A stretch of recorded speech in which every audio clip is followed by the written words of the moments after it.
What's up, everybody? How are ya? It is Thinker St. James here. Welcome back to the Yama channel. We've got Spivac and Tybura fighting today on the fight night. Yet again, I am without the Vitz King. He is now traveling. He was sick and now he's traveling. I don't know. Maybe he just fucking hates the stream now. I think he's been hiding some deep-seated feelings of anger towards being on the channel for a while, I guess. So, you know, pray for Vitz King coming back. Nah, just kidding, of course. But yeah, we've got the fight night tonight. Kind of low stakes fight night. Not too much going on this one, but hopefully there'll be a couple of decent fights, and you know, we'll see what happens. Be hanging out with you, watching them all, and of course on Monday, myself and Chase Parton will be breaking down everything that we see here. So we got a little bit of time before. Whoa, wait a second. That's not the one that I wanted. What? Ah, hold on. This is the one that I wanted. There you go. It's like, wait a second, that didn't look right. Switched a couple of things up on the OBS side of things on the stream here. But one thing that is new is that once we start the actual feed here, I'll give you a sync point, but we will have a timer now. Bloomis was asking about a timer, so I figured out how to get one. Still have not figured out how to get the audio set up to where I can hear notifications, you guys can hear notifications, but you can't hear the stream audio from the fights. That's what we're trying to figure out. I have not been able to figure that one out yet, but a couple of things getting figured out. That's good, at least. That's decent. We've, you know, as I said last week, if you can get 75% of what you're looking for, then you're in good shape. When is this freaking... When is this thing going to start? The feed has not began yet. Ah, here we go. Refresh it, and it starts right there. Or theoretically it should. So it can go. Yes, play. God, fucking ESPN Plus, man. Jesus Christ. All right.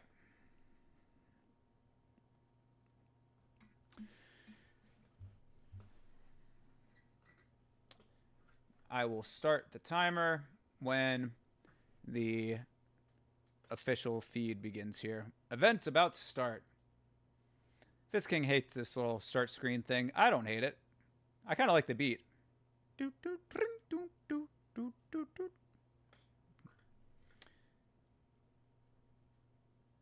wonder who produced this beat. Wonder if he's like really happy that it's on ESPN Plus. Like, yo, every time that ESPN Plus starts up, my beat is playing. What's up? Oh, what up, Vitz King? Hey, we were just speculating on whether or not you were trying to, quietly defect from the channel, but seeing you in the chat, that makes me happy. Ah! Thankfully, you guys cannot hear all the bullshit going on the computer here. Whole bunch of annoying notifications and stuff. Yeah. Oh, you stepped out of the wedding to say what's up, my man. Hopefully you're having a good time at the wedding. We'll hear about it when you come back, of course. Looking forward to that. Everybody's been missing you on these streams, so I'll make sure to let them all know that you've checked in with us. And just so you know, I have figured out how to get a timer on. We'll have to get that set up over at your place when we do the streams on your side of things, but I figured it out. So we can do the timer internally, although it would still be cool to have the digital clock thing like we were talking about as well. So right on, brother. Enjoy your time while you're out there. I hope that your health stuff is all well and you're feeling good out there. I know you were going through it right before you were scheduled to leave, so hopefully you're feeling 100%, having a good time out there with the friends and family and enjoying your wedding. I'll let you know how these fights are when you return. Missed a pretty decent one last week. This week, I don't know. We'll see. Knee braces on. Yeah, it's so crazy. All the various stuff that you deal with that. Well, not your wedding, yeah. No. Vitz King did not step out to secretly get married, although it would be hilarious if he did that and I wasn't there. All right, there we go. Feed has just started. Yeah, sorry everybody, Vitz King is getting married. I wasn't invited. All right, peace, brother. Catch up with you when you get back. We got the Contender Series coming up too, man. We got to talk about how we're going to work that out. See if you want to stream for that, because those are on Tuesday nights. But anyway, we've got Tybura and Spivac doing their thing tonight. If this fight goes to decision, I'm going to throw the computer out the window. So just be prepared for the stream to end abruptly. If this thing goes 5 rounds, you'll probably see me banging my head into the table around round 3, if not 2, depending on how they're fighting. But yeah, all right, we are here. We're doing the thing.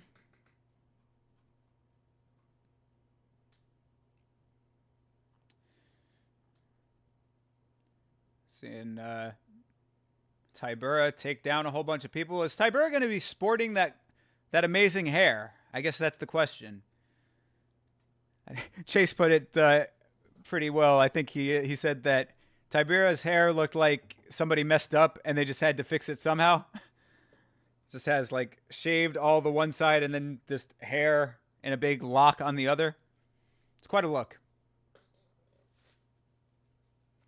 But we are back in Las Vegas. Look at gorgeous Las Vegas with all of those rolling gray-brown mountains in the background. Vegas, yeah, not super picturesque in my opinion, but it is the fight capital of the world, and we got fights coming up here. So see what happens at the Apex tonight.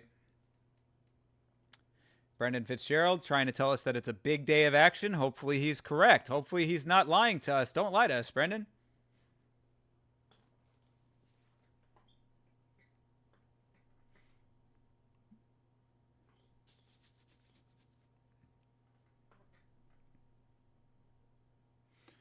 Watching Spanish on ESPN Deportes. All right, suit roundup. Felder's got that green tie on again. I like that. I remember that tie because I remember remarking on how much I like that color. Another off-color pocket square for both gentlemen. At least Felder's is blue. He's got the blue on the blue jacket. I'm all right with Felder's outfit right now. Bisping, I love the tie. I hate the pocket square. Not because it's pink, just because it doesn't fit with the suit really. But I'm trying to wrap my head and settle with the fact that apparently off-color pocket squares are just the thing right now. And last but not least here, Brendan Fitzgerald looks fucking fantastic. I think that is a great combo. Nice jacket. Love the color of the tie too. across the board, good ties today. I appreciate that. It looks like Fitzgerald got himself a haircut, keeping it kind of short. Speaking of haircuts, Tybura looks like he doesn't have his schlock lop, whatever you want to call that flop of hair that he has. He doesn't have that in his picture here, but perhaps he will be sporting that when he goes out to the cage. We'll see.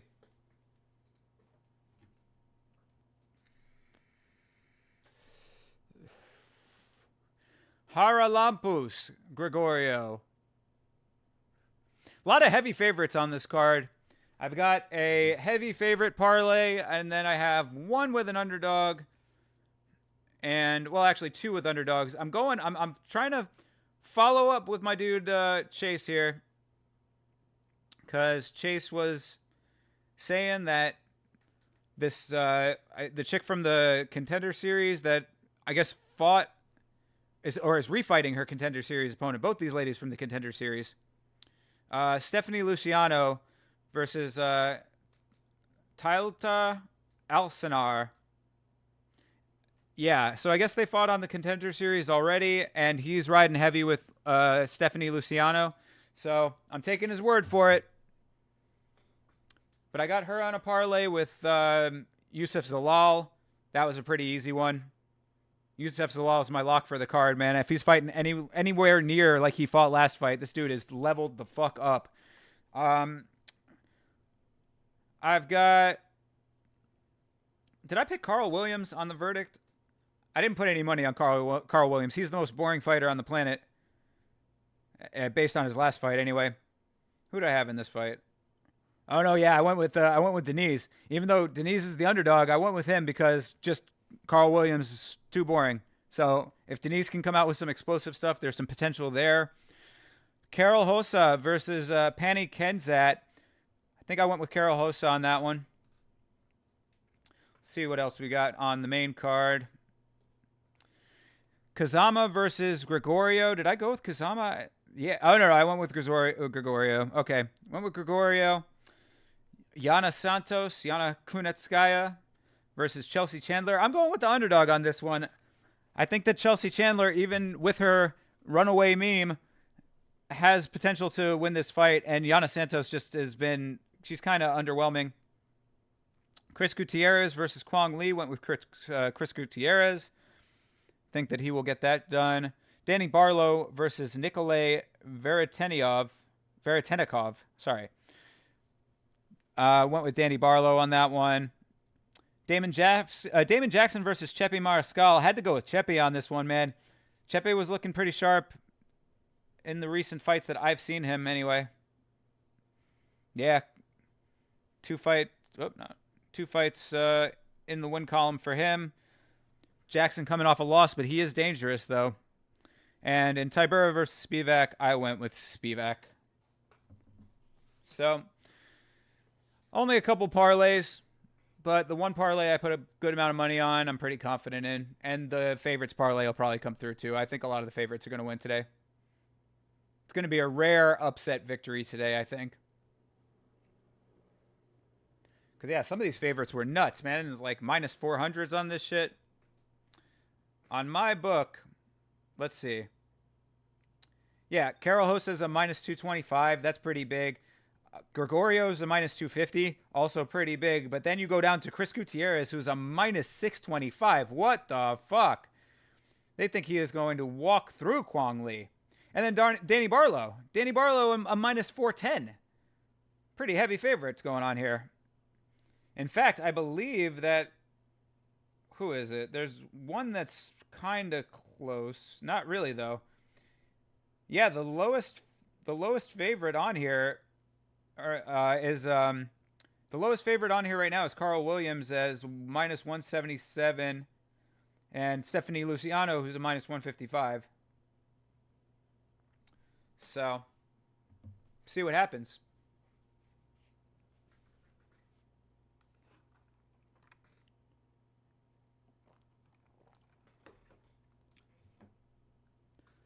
Rondinha.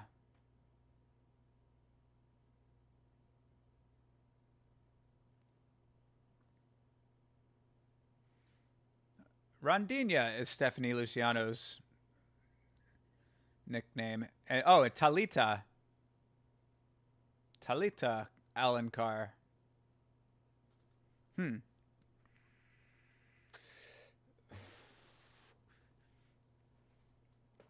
See what happens.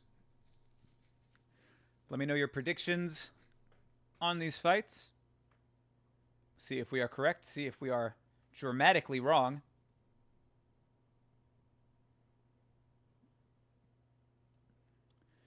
Today, got ready for these fights by having a pretty big lunch, but I also had a big dinner last night too. I gotta stop eating so much.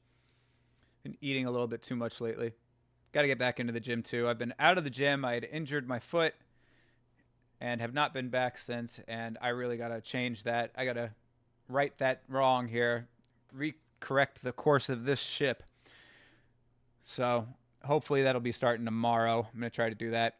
Also, new video out on the channel now. Came out 2 days ago. It is the in-depth examination of the allegations against Alex Pereira.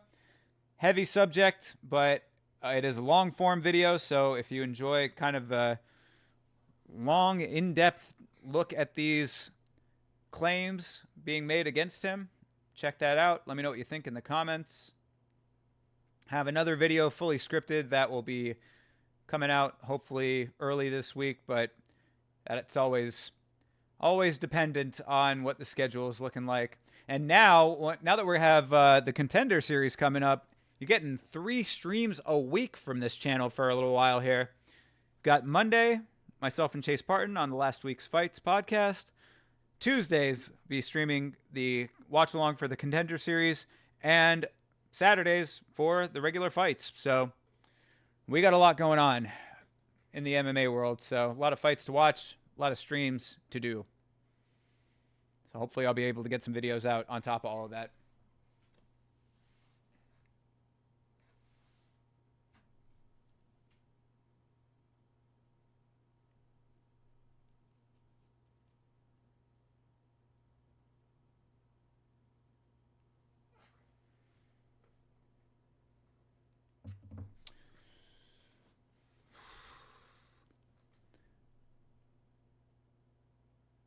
Not gonna lie, we had the Little Caesars pizza not too long ago. Fucked with my stomach the day after. That day I was fine. Watching the fights I was fine. By the time that I got home, I was like, oh, this is not great. And then the next day I was feeling it pretty bad. So yeah, just putting that out there. Could have been just my Little Caesars. Pizza was good though. Not gonna lie, man. I enjoyed the Little Caesars pizza. So seeing them advertised on the fights doesn't bother me so much because I do enjoy the product, especially for the price. Fuck's sake. Cheapest pizza option you're gonna get. I mean, taking the headphones on and off because they are still hot. Probably should turn the air down a little bit too. All right. Here we go. Stephanie Luciano, Talita Alencar. Alencar. Yeah, not Alensar.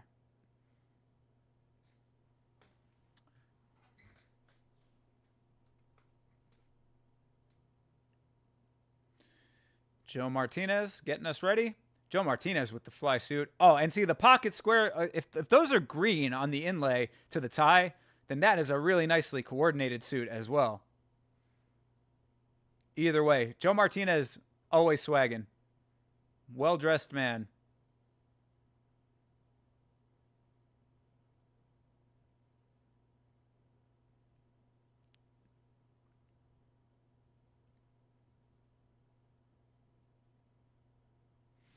Oh, Alencar fights out of Florida.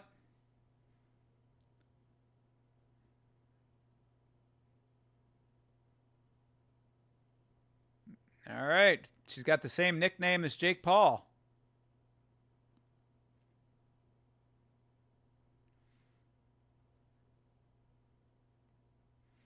They are both from the country of Brazil.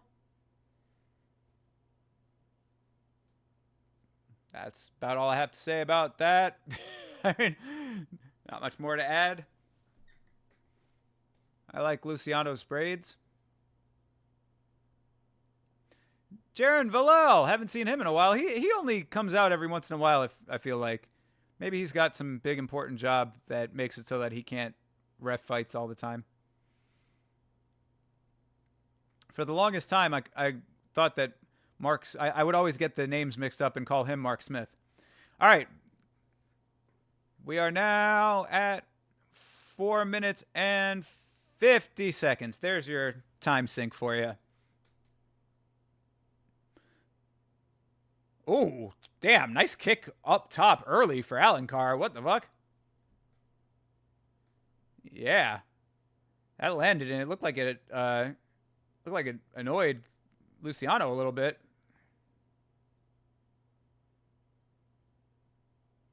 Nice leg kick for Alencar. Coming out somewhat aggressive right now.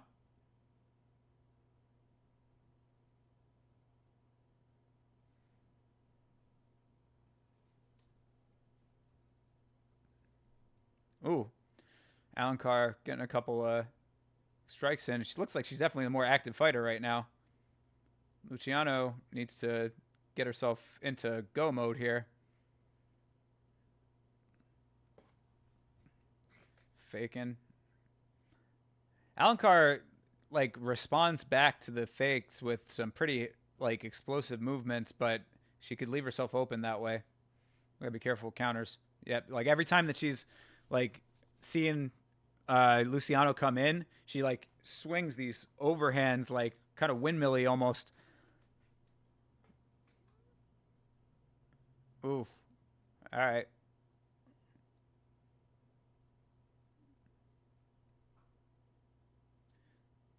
Alencar loading up a little bit. Be careful with that. He's hitting there. All right. Starting to close the distance a little bit there. Alencar moving nicely because Luciano is the longer fighter for sure. Longer limbs, longer legs, taller. So Alencar's circling out, trying to move, stay out of range. But somebody needs to get in there, close this distance up because they're fighting at way long distance right now. They're paying 10 cents a minute for this for this fight at distance.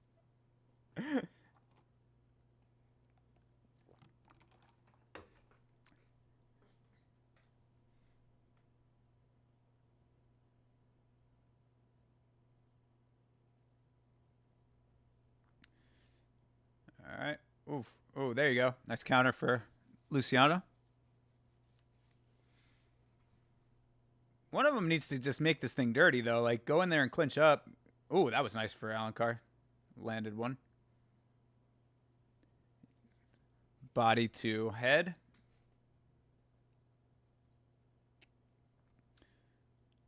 Somebody shoot.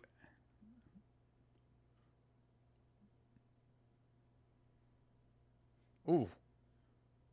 Alencar is putting a nice amount of power on her shots when she's landing them. I mean, this is not really like that great of a round for Luciano right now. I mean, she's... Oh, all right. Alencar slipped there. She's loading up a little bit too much. She's over swinging. Yeah, I mean, but Luciano's not really doing too much of her own here. She needs to kind of put some pepper on some of these shots and land them to swing this round, because right now I'm giving it to Alencar, even though it's not super one side or the other. It's kind of it's even, but it's slightly less even in favor of Alencar at the moment. She's just not doing enough. Oh, there you go. That was a nice one. All right, Alencar finally clinches up, even though we only got 50 seconds left in the round. Luciano holding her. There you go. Breaks up. Landed a nice strike in the end. Ooh, nice switch knee to the body that landed. Very nice.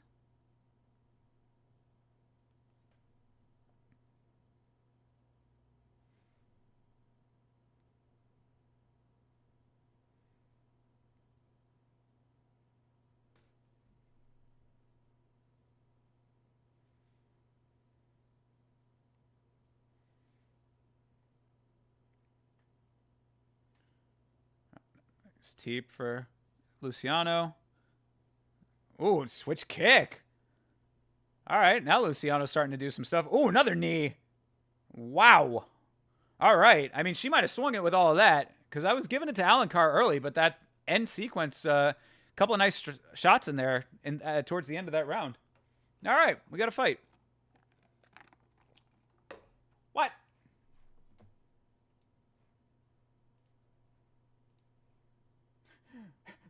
I guess the UFC is not too happy with this fight. They 504'd the page. What the fuck?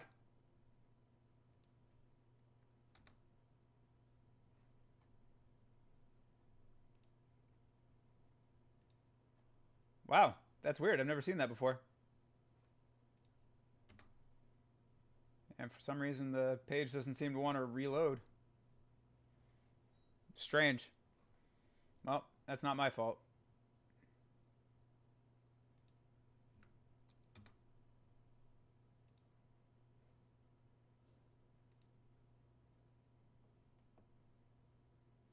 I don't know what's going on with this.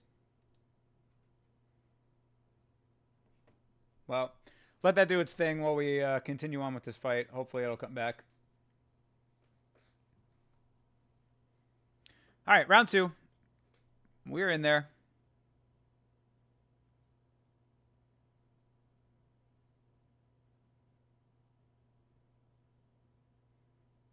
Ooh, nice takedown for Alencar. Ooh, nice up kick for Luciano, and Luciano gets back up. Very nice. This is good.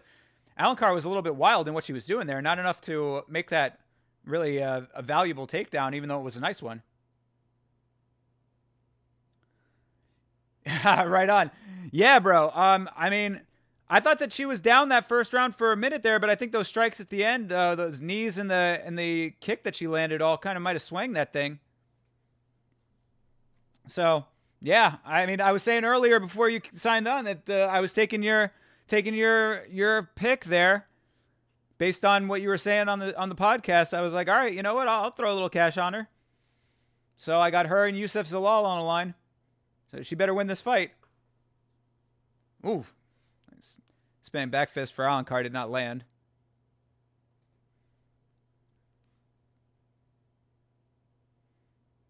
But yeah, I mean, that first round, she wasn't really doing enough early. I thought she was kind of waiting to engage, but she ended up doing what she needed to do at the end. Is this thing going to come back? What the fuck is happening right now? UFC website's overloaded, folks. They can't deal with all this traffic for this fight night. This very important fight night that everybody's going to the UFC page for.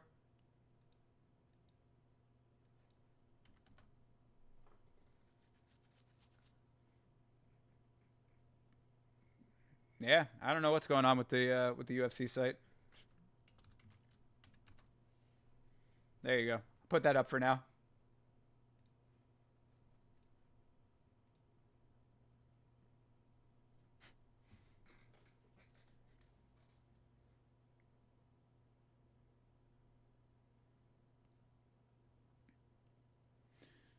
All right. Boom, boom, boom. Not enough in general going on right now, but that was a nice kick for Luciano. Right in the titties.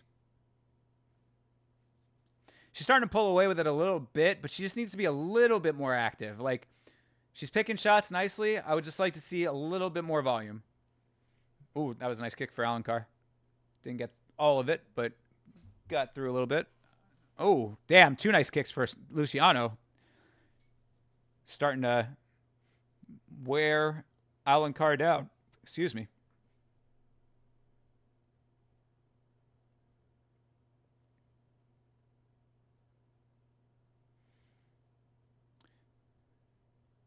Keep with the kicks, Luciano. Your kicks are pretty effective right now.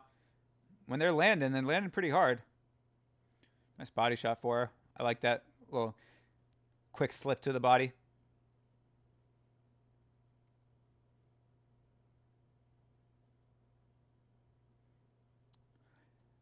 The only thing about Luciano that I'm seeing right now is that it looks like she's a little bit scared to get hit. Um, I mean, obviously you don't want to take a lot of damage, of course, and no one likes to get hit, but like it doesn't look like she's willing to go in there and really like dirty it up in order to get what she wants out of it.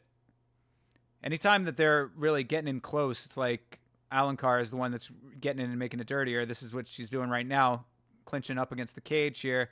Got Luciano on the cage, but she's doing all right with the defense right now. And, I mean, trying to get that leg swept, not doing it, and then Alencar gets reversed. Nice. All right, good. Oh, and a nice body shot to break it from Luciano. I'm liking the way she's fighting. I just want a little bit more output.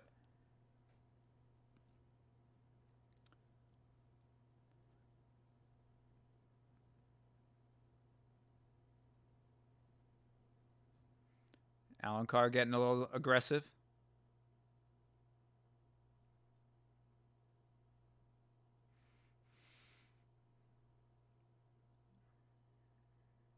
Oof, nice. Luciano was going for another switch kick or knee or something, and Alencar just like stopped her in her tracks with a teep. Yeah, Luciano is smiling a whole hell of a lot. Like she's not worried about any of this. She better be careful. That's you start getting a little overconfident in there. Bad things can happen. Although, of course, with these two women specifically, it's not looking likely that anybody's going to be getting a knockout of any kind. So maybe a submission, perhaps. But all I'm saying is you don't want to get overconfident, even if you are up, because she's probably up 2 rounds now. Alencar's just not able to do much. Like she needs to continue going in and making it dirtier when she's out at range. Just like shoot on her. I mean, it's been a little bit tough for her because she's not necessarily getting too much of the advantage from that. But like, it's still better to try it at this point. You're down 2 rounds.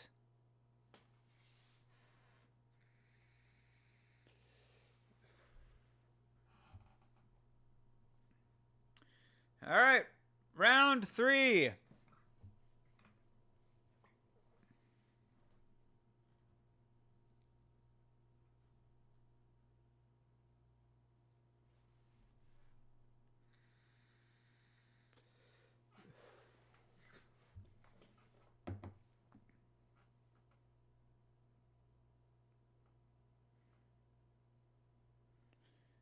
All right, Luciano kicks and gets caught, but she's cool.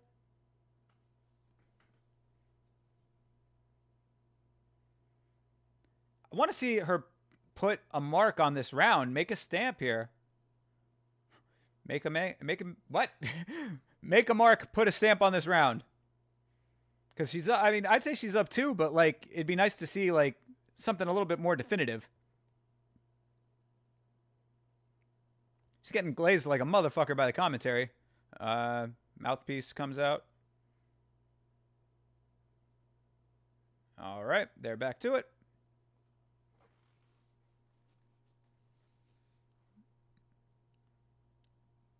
Ooh, there you go. Couple nice shots to the face from Luciano. Jab got through, started off. That was nice.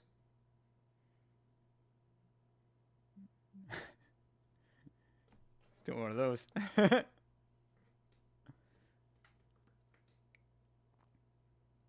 All right.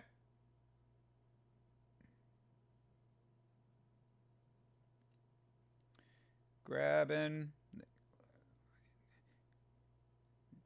Yeah, I mean, Alencar was, I guess, going for a takedown. Nothing doing, though. It was very slow and easily read.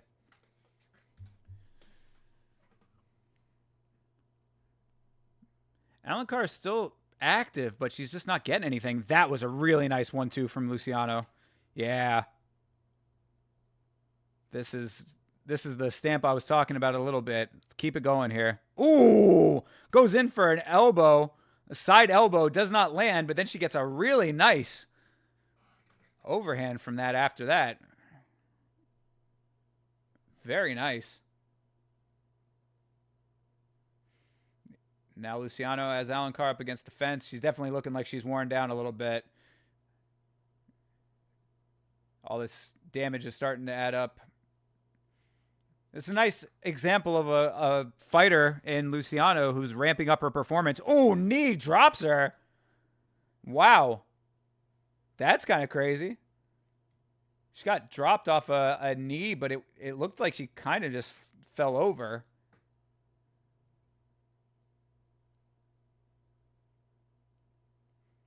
And Alencar is just on her ass right now. Kind of scooting a little bit.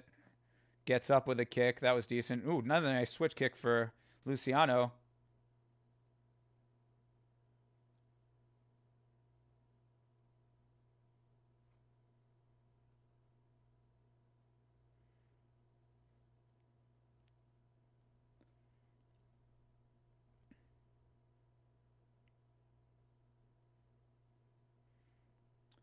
All right. Luciano throws over. Alencar ties her up and gets reversed on the cage again. Luciano powerful with these clinch positions, which is nice. Oh, Alencar reverses, though. And Luciano reverses her again. Very nice. And, oh, wow, explosive motion to drag her back out to range. Out into the center of the cage, that is. That was cool. Luciano showing her power off with that. Appreciate that. Yeah, I mean, got a minute left in the fight now. Just under a minute. And Luciano's starting to try to lay on some heavy stuff. See if she can finish this fight, but not looking likely. Luciano's striking numbers are significantly larger.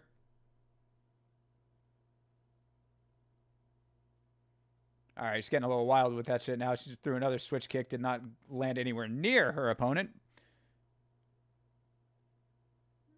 Ooh, there you go. Nice elbow.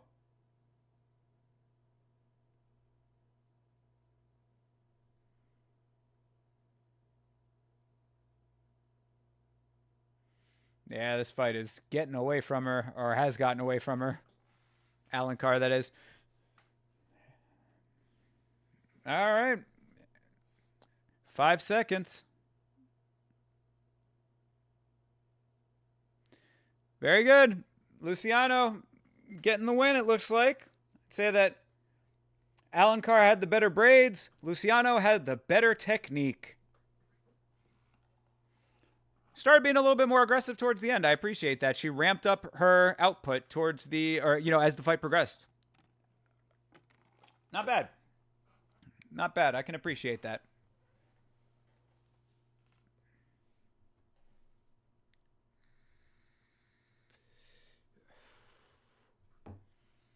See what the decision looks like. Think that it's pretty well in the bag for Luciano. It would be a pretty big robbery if she got swindled.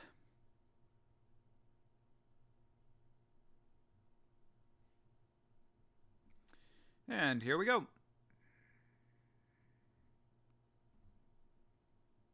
Well, in a second here, getting a little preview of the next pay-per-view.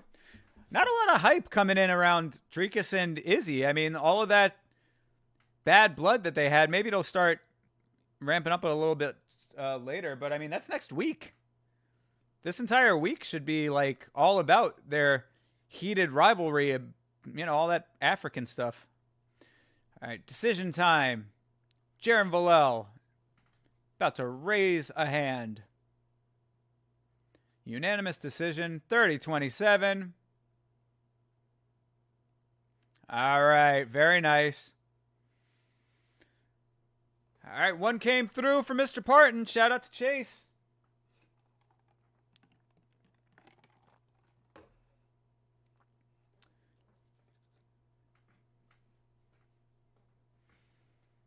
And considering that this is an abbreviated card, we're getting Octagon interviews. See if the UFC website's working again here.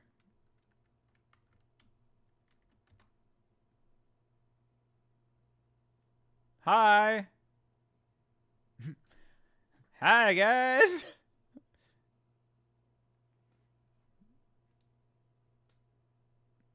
Yeah, UFC website not going right now. I don't know. All right, give it a shot a little bit later. Hopefully that is showing up on screen for everybody.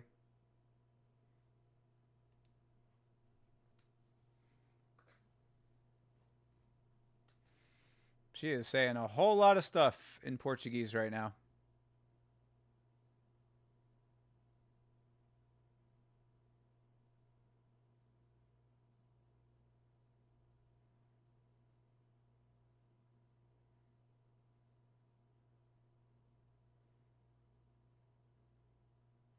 Fabiano, best frickin' translator in the world, puts the emotion into it.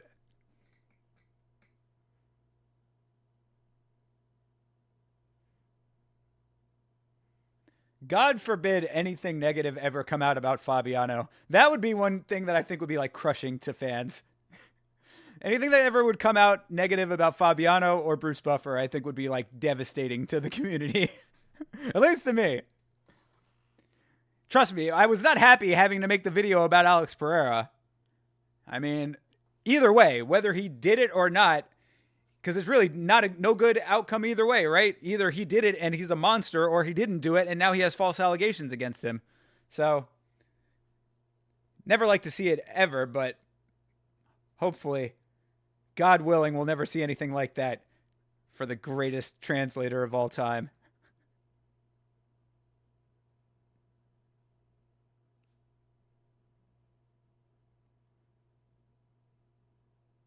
Nope, no one more.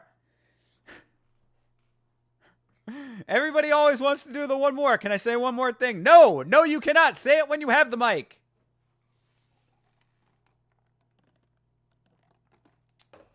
All right. Not a world ender of a fight, but decent one to start it off. I just had some dental work done recently, and man, fucking teeth are still hurting from that. Fucking go in, think I'm just getting a cleaning, end up with a whole bunch of fucking cavities like always. Got to take better care of the old chompers here. But either way, fucking hurting over here. Gum. All right, Youssef Zalal.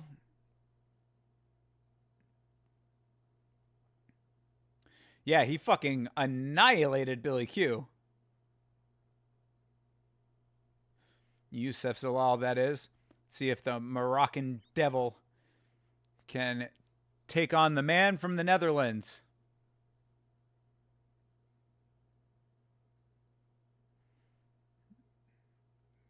The Netherlands is the Dutch, right?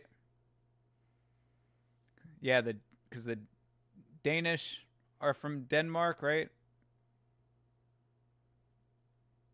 Or wait, I don't know if I'm right about that. I always get this messed up. That's why I'm asking. We need Bloomis or Rage Quit in the chat to help me out.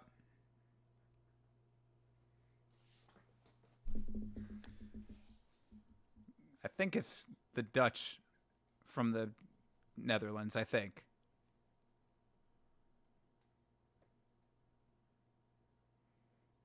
And then the Danish are from Denmark, I think. Could be wrong about that.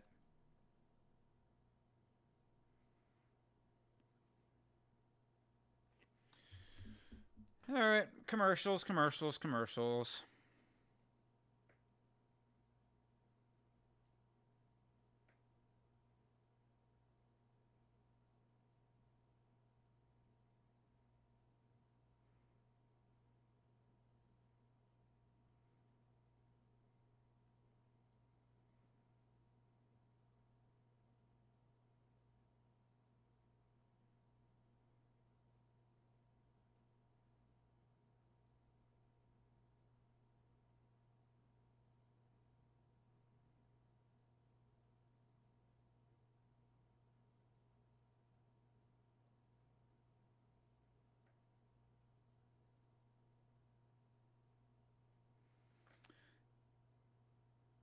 Putting a tweet out about being on the live stream here for everybody as we continue to hang out with commercial after commercial.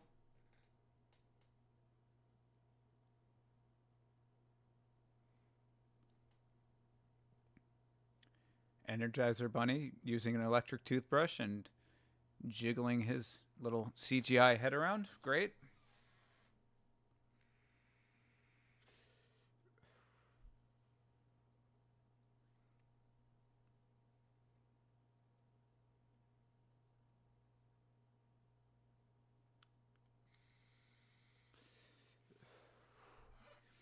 Yeah, what I was saying before, I would have thought that there would be a little bit more hype surrounding the Israel Adesanya return, you know? Hasn't fought since his belt losing effort against Sean Strickland. And of course, he had all that bad blood with Dricus du Plessis about the heritage and being an African champion and yada, yada, yada. I mean, I would have thought that there would be some interest in that, some hype perhaps, but doesn't look like anybody really cares.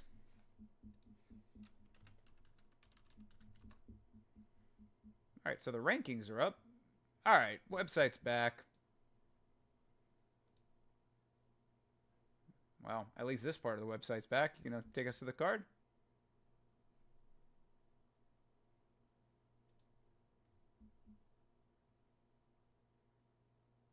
Yo, what the fuck is going on UFC.com today?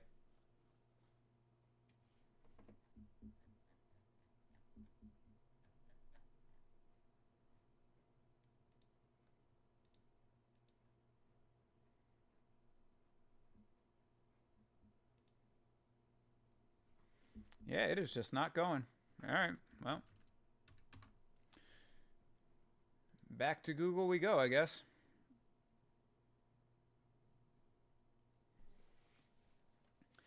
Youssef Zalal. See, they have him as a minus 500 on theirs. That's nuts. Minus 500. I mean, it makes sense, though, if he fights anything like he did his last fight, because he was looking crazy good last fight. He was styling on Quintillo. Versus Jarno Aarons with his big chest piece.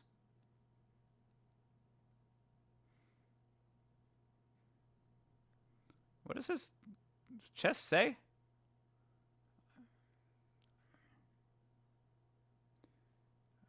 Something in pride, live in pride.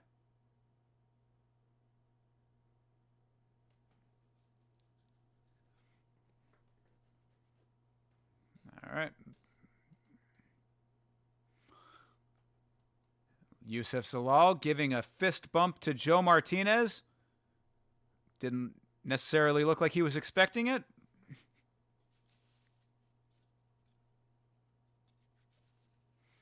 Ah, Youssef Zalal's family and I guess his little daughter in the building. Mike Beltran.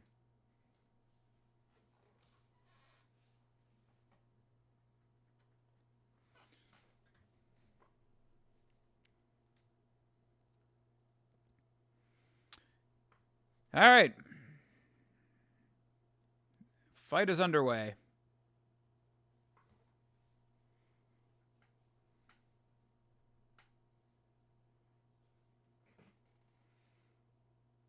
Yeah, Bisping saying the same thing I said, that performance against Billy Q was something else. Body shot for Aarons. High leg kick for Zalal.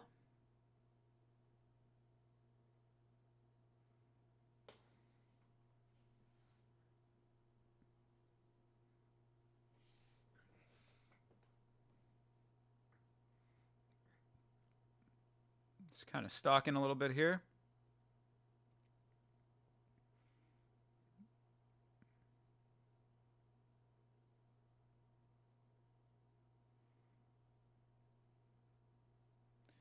Zalal looking pretty calculating right now because, yeah, that's another nice body shot from Aarons. Aarons starting to get a little active. Zalal retreats, gets his way out of it, but, I mean, Aarons is the more active fighter right now.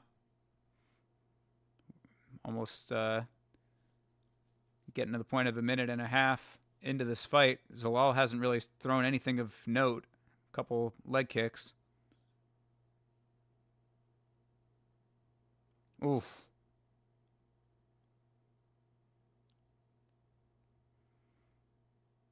Yeah, Aaron's is putting a pretty good amount of power on his shots right now.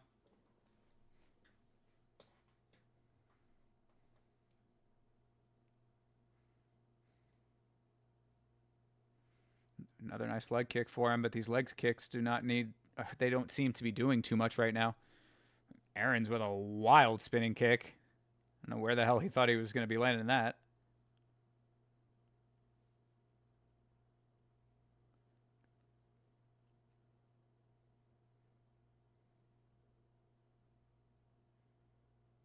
Oof. Aaron's with another nice combo, but that was a nice body shot for another nice body shot for Zalal. I guess got poked in the eye.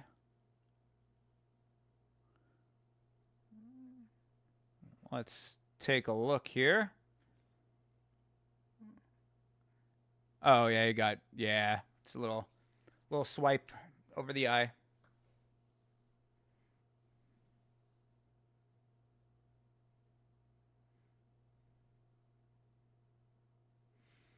Close your hands, please.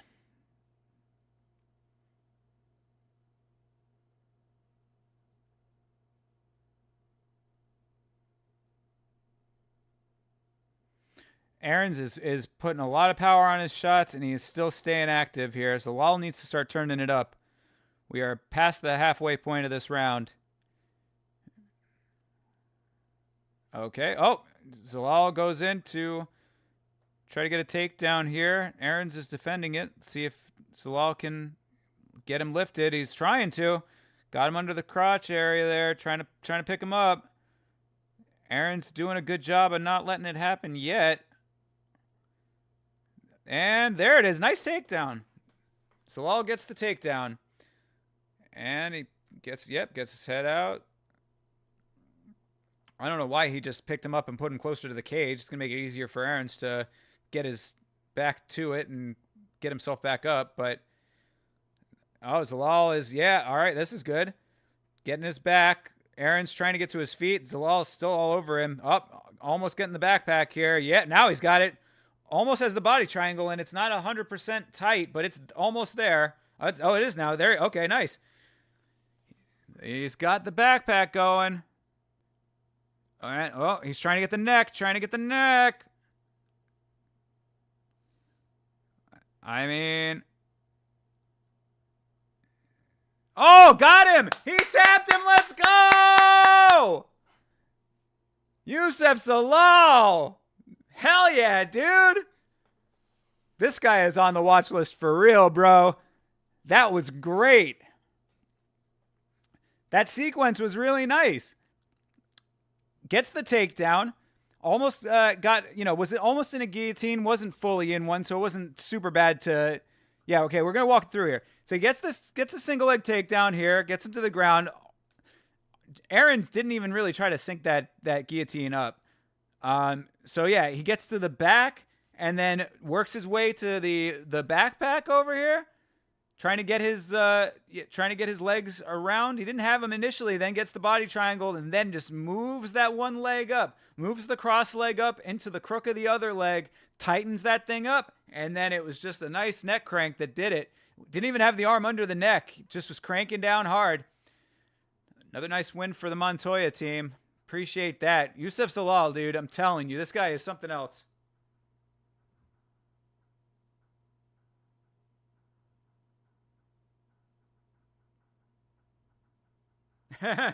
I told y'all. Well, I told him too, Youssef. I told him too. So, I believe that was my heavy parlay. Yep. That was the heavy parlay, and we have come through with some cashola.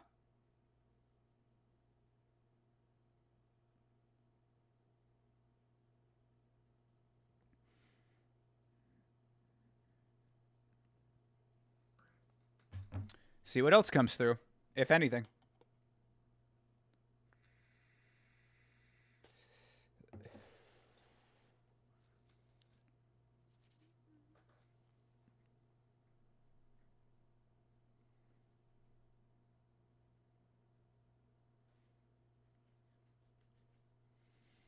Yeah, that's crazy. They're saying that Yusuf Zalal was almost on the Ultimate Fighter. Glad that they did not snatch him up because he is doing great things. Yeah, talk about a guy who is improving fight over fight. Because I mean, he was on a little bit of a losing streak, if I'm not mistaken. Yeah, 14-5. He had a couple losses in there. I think it was on. It was yeah. Look at this. Four in a row. I mean, three in a row plus a draw. So majority draw against Damon Blackshear. That's not bad. He's actually a pretty good opponent too. I mean, a loss against Ilya, Sungwoo Choi, and Sean Woodson. Those are all decent names. And then a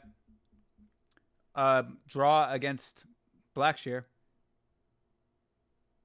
So this is pretty good for him. You know, now he's on a 4-fight win streak. He has like streaky patches in the career here. Yeah, Bisping is right. This does seem like a new version of him on this 4-fight win streak now. Make that five-fight win streak now. Very nice.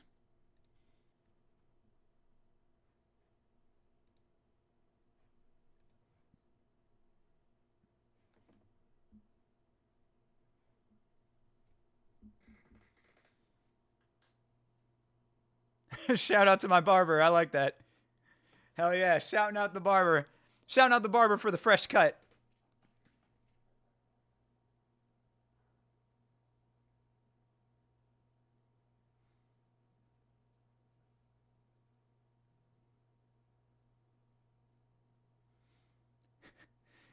Giga. Who did you say? He said a whole bunch of guys and then Alex Caceres. It's like, all right. Big names plus Alex Caceres. Actually, though, at this point, Giga might not be a bad fight for him.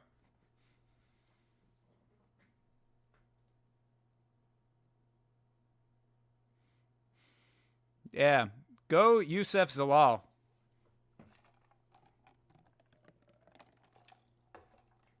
Andy, what's up, brother? He wants to retire Caceres? I mean, I don't know if that's possible, bro. Caceres, like, if he was going to retire, he probably should have done it, like, what, 3-4 fights ago? Caceres is just another one of those guys that just, like, stays around forever, gets some wins, gets some losses, doesn't really seem to care too much. He's what Anthony Smith would be if Anthony Smith didn't have such a high opinion of himself.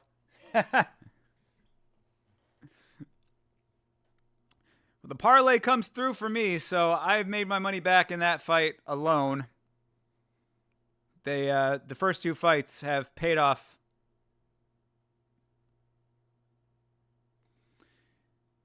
What are you thinking about these fights so far, Andy? You happy with the quality level so far? I mean, that was a really nice submission, though. Good performance for Zalal, who was not the aggressor for the majority of that fight.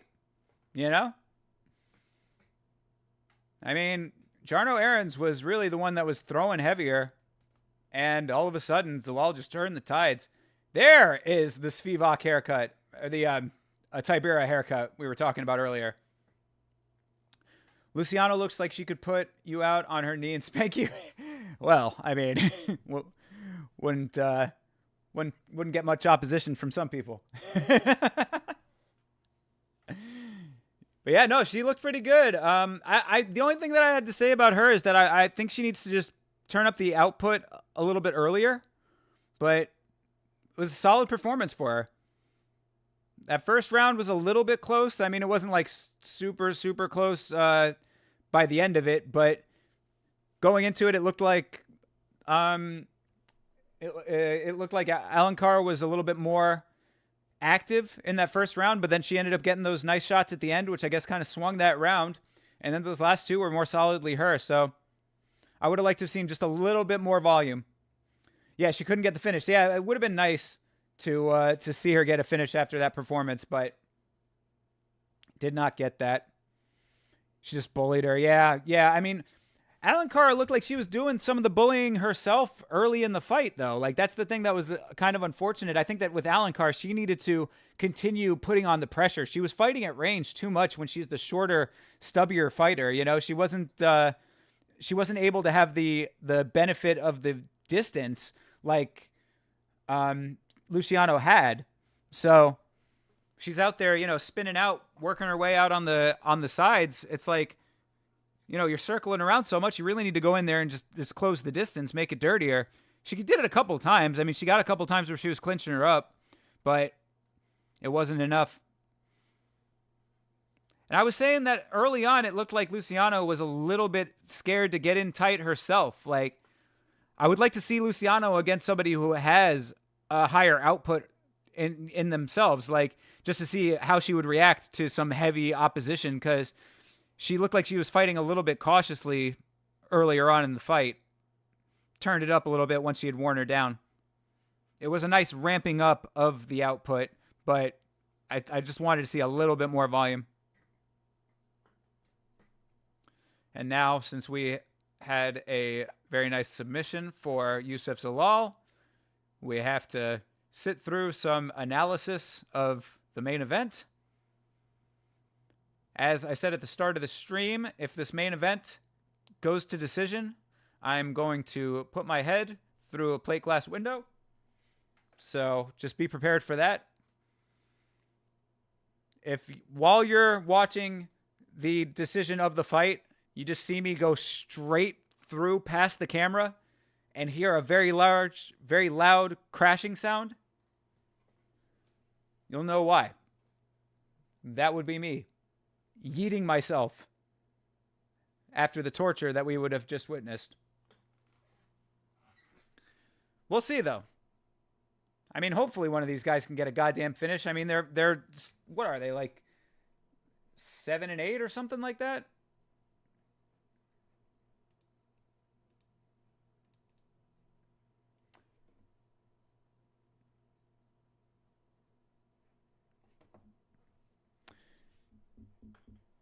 Where are they in the rankings?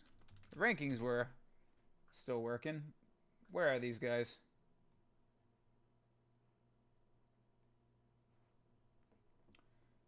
So Spivac is number 9 and Tybura is number 8. So, yeah, these guys are both top 10 fighters. Hopefully one of them will have the fucking ability to finish this thing. UFC always has a random Greg Hardy getting knocked out clip, yo. I'm all right with that. Anytime Greg Hardy gets knocked out, an angel gets its wings. Is this working again? All right, it's working again, thankfully. That was so weird. Wasn't working for a little bit there. We were getting 504 Boyd.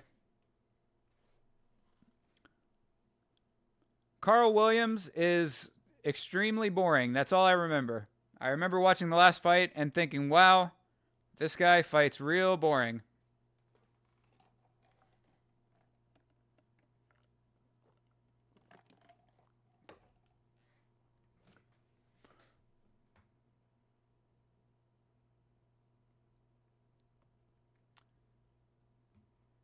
All right, we got heavyweights coming up next, everybody.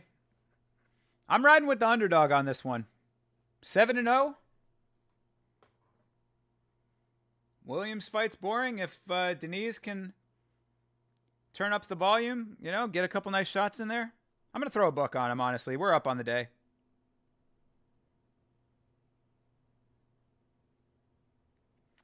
I'm going to throw $1 on Mr. Denise.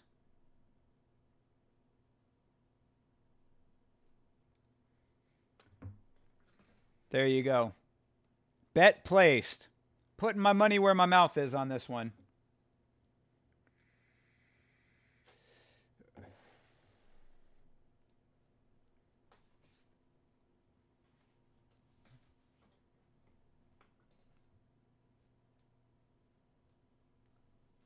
Excited to see Chris Gutierrez hopefully come out and put a beating on Kwang Lee, considering that he is such a heavy favorite.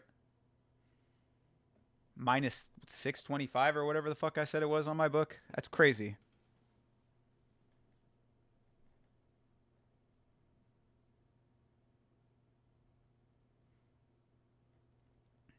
Don't let your children eat batteries.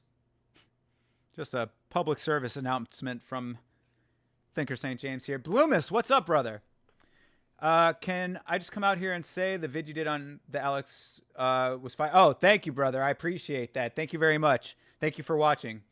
Yeah, it's pretty heavy subject matter. It was not something that I necessarily wanted to have to do. You know what I mean? I'm not happy that happened, regardless of whether it was true or not. Either way. So I was saying a little earlier in the stream, you only have two bad options when it comes to that. On the one hand, either he did it and he's a monster for doing that, and he's a fan favorite fighter who everybody thought was this great guy, so that would be really terrible. And on the other hand, you have false allegations if they are false. So, I mean, one way or another, it's just a bad situation all around. But I appreciate you watching the video. Thank you for liking it, my dude. And if you'll notice here on the watch along, I got a timer just for you, my dude. So now you can watch along and sync it up to the best of your abilities here. We got a running timer that just turned over to the hour mark. I made sure to have it where it had the hour as well. I set the whole thing up just to make it easily accessible to anybody watching the watch along that they can follow along. So there you go. See what I can do about getting that up over at Vitz King's place. I'll have to work that one out. Get that on the stream deck.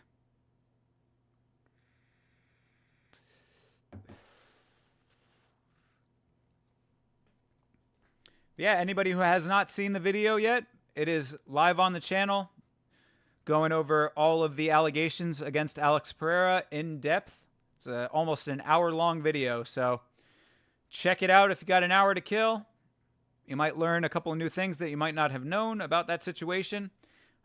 Shout out to MMA Honey Badger for helping me out with that a lot with the research that he did and some additional behind-the-scenes considerations. Appreciate you, brother.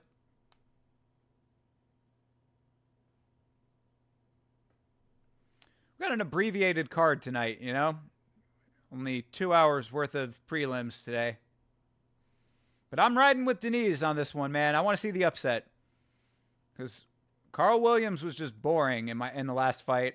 And he didn't look like he had an amazing amount of output for fighting so boring. So potentially this could be a pretty goddamn good performance for Denise to get him on the map a little bit here. Knocking out Austin Lane is not exactly a, crazy headline, but still, it is a highlight nonetheless.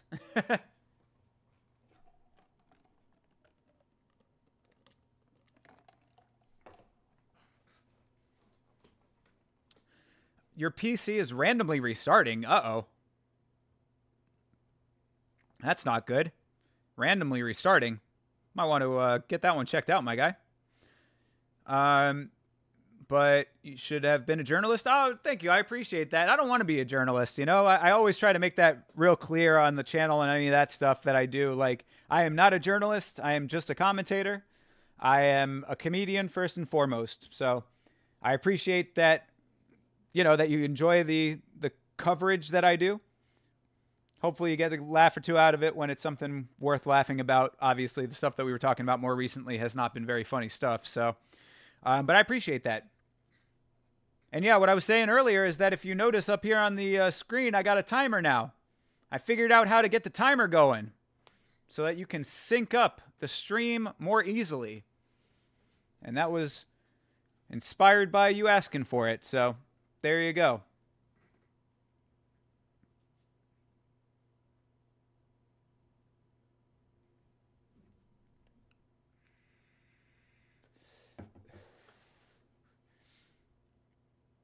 Yeah, dude. You asked, I delivered. And yet another serious subject coming up in the next video that I'll be releasing. It's like, God, like all this doom and gloom shit happening in MMA. Let's get back to the comedy here, people.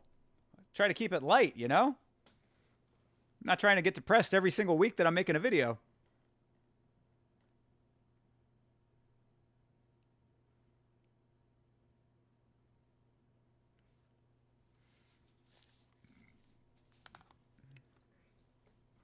So today I had the tripletta sandwich from Wawa. If you have a Wawa near you, I highly recommend getting a tripletta sometime. One of my favorite sandwiches. I enjoyed it. I had some chips, and I had a little bit of sugary stuff, even though I am a fat ass right now, have not been to the gym in a while. Going to hopefully turn that ship around tomorrow. But I say all of that to say that I was trying to pace myself when eating that stuff, but I didn't because I have no self-control. And I ate all of my food before the stream started. So on the one hand, you don't have to watch me eat, which is great. But on the other hand, I am now without anything to snack on. I do have one more soda, though, and I will be drinking that when we start the main card. So, yeah, that's where we're at with the food and drink situation on my side of the fence.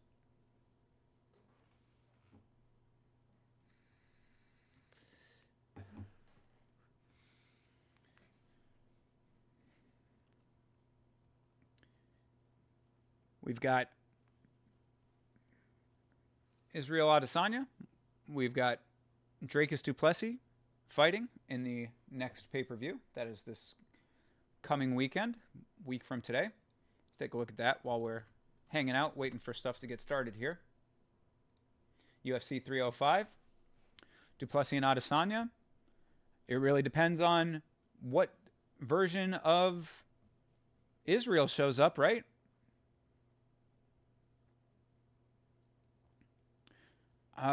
Temper just dropped Breckner. What is that in?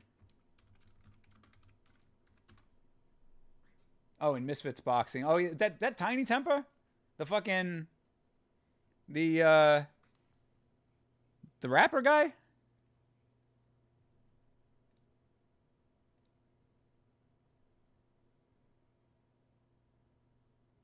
Oh, FaZe Temper. He's one of the FaZe Clan guys versus Josh Breckner. I don't know who that is.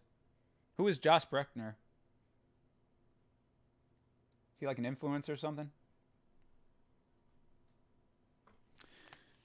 All right. Well, that Misfits Boxing stuff is kind of funny, but I try not to pay too much attention to it because it is just like spectacle shit, you know?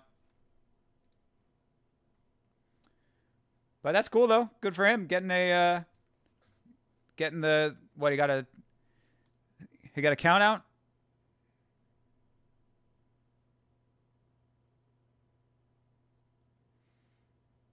Damn, one of the FaZe Clan guys fucking able to get a knockdown. That's pretty impressive, I guess. They had hamburgers versus boxers on it. The hamburgers got beat up. What? Hamburgers versus boxers? Is that what they call non-fighters in Misfits Boxing? I don't know about all that. That's like the Misfits Boxing version of a tomato can? Oh, yeah, Vitz King? No, he is not sick anymore. He is on the road today. He had a wedding to attend. It was his own. I was not invited.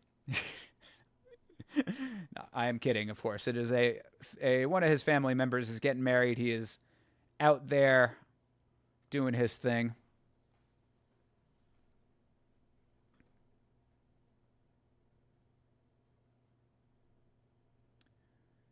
Cashman. Oh, yo. Race Williams Bands. Thank you very much for following. Much appreciated, my guy. Oh, I guess I should put the timer underneath the underneath the alerts. Yo, thank you very much for following, my dude. I appreciate that. Thank you. Welcome. Feel free to say hello in the chat as we watch Denise versus Williams here. I'll catch up with you guys in the chat in just a second. This fight is underway. We are at 3 minutes 46 right now.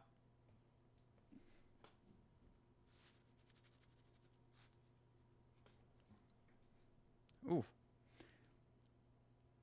Denise looks like he's being somewhat active here. Can I please rate this card from a 1 to a 10? I would give this card a 5 right now, as far as like potential.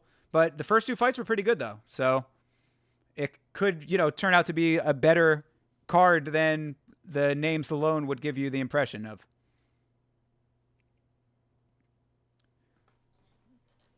But yeah, I would give it a 5 off rip. Because, yeah, the main event's not great. Ooh, that straight just rocked Denise there from Williams. Uh-oh. Ooh, and Denise answers back. All right, let's go. Brendan Fitzgerald echoing me. Denise looked like he was stunned for a second there, but he's back with it. Leg kick there. Heavy hands over here. Heavyweight. Ooh. 1-2 for Denise. I'm glad I put some money on him. He's holding his own right now, but of course it is heavyweight. Any one of these shots can do it. Another nice leg kick, man. Denise just swinging those heavy legs. Buckling the knee of Williams.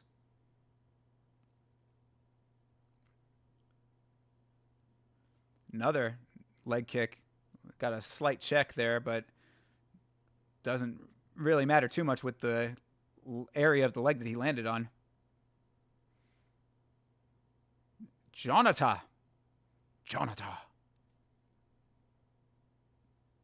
Come on, Denise.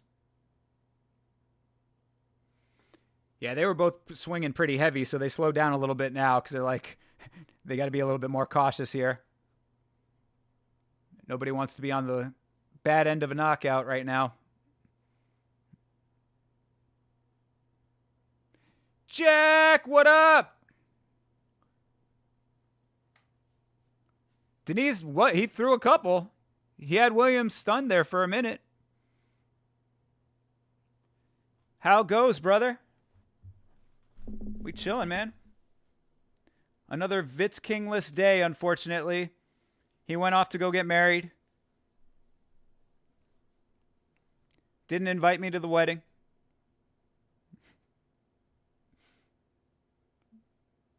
Oh, okay. Williams trying to go in there, get the takedown, but did not get it. And then a couple nice ones from Denise on the break. That was good. Good defense and got a couple of punches off for the trouble.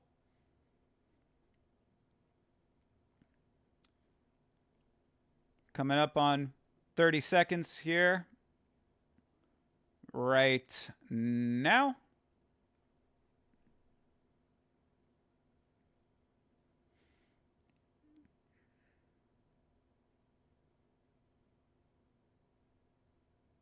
Oof. Denise with an... Yeah, nice left there.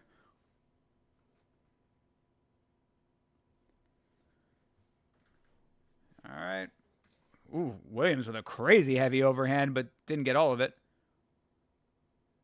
All right. Second round coming up, but that was a great round for Denise. Actually, kind of a good round for both of them. I mean, they both felt the power. There's some potential for this next round to be pretty good. I will let him know, yeah. Hopefully he'll be on the next stream. Yeah, no, Vitz King is not getting married. He had a wedding to go to of a relative of his, so he's out somewhere overseas, I believe. Actually, not overseas, in another country. I think he's in Canada right now. All right, so they had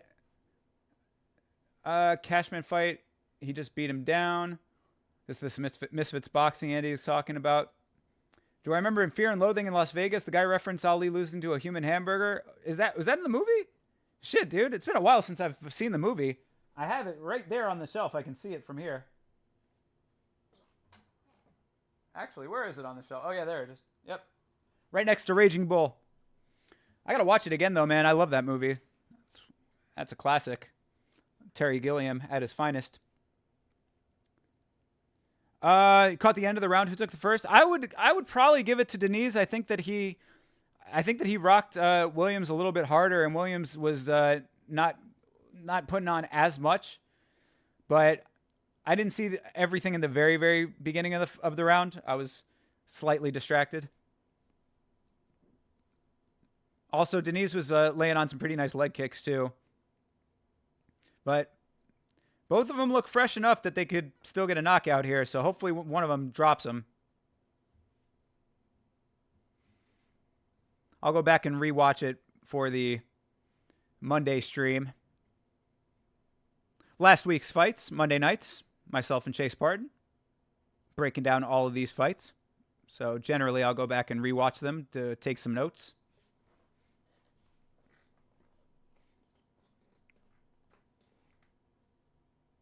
But Denise, I think, has been more of the aggressor, is what it looked like to me. And Williams just doesn't. I don't know. He doesn't have any urgency. It feels like you hear DC talking about that a lot, the urgency, and he's just a little too calm. It looks like, especially fighting heavyweight, where you can get knocked out in one punch, and he's already been stunned. There you go, a nice one from Denise. Jonata. Ooh, another nice left from Denise. And a leg kick. I like that he's mixing that up, Keeping Williams off balance with the combinations that he's putting together as far as the highs and the lows.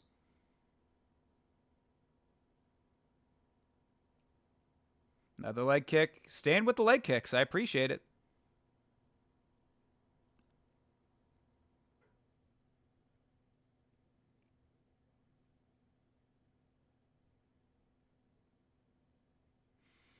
Williams flicking out a jab that's not landing at all.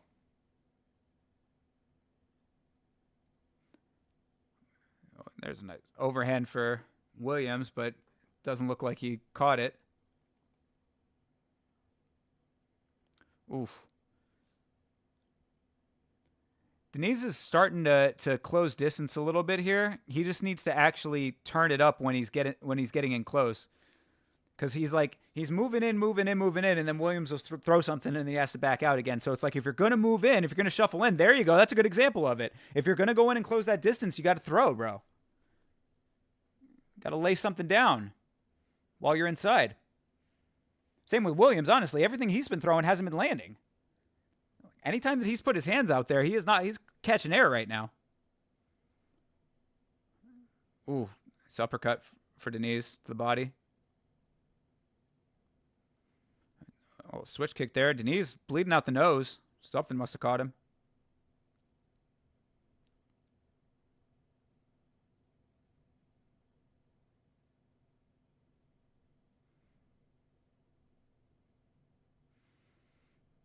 Yeah, somebody needs to swing this round, though, because it's a little too close for my liking. I mean, I would still give it to Denise just because it looks like he's been the more active fighter. There you go. That was a nice one for him. But obviously something has landed for Williams because Denise is bleeding out the nose. That was a nice overhand for him. This is a pretty decent heavyweight fight, though, all things considered. They're actually active. I was scared this was going to be another fucking Shamil Ghazi versus Dontel Mays from last week, which I might fall asleep on stream if that's the case. But it is not that. Ooh, there you go. That was a nice one for Williams inside. Williams caught him slipping there. He dipped his head. Yeah, Denise's nose is busted a little bit there, as Bisping was saying. But, oh, there you go. Nice leg kick. Caught Williams off guard. Stumbled him. Kind of tripped him up a little bit. Yeah, Williams has landed a couple of decent ones. Ooh, that was another good one for him. Williams is sneaky with that, man. Like, he's countering nicely. Yeah, he might take this round. It might be 1-1. Ooh, that was another nice one, man. Oof. That's another good counter for Williams, too, man. He's starting to put the rhythm together better.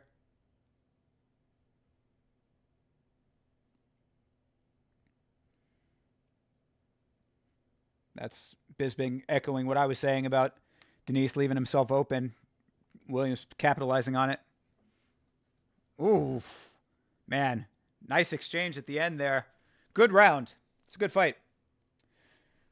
You'd like to see Denise move forward a bit more. I feel like he can finish, especially if he stunned him in the first. Yeah, exactly. That's what I was saying a little earlier during that round, is that he keeps moving in. He's sort of shuffling in, but not able to, like, do anything with it, because anytime that he gets too close, Williams was just throwing 2 back, and then he'd have to retreat. It's like, bro, I mean, you gotta shuffle your way in there a little bit.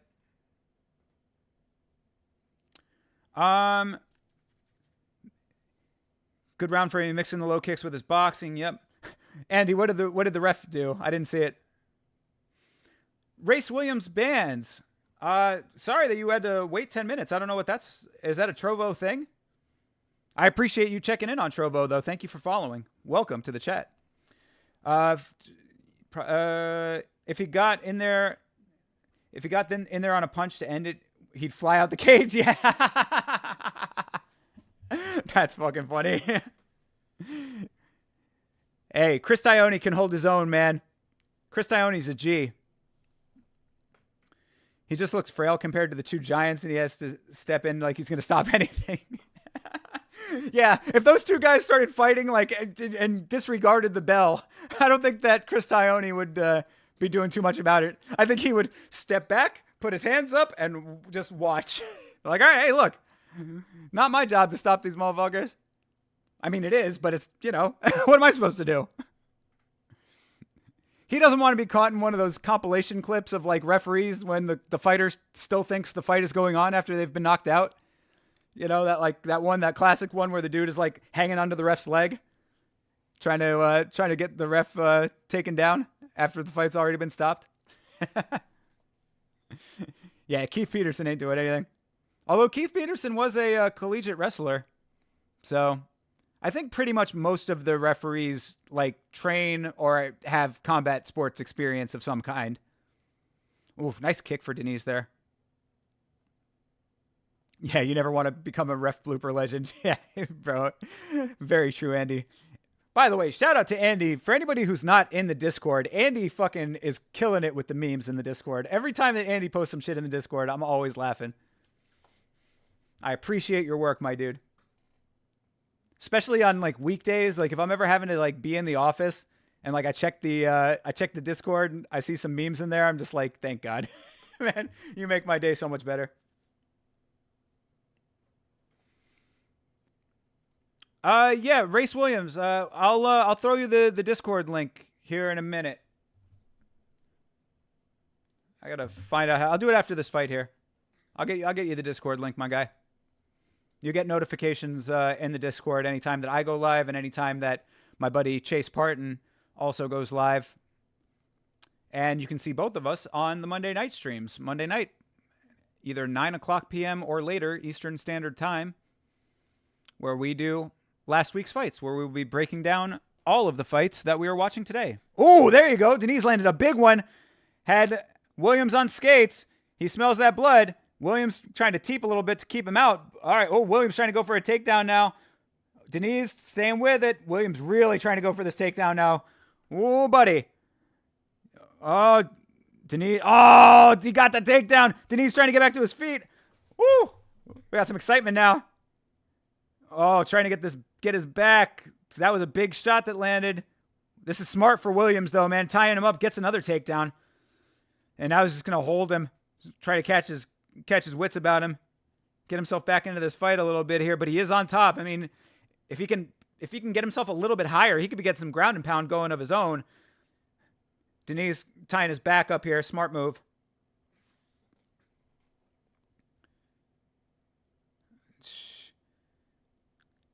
Just trying to neutralize a little bit, but this is not great. You don't want to be down here for 2 fucking minutes. Now this is like Shamil Gaziev versus Dontel Mays. But Denise trying to get back to his feet here. Can he do it?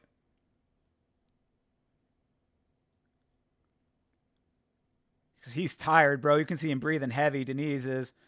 Williams probably pretty tired too. That's why he's happy to be right here. He's putting his pressure on him. Just waiting to weigh him down against the cage. Williams did a nice job of getting that arm out so that he couldn't post himself up. And it just looks like Denise is too tired to do anything, man. These heavyweights, you know how that goes. But yeah, Denise is just letting the clock get away from him, bro. You got to do something, my dude. You're going to lose me $1. God damn you. Nice elbow for Williams. This is a much, much better fight for Williams than his last fight, man. I just remember being very underwhelmed in his last fight. He's looking a lot sharper in this one.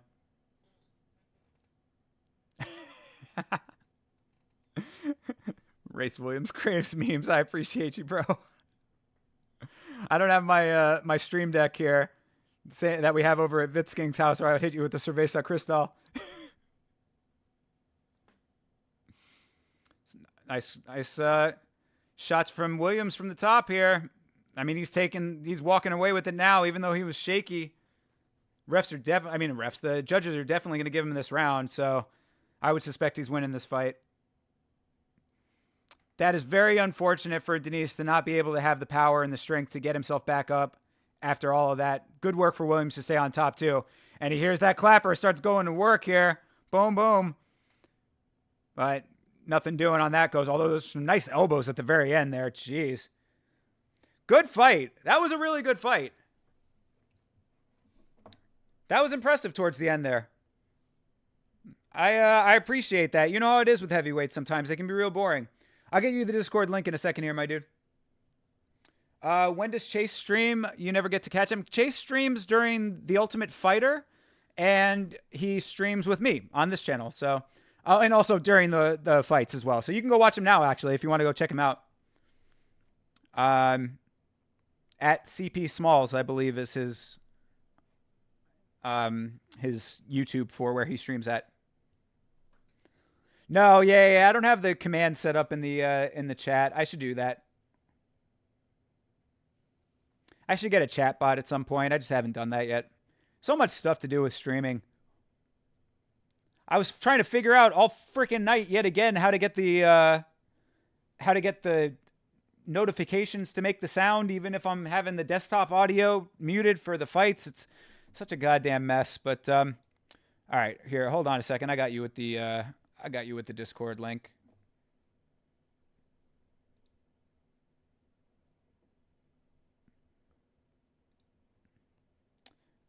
I got you with the Discord link, my dude.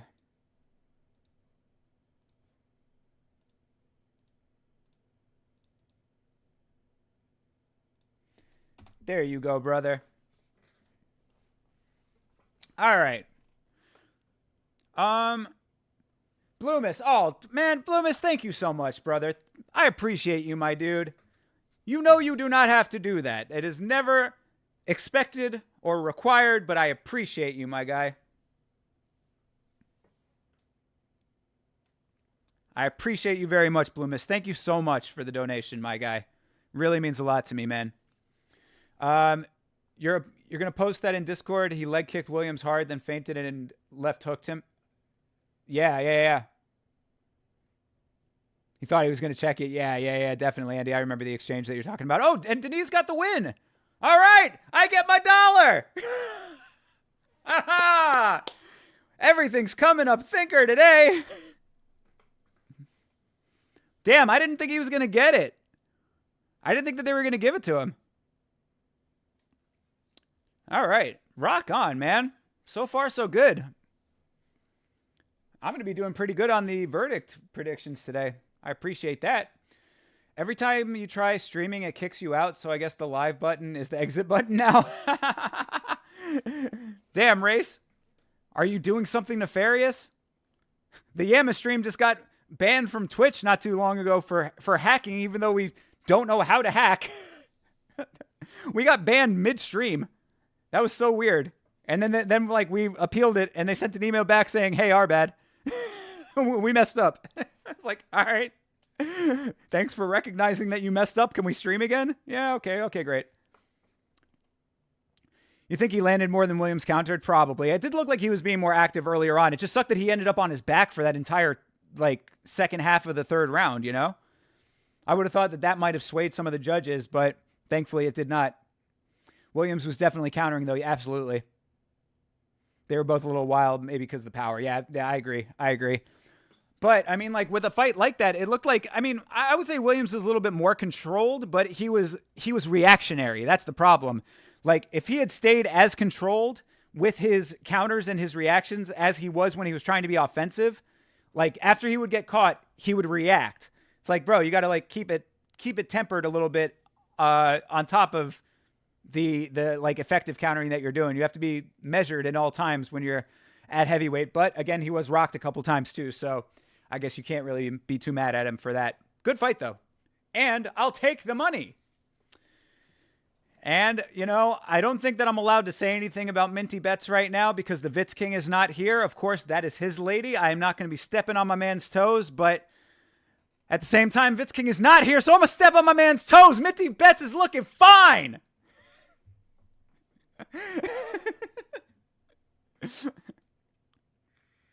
What am I supposed to do? My girl is not on the broadcast today. There is no Mego Levy today for me to simp over. Minty balloons, yo. Minty Bets and her ridiculously long neck. Vitz King calls her Littlefoot. Oh, man. All right.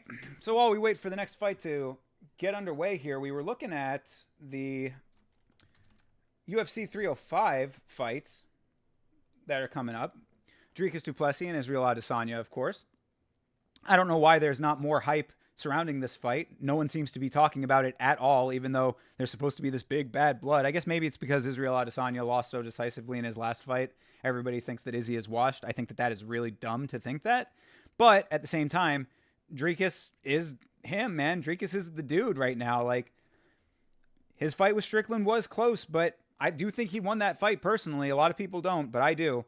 And right now, I think he's going to be a pretty goddamn tough test for Israel Adesanya. You know, the difference with Dricus du Plessis as well is that Dricus takes being a champion very seriously.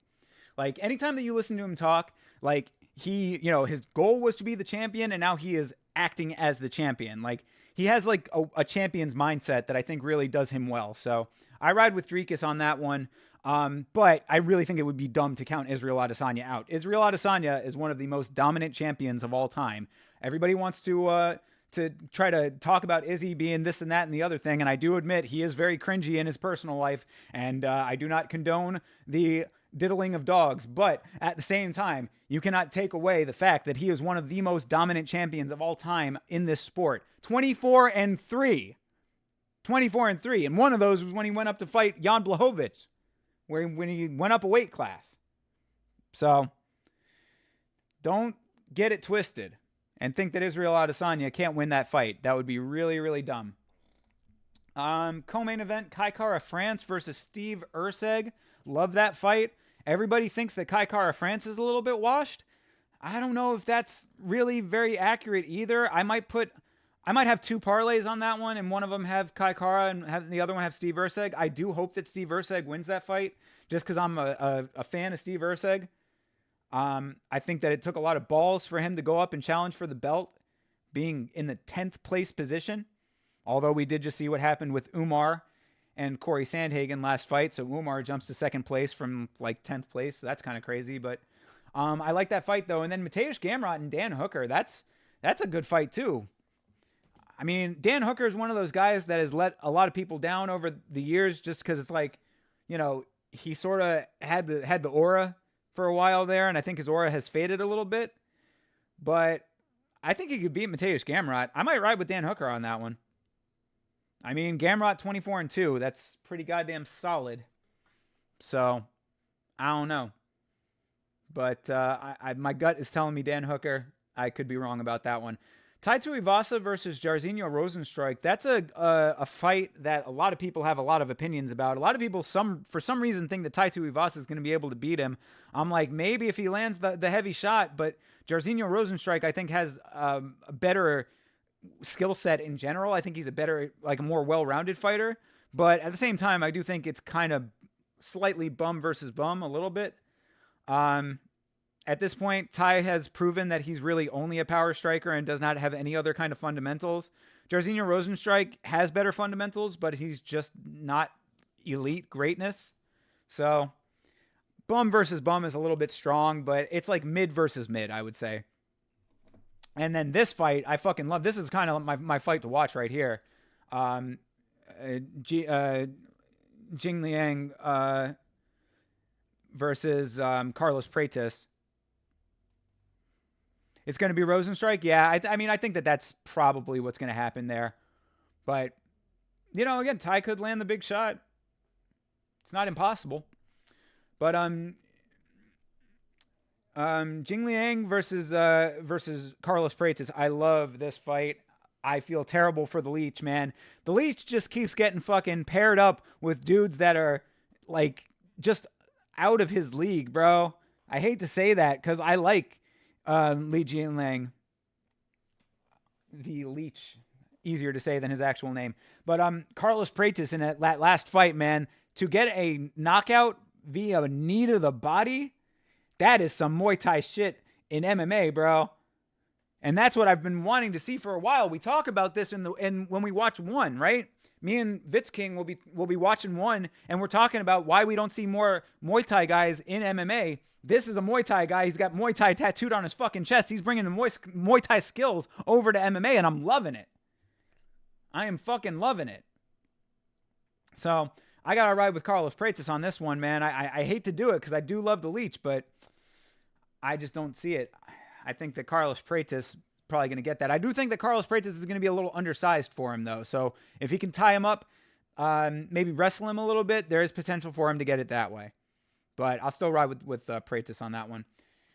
Junior Tafa versus Walter Walker. That's a good fight. I think that this would be a nice way for Junior to come back and get himself another decent win. Although Walter Walker is not terrible. Of course, he is the brother of Johnny Walker. 11-1. You know, good record.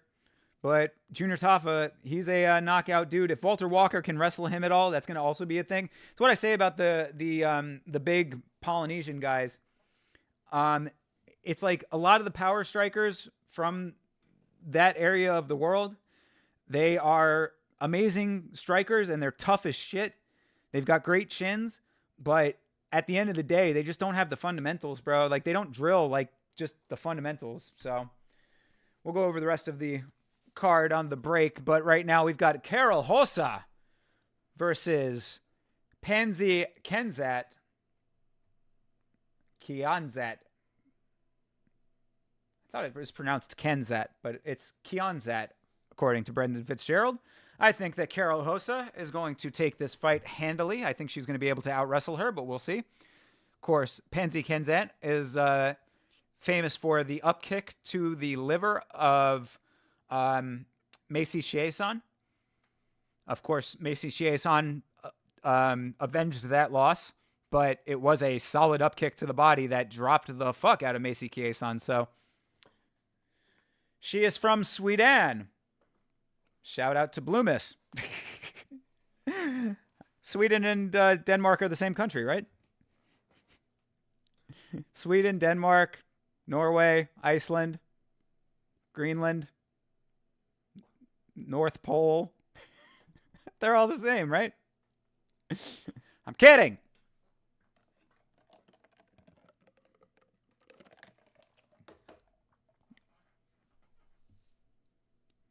But yeah, I think Karol Rosa has this in the bag. I think she's going to be able to out-wrestle her.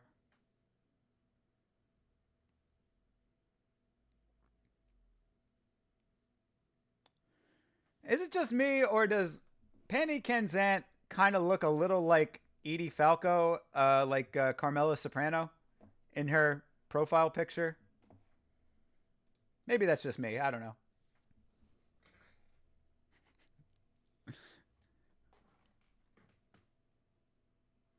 All right, here we go. Nice body shot to start off for Kianzad. Nice leg kick, heavy for Karol Rosa. Oh, another nice body shot for her. Panzi Kianzad go to the body decently. Obviously, that has done her well in the past. That leg kick she checked, spun her around. Karol Rosa putting some power on her leg kicks, which is nice.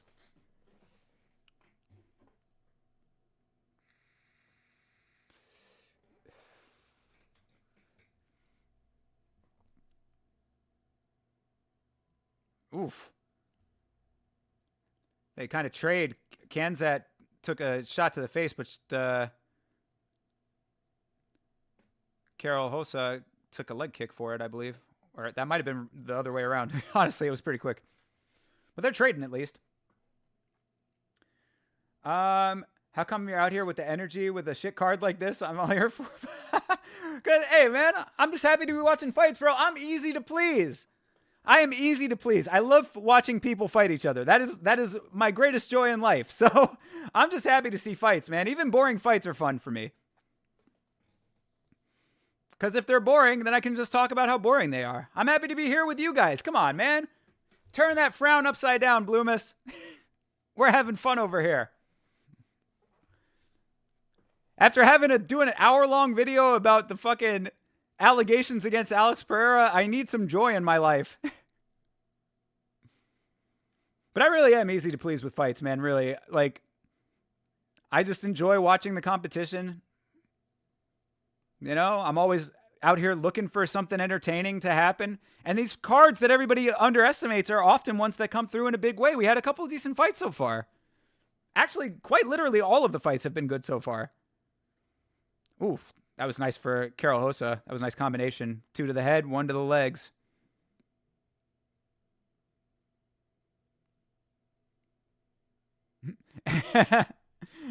Right on, brother. Well, I'm here to call him for you.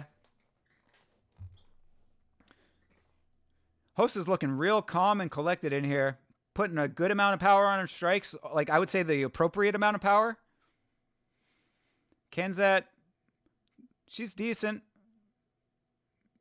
But Hosa is starting to put it together. That was nice for Kensat, though.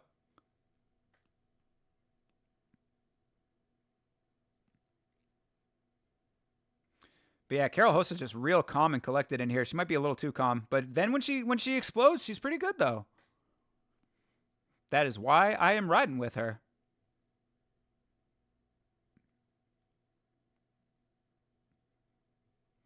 I would like to see Hosa go for a takedown, though. I thought she was going to do more wrestling. I didn't expect it to be a striker's affair. Not that it needs to be on the ground. I mean, the striking's nice, but I would have thought that that would have been her game plan. Oof, she caught one there. Kensat's got a decent amount of power, too. I just don't think she's as powerful. That's what I'm suspecting off of what I'm seeing here. Nice overhand for Hosa. Ooh, no, damn, that was another nice combo for Hosa. Yeah, I would say she's taking this round pretty solidly right now. Kensat not out of it at all, but still.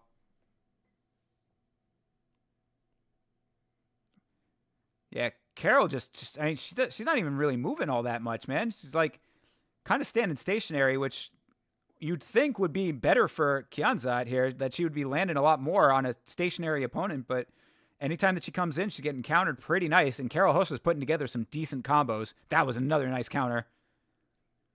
It's like everything that Kensat's doing, like Carol Hosa just has an answer for. That was decent for Penzi, though. Another nice body shot for Kensat. That's the only thing that Kensat's doing like exceptionally well right now is going to the body. But Hosa's just doing a really nice job right now. Just real cool and collected. And Kensat just fell over probably because her leg has been kicked so many goddamn times. Oh, another heavy one to the leg. That was kind of crazy, though. Kensat just fucking toppled herself over at range. There was nothing that was coming at her or anything. That was a very loud clapper.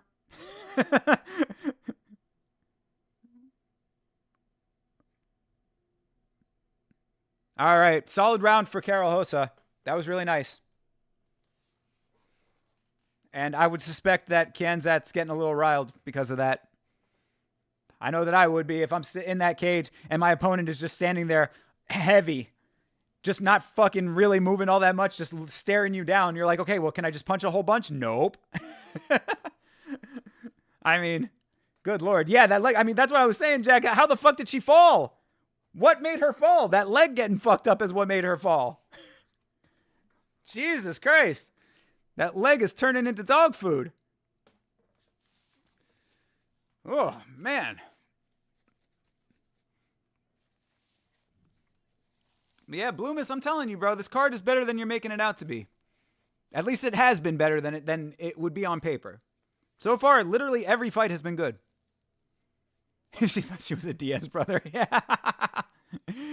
Yeah, well, if she gets hit in the side of the eye and it starts bleeding a waterfall, then she'll definitely be like a Diaz brother then.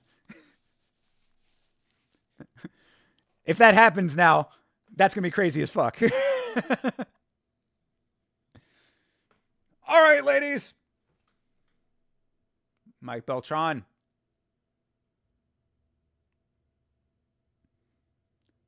All right. Hossa just flat. She is not moving at all. But her combos are nice. Hossa's not giving her any respect. That's a great element to this right now for her. I guess she feels that she's seen what Kianzat's going to do, and she's just like, I ain't having none of this shit. Fuck it. Like, I don't care about what she's got. She don't got nothing for me. Because she's standing at striking range, not moving in the slightest. Could turn out to be pretty bad for her if Pani Kianzat can turn this around.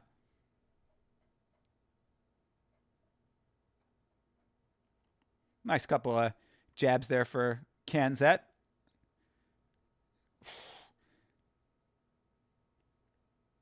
Yeah, see, the commentary team is saying what I just said.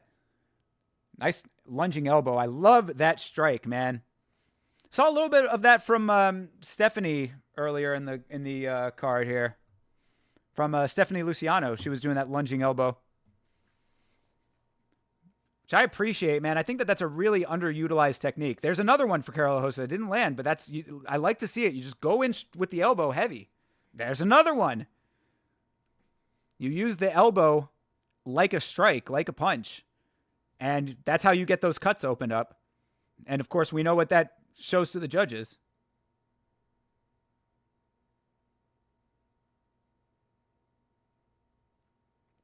Yeah, they are right on the commentary team that Kianzat is definitely tough, but, man, she is getting smacked around here. She's got some blood opened up on the forehead.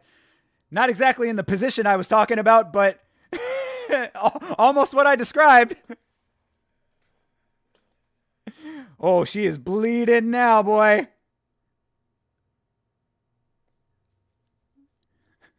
Jack, do you count it? Do you count that? Do I get that for an accurate prediction?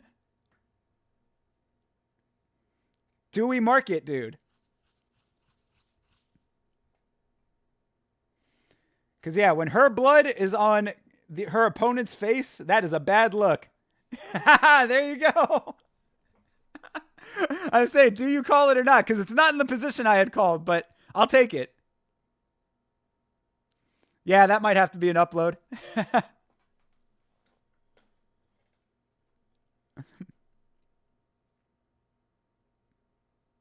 That is crazy though, because it was the lunging elbow. That's what I was talking about. I love the lunging elbow. Another nice elbow for Hossa. Fucking talk about something to talk about on Monday, man. Karol Rosa is going to be getting some high praise from me on Monday because she's looking really nice. Kianzat's trying to come back here. I mean, she's definitely, she's not out of this fight, but at the same time, Karol Rosa she does not seem to care about anything that she's doing. Like, I have seen your worst. Do your worst. Just ties her up against the cage. Oh, that was a nice elbow of Kianzat's own there. Yeah, oh my God, dude. And now Kianzat is looking like a bloody roast beef right now. Yeah, her blood is all over Karol Rosa right now. None of that blood is Karol's. Jesus Christ. Oh, God damn. Karol Rosa's turning this chick into fucking minced meat pie over here. Ooh, and another heavy leg kick. You could see that you can see that Kianzat's like limping around now a little bit. She's not wanting to put pressure on that leg. She's not wanting to put weight on it. Jesus Christ, dude. Throwing the fucking towel over here. Even though, I say that when Kianzat is not out of this fight at all, she is still in it. She's just beating the fuck. Oh my God. Ooh, a nice jab just sails on through for Hossa. And Kensat keeps beckoning her on, and it's just like Carol's not biting on any of that shit. She just keeps doing exactly what she needs to do. This is a really, really nice performance for Karol Hossa right now. Like, this is definitely raising her stock for real. If she's number 8 now, I would say that this is warranting a pretty good jump here.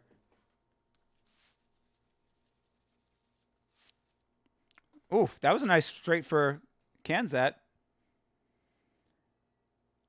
Good Lord. Karol Hossa is as bloody as Penzi Kensat, yet none of it is her blood. None of it is her own blood. That is crazy. Yo, Jack, legit, she's bleeding and telling her to bring it. Diaz confirmed, legit.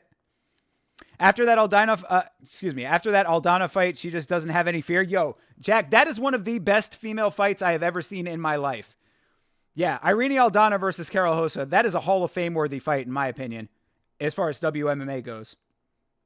Stop telling her to bring it. She's piecing you the fuck up already. Yo, legit, Jack, exactly. Stop. Say no mas. How do you say please stop in Portuguese?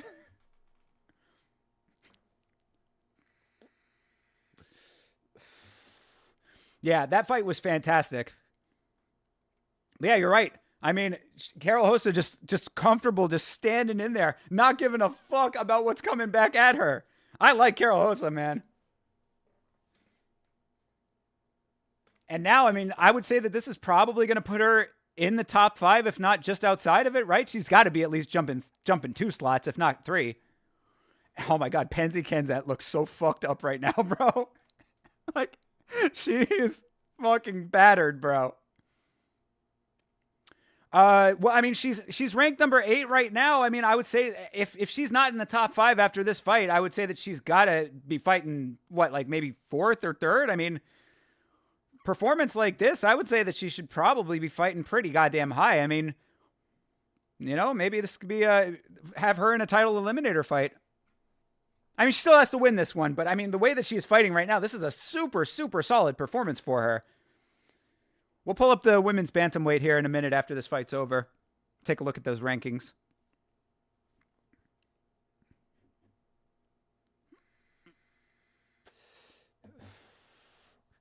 And now Hossa's just got her up against the cage. That was a nice elbow for Kensat. I think she's taking a cue from Karol Hossa throwing that elbow out. Oh, you're talking about Kensat? Yeah. No. Oh, I see what you're saying. Yeah. She's definitely not winning this fight. But I mean, we gotta see.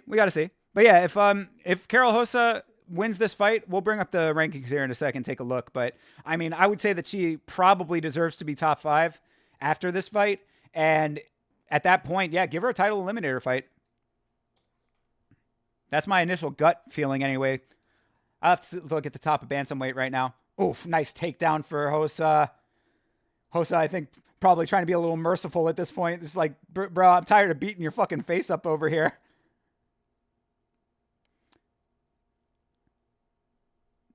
Yeah, that's the commentary team is exactly saying it. They're like, yo, they're both probably pretty happy with this right now. Hossa's like, I don't want to have to bloody your face anymore. And Kensat's just like, you know what? I will relax on my back for a little while here. Nice shot for Hossa off the top, though. She needs to put a stamp on it. Her stamp is already all over her face. She has stamped her elbow into her face many times.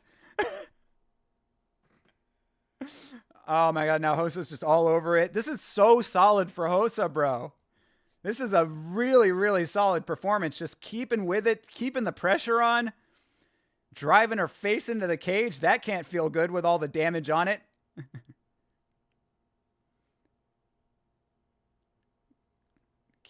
Kensat trying to turn herself around. Hossa just so on top of things right now.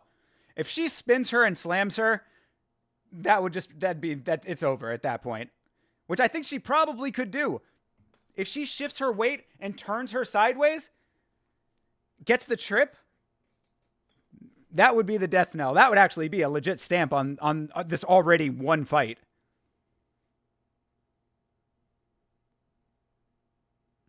Doesn't look like she'll be able to do it. Ooh, that was another nice elbow for Kanzat, though.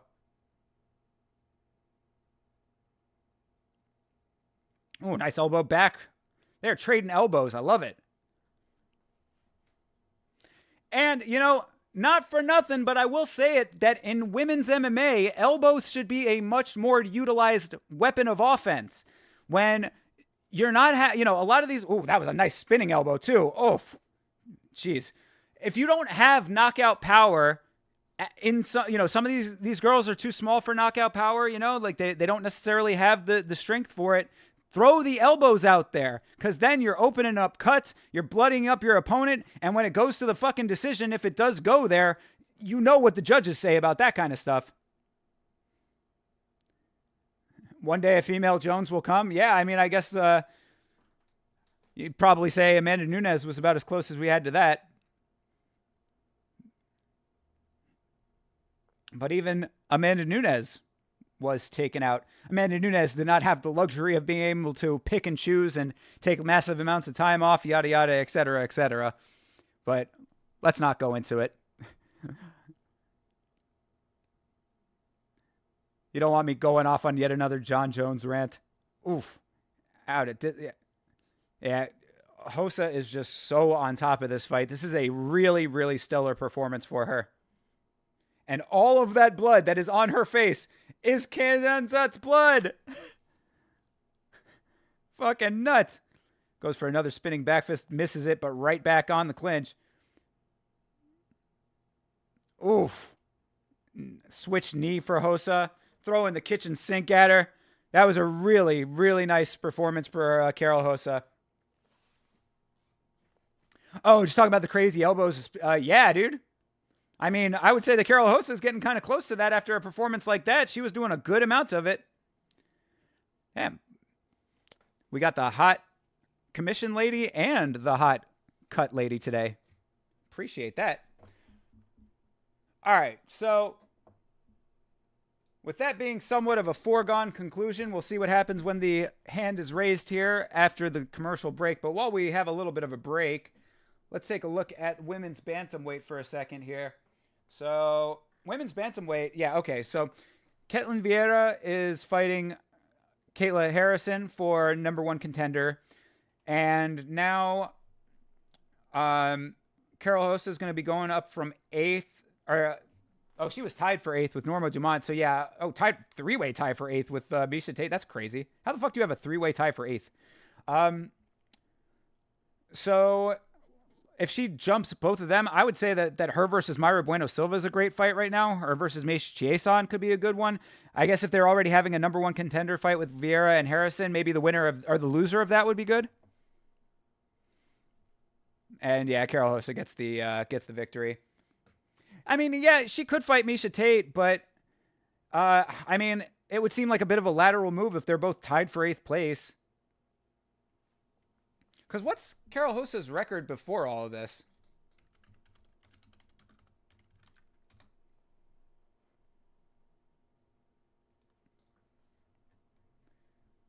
So, yeah, okay. So, she's a little bit checkered. So, you know what? Maybe I take it back a little bit. Why is Miesha Tate number 8? Yeah. I mean, I think it just speaks to the depth of the bantamweight division. Although Miesha Tate's coming off a victory herself, I believe. Miesha Tate's last fight was a victory, if I'm not mistaken. So, she's been looking pretty decent since she's come back. But, okay, so if she's on the candy cane right now, Karol Hossa, then, yeah, then I take it back. She doesn't necessarily need to be going for a title eliminator just yet. But let's say, I would say, yeah, Karol Hossa versus Meisha Chiasson is a great fight. That would be a banger of a fight, dude. Talk about two chicks that'll go for it with throwing the elbows out there, throwing out some heavy opposition, heavy offense. So I like that fight. And, shit, dude, do a rematch with Irene Aldana. That would be crazy. That would be crazy. Have them go back at it, put on another fucking war. I would love it. But yeah, I mean, everybody knows that Kayla Harrison's going to be the champ of this division, right? I mean, we're all on the same page about that, right? I mean, Kayla Harrison's one fight away from getting her title shot. They should do that on the same card as Rocky and Pena. Got to wait for one of them to get the belt and run it back. Yeah, that makes sense. I just don't know if either of them are going to be able to do it when you've got fucking Kayla Harrison in the mix.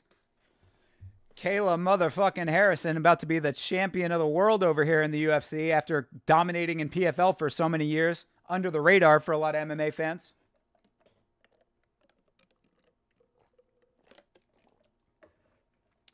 So, yeah, no, great win for Carol Hossa, though.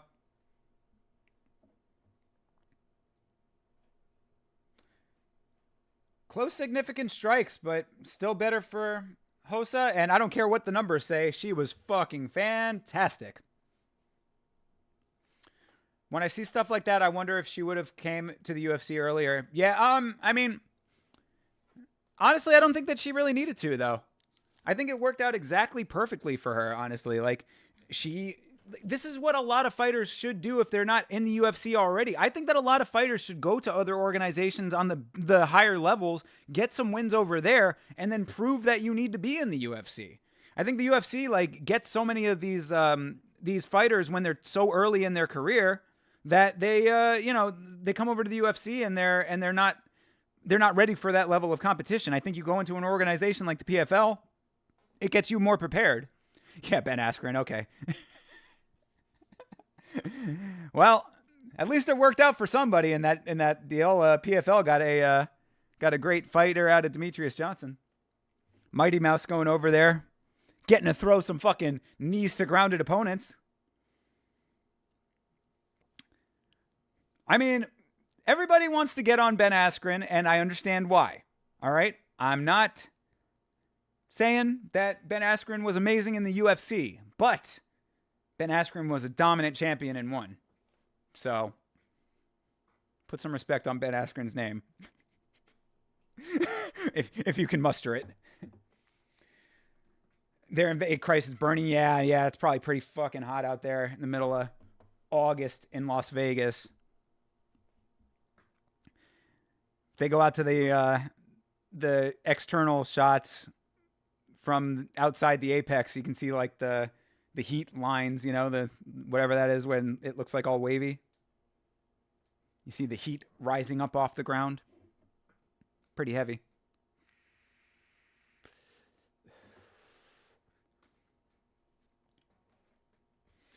All right, as we come into main card here, I'm going to take the first break. I'm going to try to pace my breaks out a little bit better than I did last time that I was solo, so I'm not having to go after every single fight, but that might still happen. We'll see what happens here. But I'm going to take a real quick break, and you know how quick my breaks are, so I will be right back. Don't go anywhere. We will enjoy some more of these fights together.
All right, everybody, we are back. It is main card time. Bro won't be back. Bro is back, all right? Not only is Bro back, but Bro is back with the ginger ale. You know how it goes around here. Canada Dry or get the fuck out of here.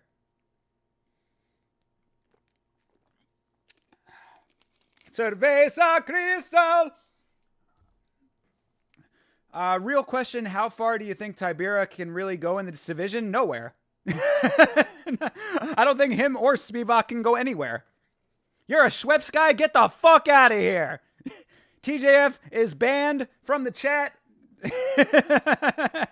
Jack, you know what to do, my guy.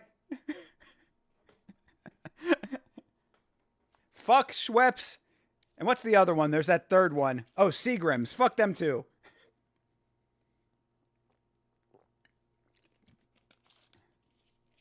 It is all about the Canada Dry in this house. But yeah, I mean, if you're watching the stream right now, they're ranked 8th and 9th. Who even wanted this fight to begin with? Nah, TJF can stay. You just have to find out a way to force him to drink Canada Dry. That's what we do. You don't get banned. You just get a case of Canada Dry sent to your house, and you have to drink it on stream. I need video proof that you're drinking it. So tell Jack your address. Jack, send him a case of Canada Dry.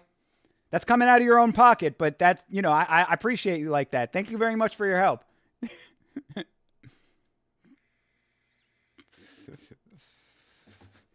You haven't watched the UFC at all? What are you talking about? You watching that Misfits boxing shit? Apparently everybody's watching this Misfits boxing stuff. I have no idea why. I guess maybe they know the people on it. I don't know any of the creators on it. Who else is on that card?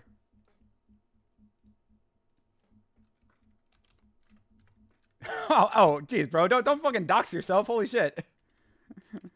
Jack, delete that.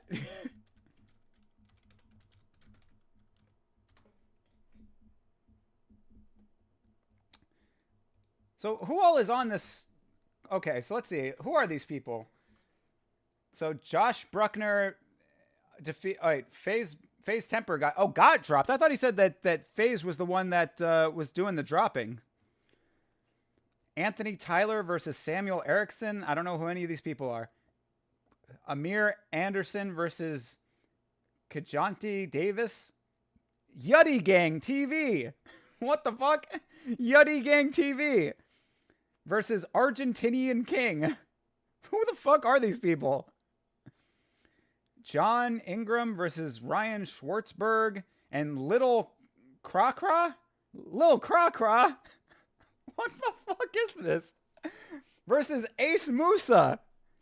And Leah Gotti versus Amber Fields. Who the fuck is watching this shit, man?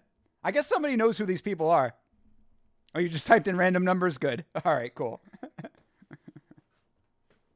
Yeah, Jack, I was saying I can't talk about Minty without my boy present, He's going to have some words for me.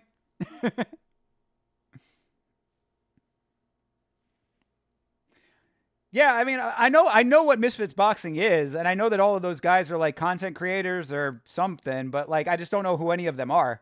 The only one that I would even remotely know is the guy from the FaZe clan, just because I know who those guys are, but I don't know any of the other people.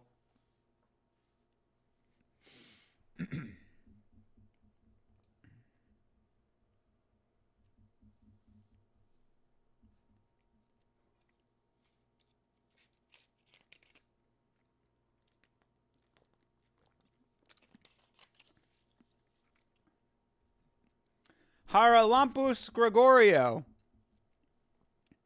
A crazy name and a heavy favorite. So I was saying earlier in the stream, these favorites are like all kinds of crazy tonight. And Bloomis, thank you so much again for the donation, my brother. I appreciate you, my guy. Means a lot to me. It really, really means a lot to me. Thank you for supporting the stream. Everything that gets donated goes right back into the stream. So thank you very much for that. So yeah, Gregorio is a minus 240 right now. Further on down the card, we've got Chris Gutierrez as a minus 650. 650! Fucking crazy. And we got Danny Barlow as a minus 400, also fucking crazy. And then Chepi Mariscal is a minus 185. So I mean, that, it's crazy when a minus 185 is like the most reasonable one. Fucking nuts. So we got some heavy favorites on this card right now. And I got a favorites parlay. Right now, hey, I don't want to speak too soon, but my bets have been going pretty okay right now. We are up on the day after 2 fights. So I put the straight on Jonathan Deniz and that worked out. And then Stephanie Luciano and Yusuf Zalal both coming through. That was my heavy parlay, and that one paid off. The favorites parlay is intact right now. So we've got Yusuf Zalal on there, Gregorio, Barlow, and Gutierrez. I mean, it's a heavy it's all the heavy favorites, but I was like, hopefully the matchmakers know what the fuck they're talking about here. I mean the odds makers. Yeah, I know. Do you believe that shit? How the hell do you have these numbers like that? And that's crazy on here, on their odds. I don't know when these odds were last updated on the UFC's website, but the UFC has him as a minus 218. It's like, bro, it's a little bit different out there. A little bit different.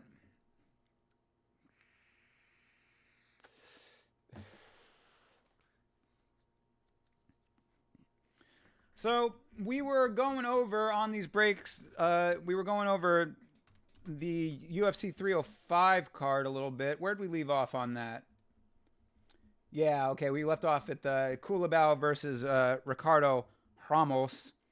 Josh Culibao is a guy who has gotten some like unfavorable matchups just because he's one of those tough dudes. He's a high output, low power kind of guy, I think, based on the last performances I've seen. So I would hope that Culibao can get that win. But Ramos has put up a fight. I'll side with Culibao early. Jack Jenkins versus Herbert Burns. Jack Jenkins is the dude that broke his arm in really nasty fashion a couple fights ago. It looks like he's better now. And Herbert Burns is a fucking bum. So hopefully Jack Jenkins can get a nice decisive win on that one. Oh, Casey O'Neal's not fighting anymore? That kind of sus. I would have liked to have seen that fight.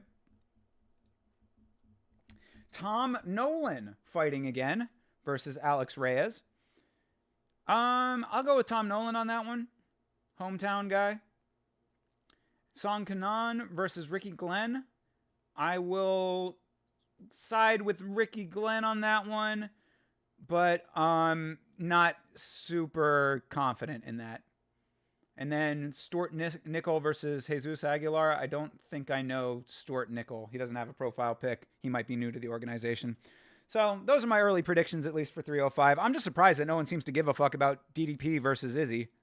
I have not heard anybody talking about it. Look at Joe Martinez with that fly suit going on. My guy. Everybody always talks about how good Buff looks. I do not hear anybody talking about what me and Vitz King always say about Mr. Joe Martinez. It doesn't matter that he's not the greatest announcer of all time. He has to play second fiddle to Buff on that, but his suit game is fucking on point. Herbert isn't a bum. He's next. Yeah, I don't know about all that, homie. Did you see that last fight? Hey, yo, thank you very much for following TJF Play. Oh, TJF Plays. All right. Following on another platform. I appreciate you, my guy. Thank you very much for that.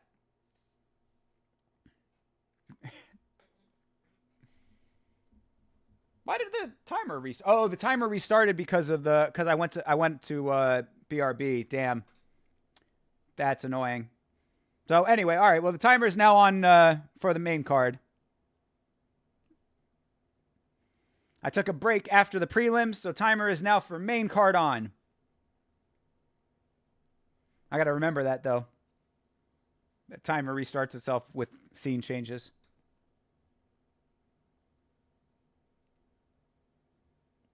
All right. Haralampus. What a cool name that is. And here we go. Ooh, all right. Kazama going in for a takedown early. Guys, I'm up against the cage. Putting a lot of energy here straight out the gate. No glove touch. He just went straight into it.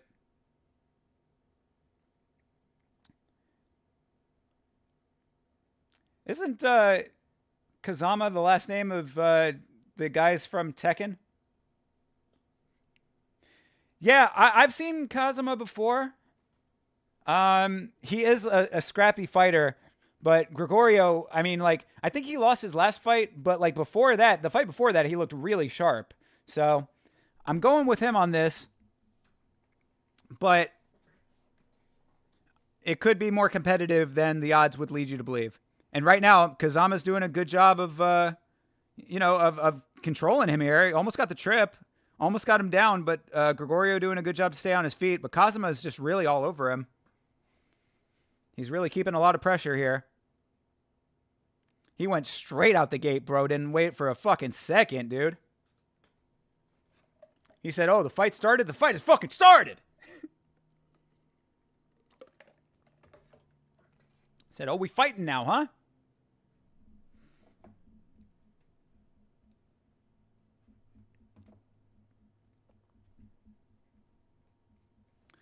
He's still not free. Yeah, same, Bisbing, same. Are any of us really free, man? I mean, Kazama's got to do something with this control, though, because, I mean, he's doing a great job here with the, with the pressure, but he's not really doing too much with it. That was a nice knee, though. Oh, was it, what? Was he downed? What? Was he downed? He wasn't downed. I thought that they changed the rule on that. Isn't that has the rule change not taken effect yet?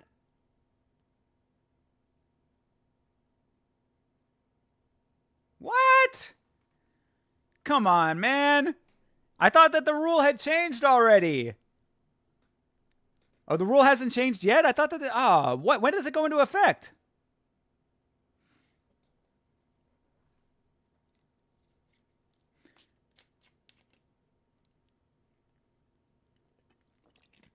Oh, it takes effect in October? Okay. All right, fair enough. Well, I mean, look, you don't like to see something like that, but Herzog's got to do his job. I guess you can't be too mad at it. It's never changing. No, it has to change. Dear God, let it change.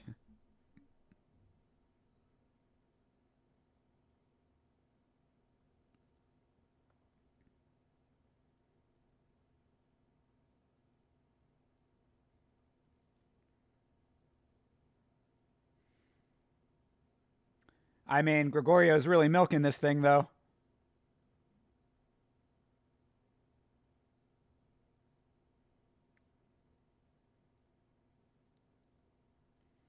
This is all kinds of stupid right now, though, guy. I'm not going to lie. Like, that's going to be a legal knee in a couple of months, homie. You need to be able to take that. You really should not be fucking milking it like this. Nah, nobody killed it better than Aljo. Yeah. Aljo's acting. I mean, I must be a real mark, though, because at the time when I saw it happen, I didn't think he was acting. So, I always want to believe that these guys are not being bitches.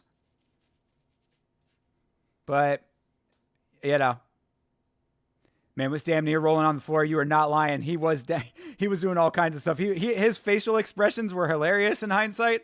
He had that really like scrunched up face, like he was doing one of those. Goat Aljo. I mean, he did powerbomb a motherfucker in his last fight, so.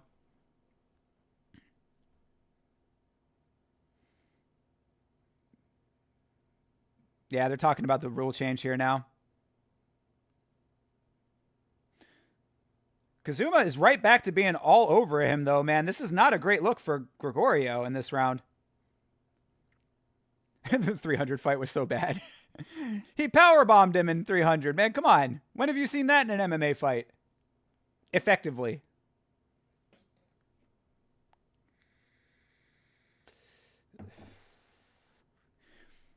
Yeah, I mean, Kazama's... Oh, there it goes. Okay, now he's got him down. This is much better for Kazama now. Uh-oh. Man, he's got all kinds of time here. Kazama's got him on his back. He has his back. He's trying to sink in the rear naked here. Gregorio is not looking sharp right now. Yeah, you ain't lying, dude. This dude is all over this shit, bro. Fighting at bantamweight, these smaller guys, they are all about their output. And I mean, out the gate, from the second the fight started and then right after the break for the illegal strike, he was like right back to work, man. Time in, whoom. Makes a fucking beeline. Cross the cage. Nice. Oh, he tried to roll in for an armbar. Doesn't get it. Gregorio now in better position here. Trying to go for a triangle. I doubt he's going to be able to get that. He has to swing that leg over, the other leg, from under his arm. It's not going to work. Yeah, okay. Gregorio in top control here now. Kazama trying to get back to his feet. Gregorio really needs to fucking do something right now, though, because he has been controlled this entire round. Uh-oh. Careful with those up kicks, homie. You know that you've already been warned for some shit.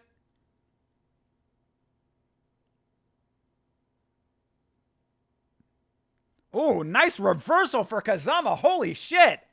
That was really nice. Bro. This Kazama dude.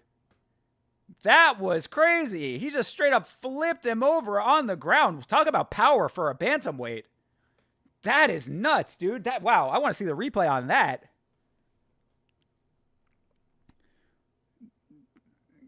Gregorio doing a good job to not let himself get into a terrible submission situation, but still, he is just being outworked. Bro, this guy is fucking rabid.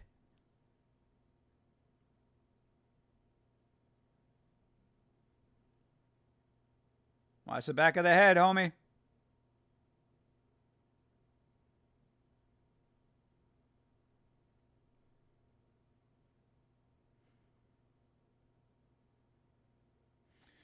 Wow. Talk about a dominant round for Kazama. I mean, that fucking stoppage aside, that might be a 10-8 round, honestly. Whew. Wow. That was a heavy pace, man. I'm exhausted just watching that shit.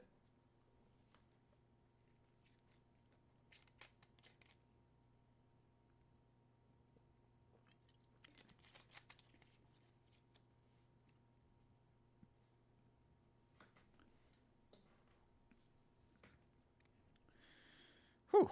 Yeah, got to catch my own breath here. Look at those numbers. 38 total strikes for Kazama. 3 for Gregorio. Significant strikes. 1 for Gregorio. Only 2 for Kazama, but still. Forgot to make your predictions. Guess you'll lose a couple points. Yeah, we'll go ahead and make your predictions now, my dude. I think you can still predict. If you're talking about on verdict, you can predict up until the fight starts, I believe. All right, round 2 coming up here.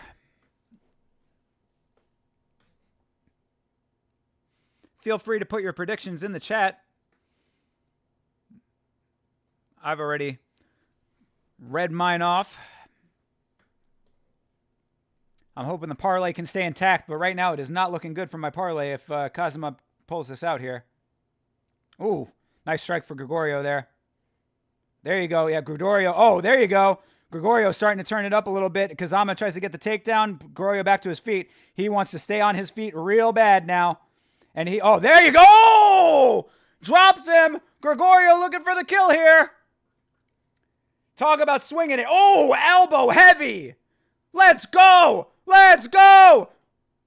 Oh, Herzog's close. Oh, another one! God damn! Those elbows are nasty. Holy shit, talk about a turning of the tides. Boom, another elbow. Another one. Another one. Another one! Herzog is giving him a lot of real estate, bro, because he got rocked and those elbows are heavy. Bro! Parlay could be saved. We'll see. I mean, the fact that Herzog is doing a good job to not stop it because he's not out, but still, I mean, that was a heavy, heavy shot that dropped him, and those elbows were nasty. I'm amazed that he's not cut. I got to see if he might be open up. I'm amazed that he's not gushing blood at this point from the elbows that landed on the ground. Woo! Let's go. Gregorio I think he's tired now a little bit himself. I think he's just trying to hold it in place here for a minute. But Kazama is still in it, man. Good for him. Tough motherfucker. He's got a small cut, but it's kind of tiny. Yeah, he's got it. Gregorio needs to go back. Oh, triangle! No!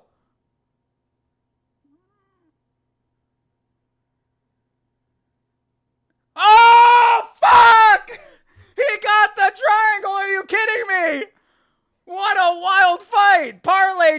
on! Fuck! Wow! No, it's okay, TJF. It is okay, because with a performance like that, now that's a name to fucking remember. Kazama got dropped, elbows heavy, then gets the fucking triangle. How the fuck?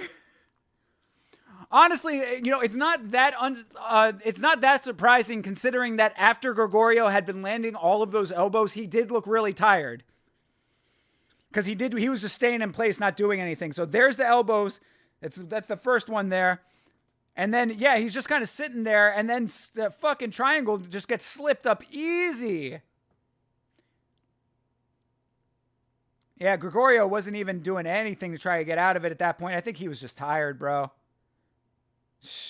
Wow. Kazama getting the win.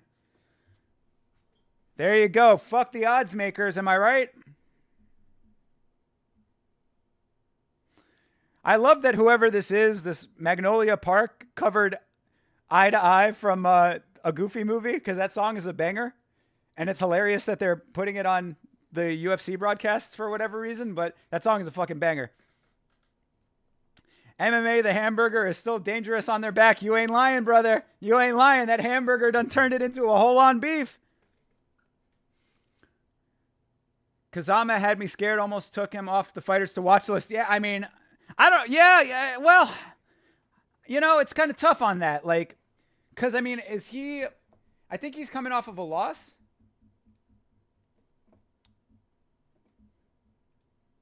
So, I mean, I don't know if he's coming off of multiple losses. Yeah, he's coming off of a couple losses. So, I mean, losing to Rinya Nakamura, that's aged pretty well. Losing to Garrett Armfield, not so great. But yeah, big win to get him back in the win column here. You know what happens after 3 losses. That's usually around the time where they start cutting guys. But yeah, no, he's back in the win column. That's what they were saying. Desperately needed. Good for him.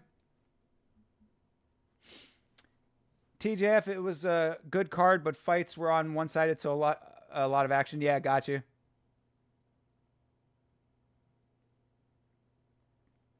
Yeah, the Misfits card he's talking about. Yeah, unless you're Tony. Yeah, well, Tony needs to never fight again. That's very obvious. Hopefully he will stay out of the ring forever. Yeah, handshake for Aljo. We're talking about Aljo. There he is. Say his name and he appears. I believe in Aljo Sterling.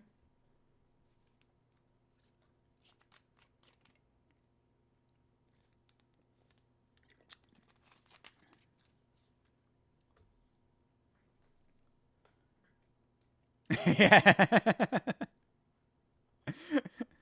The funny thing is that I really don't even know that much about wrestling, but I watch Botchamania, so I know it from that. And actually, I found out that guy, the Henry guy, is doing a meet and greet at somewhere local. I was like, man, maybe I'll go over and just meet him. I don't know who he is, but I know your theme song and it's pretty dope. Kazama showing the Ground Godfather some respect. Yeah. Well, he showed him some respect with that performance after getting a nice, easy triangle. It feels like it's more rare these days that you even see triangles get in, sunk in like that. Considering that they're most people defend it pretty well and easily. So it's very rare that from that type of position with nothing going on. Usually if you see a triangle happening nowadays, it's generally because somebody slipped and just got caught in it in a real quick explosive set of actions. In the middle of a scramble or a scrum or something, all of a sudden it's just a quick triangle and you didn't see it coming. That was just a nice sunk in, locked in triangle and real fundamental shit, That dude is becoming a big star, the evolution of MMA. Yeah, I mean, perhaps.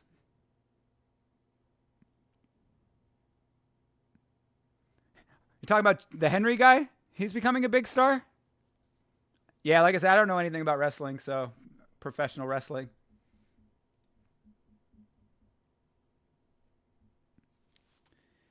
I mean, he should be a big star with the fucking most catchiest theme song. I be singing that shit to myself sometime just randomly. I believe in Joe Henry. I'm like, okay. No, the one that I liked the most, though, and everybody was memeing on his theme song, was the guy with the glorious. I won't give in. I will defend till I'm victorious. That guy's song was fucking cool. That shit was dope, bro. Bobby Roode. Yeah, hell yeah. Yeah, dude. Glorious. That's just heavy, dude. People were trying to meme that shit. I was like, bro, that song is dope. Show some respect. You know how many shitty fucking walkout songs there were in pro wrestling back in the day? We all remember the good ones. There were some shitty ones, man.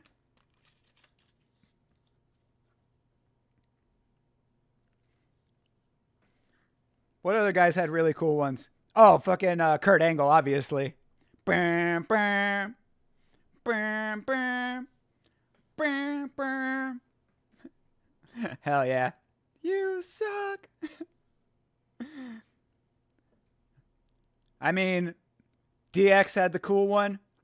Fucking John Cena's was pretty goddamn dope. That was 7-0 and Esoteric. Shout out to those guys.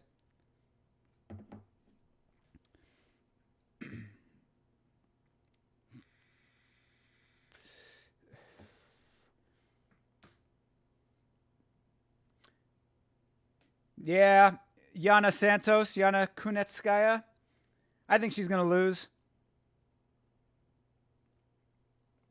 Kurt, iconic, but Randy Orton wins with themes. Yeah, Randy Orton.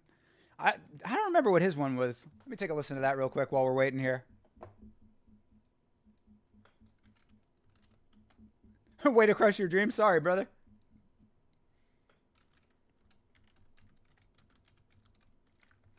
Randy Orton theme song. Voices? This one?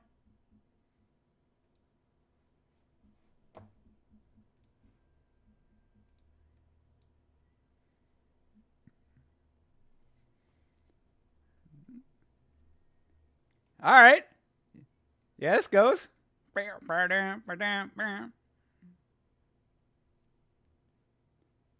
Dun, dun, dun. Oh, his first theme song was different? What was his first theme song called?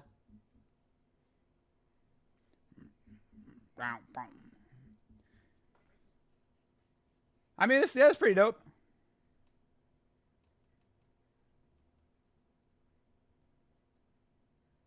I don't know what part is like.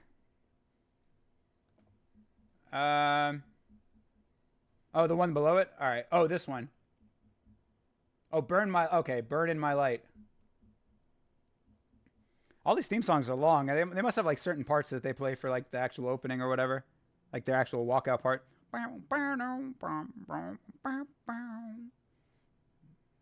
Okay.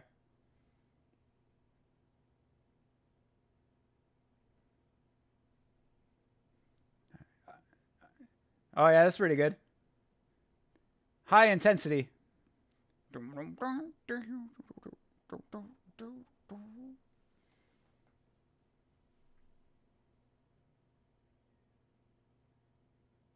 don't know if I like the vocals as much on this one.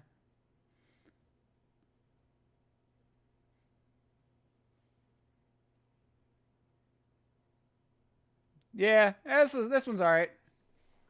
Oh, okay, this part's cool though. Kind of like did like a cool little change there.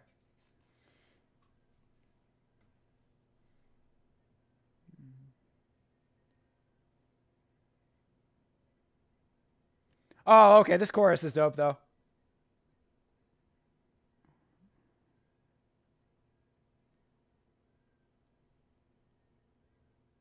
Yeah, all right, I'm with it. I'm with it. I like that. Yo, TJF. Oh, thank you, my dude. Thank you, brother. Thank you for the donation. I appreciate you. I don't want to glaze, but the GOAT of MMA commentary, my man, dude, you fucking rule, bro. Thank you so much, dude. I appreciate it.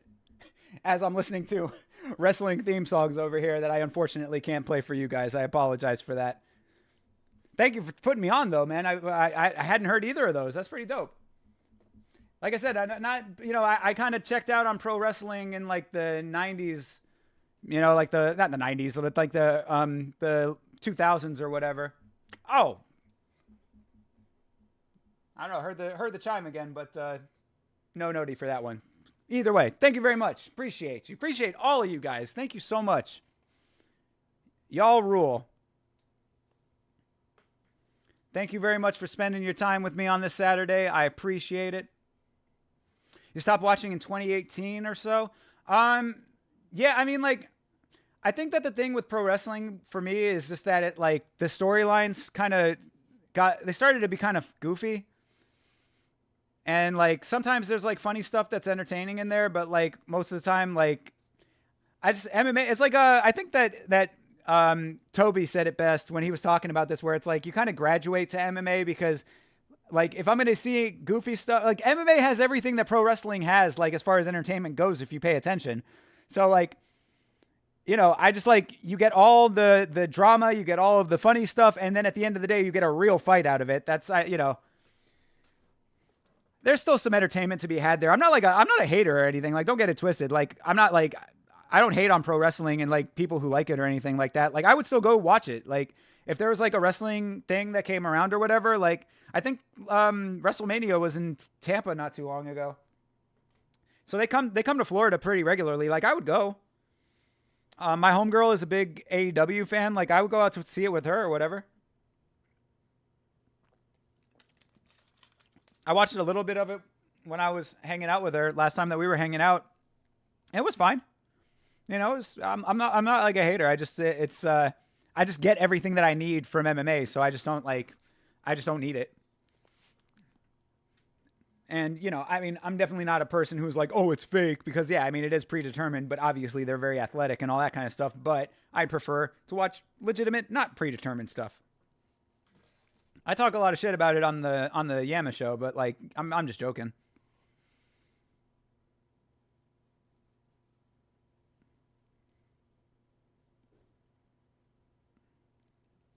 I used to like the Wolfpack theme song.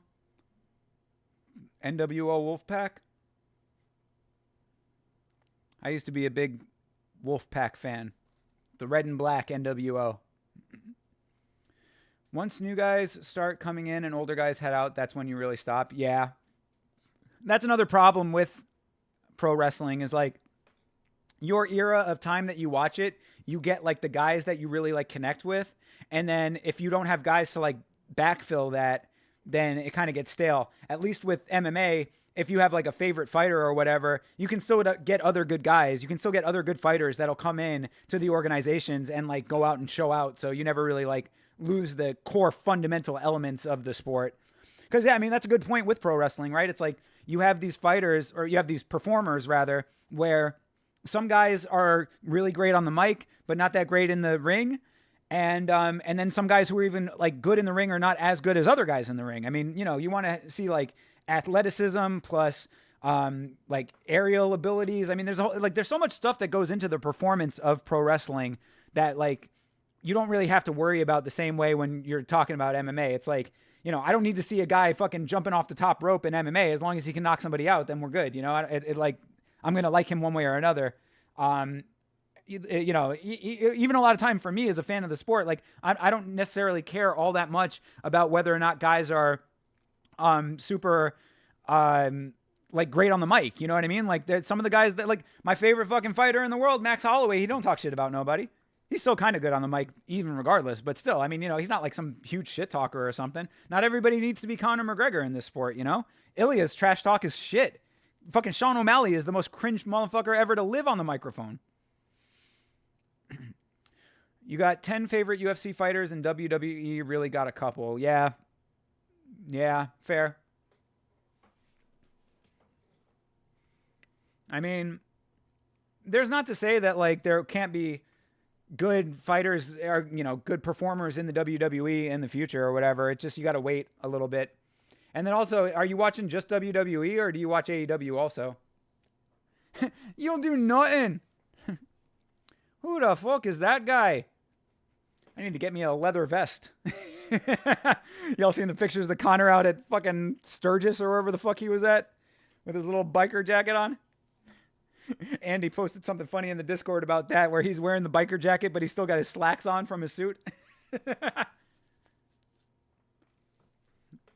Bro, he's gone off the deep end. He's got off the deep end, bro. Connor lost so much aura. Yeah, I mean, his aura was already a little tainted for a while now, in my opinion. But the double champ does what he wants, bro. that's some A1 Coke, yo. Yeah. I mean, if he's getting it straight from the bikers, you know that it's got to be pretty unstepped on, right? He's getting it straight from the Hells Angels, bro.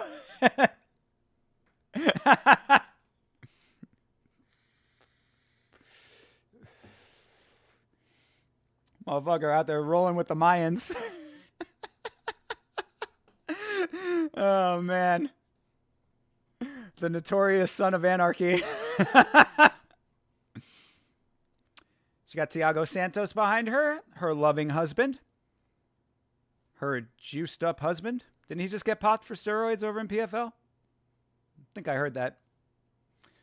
My girl Brooklyn Wren. So gorgeous. Good Lord.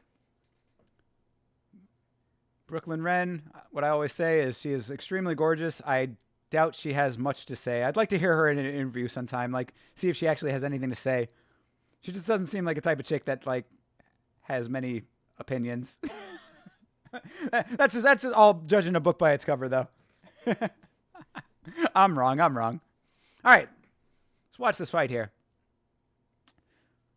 We are now at 4 minutes, 35 seconds. Come on, Chelsea.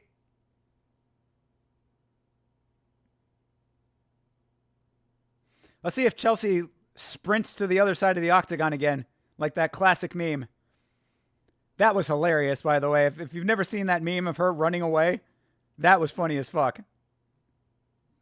My favorite one of that is it's like a head-on shot of her running away, and then behind her is the boulder from Indiana Jones. That shit was great.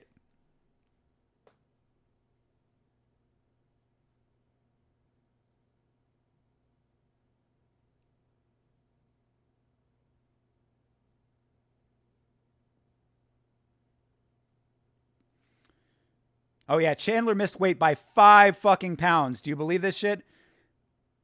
I mean, she better win this fucking fight with a 5-pound advantage. Good Lord.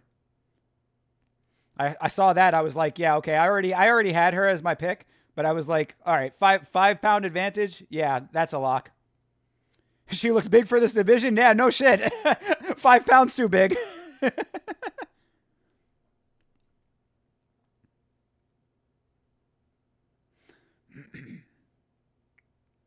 Yeah.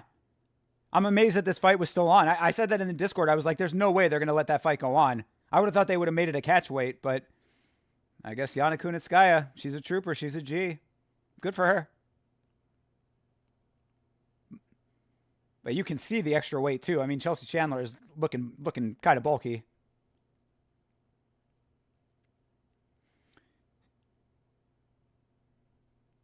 There is potential for her to gas, though, with the extra weight. I mean, they're fighting women's bantamweight. You'd think that they wouldn't, but just saying.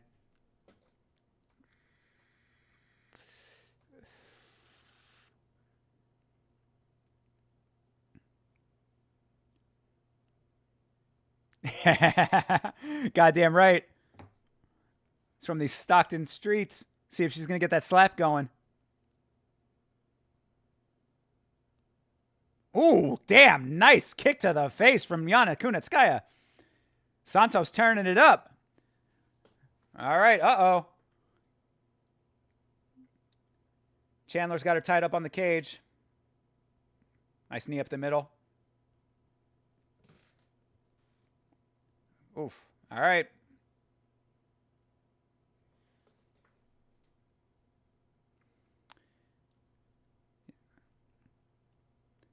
Santos is kind of putting it on her a little bit. Chandler needs to turn up the output. Don't make me regret this underdog pick, Chelsea Chandler.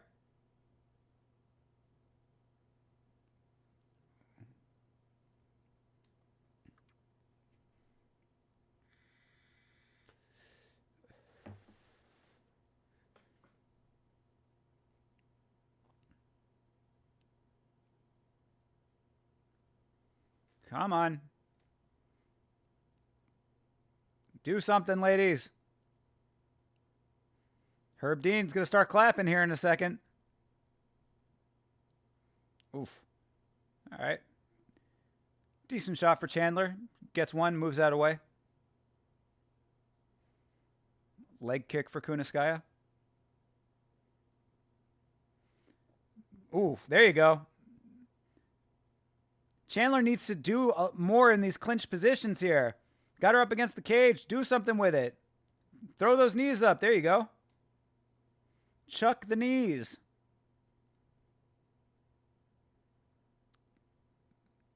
Oof, oof. There, nice combo for Chandler. Oh, man, damn. Spinning kick. Sheesh. Spinning back kick. Looked like it might have landed on the head there. Santos with these kicks, pretty nice, but she needs to keep doing it. I'd say that she's probably taking this round because of it. Oof. Oof, another nice kick right before the bell. Damn, dude. All right, Yana Santos gets round one. Don't make me regret this, Chelsea Chandler. Don't be a bum out there. I'm already losing money over here. Yeah, that spinning kick was nice, dude. Spinning back kick. Looked like it hit, too. Keeps taking a couple of those. There's potential for a bad night for Miss Chandler.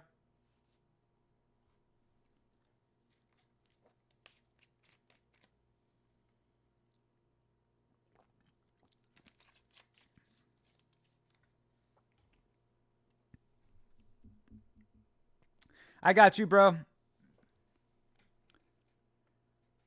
I added the timer. Unfortunately, if you're behind, I don't think that there's a good way to line it up.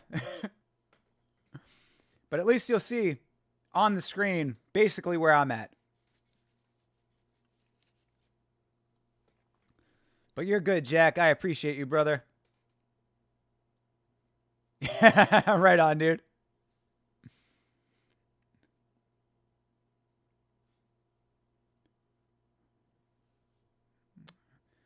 Yeah. Yana Santos is taking the lead here so far. So, dropped her. No! Chelsea Chandler, with your 5 pounds overweight, still getting dropped. Fuck!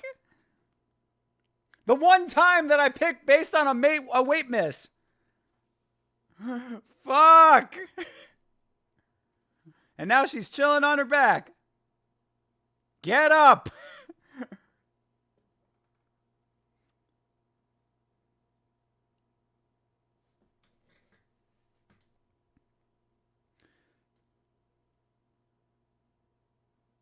Oof, another nice kick for Santos. She is laying it on with these kicks, bro.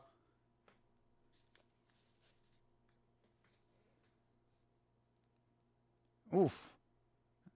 Santos is really putting in some work over here. Yeah, no, legit, dude. Legit. The Diaz brothers can't train your chin, I guess. Because, yeah, she dropped and she stayed down. She was hanging out on vacation down there, you know? Hands behind the head. She was chilling on the beach for a second.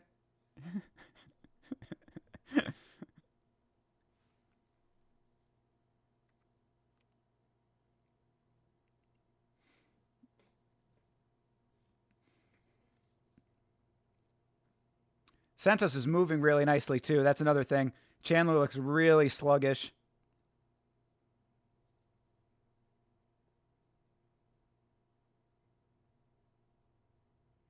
Another nice kick for Santos. Man, she's kicking so nice. Chelsea's just staying stationary, but it ain't like Carol Hossa. Carol Hossa staying stationary, doing great work. Her staying stationary, not so great.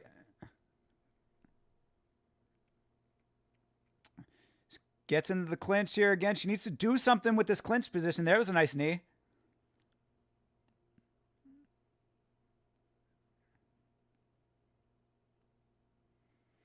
Yeah, Chelsea Chandler is just not technically very good. Like her fundamentals need some work here.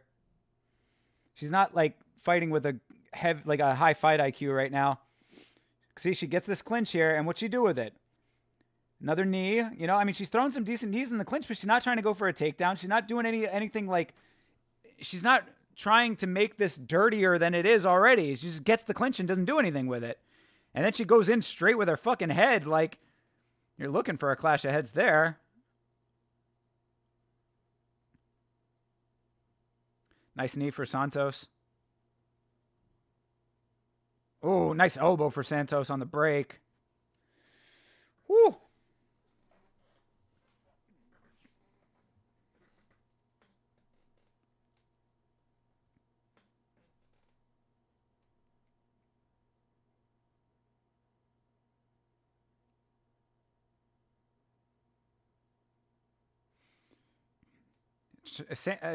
Santos is just walking away with this fight right now. Chandler is just letting herself fall behind here. She is well behind. Also, Santos is moving a lot nicer too, so I think that the cardio is probably going to start getting to Chandler because she is carrying that extra weight.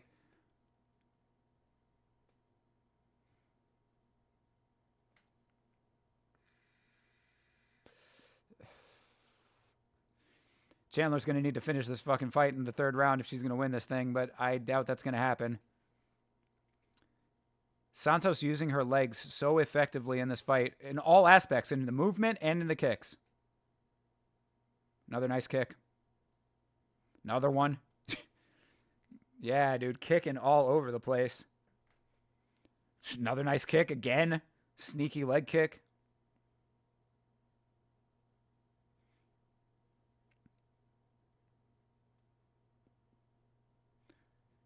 Nice push kick. Didn't fully land, but still. Nice knee for Chandler, finally. Nice shoulder strike for Chandler.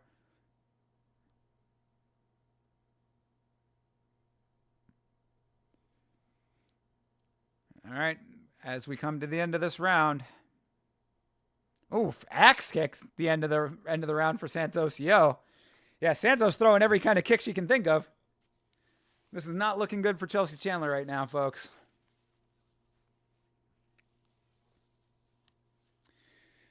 Oh, man. I don't know. 2 rounds down. She's going to need to finish this fight. And I don't know if she has the fortitude to do that.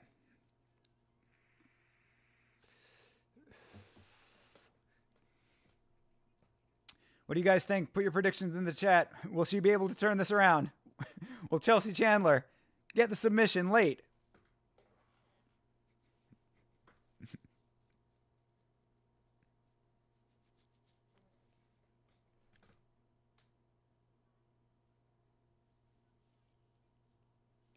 Someone's going to win? Hey, good prediction. Solid prediction from TJF. You think it'll be Chandler? All right, there you go. Nice little vote of confidence for Chandler, who is now down solidly 2 rounds. Chelsea Chandler and Michael Chandler, there is a bit of a skill gap there in the Chandler namesake camp. All right, round 3 is underway. All right, Chandler trying to get the striking going. Clinched up again. What's she going to do with this clinch this time? Anything? Or are you just going to sit on it? You just going to sit on it again? Here she is sitting on it again.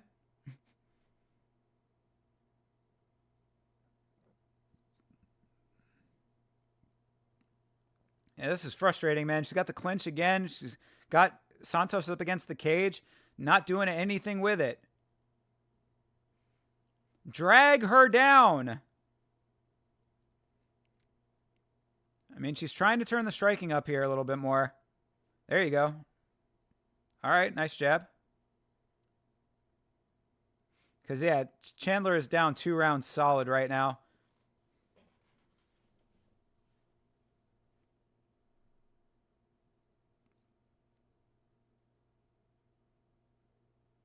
Oof.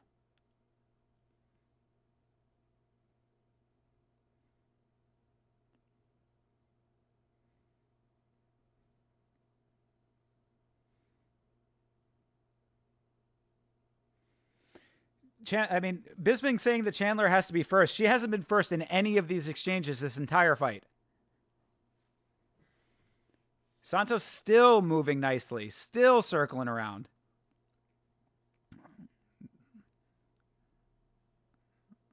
Nice knee for Chandler. She's got her clinched up again. Yet again in the clinch. Yet again not doing much with it, but it was a nice knee.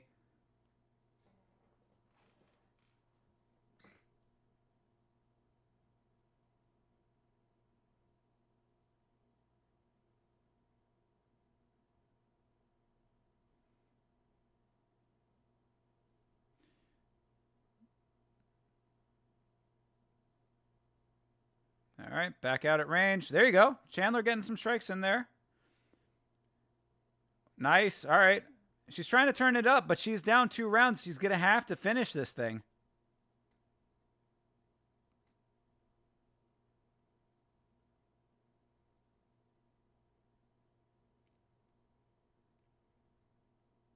Oof. The nice knee for Santos. Both of them been trading some decent knees in the clinch, but not enough to really make an impact one way or another. Back out to distance again.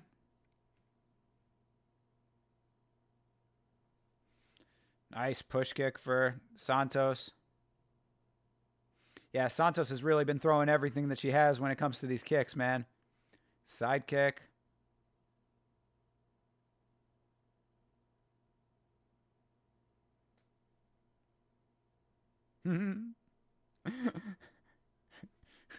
Bisping said, "Take that, weight misser." Bisping makes me laugh. I don't know. Some people don't like Michael Bisping. I like him. I'm a fan.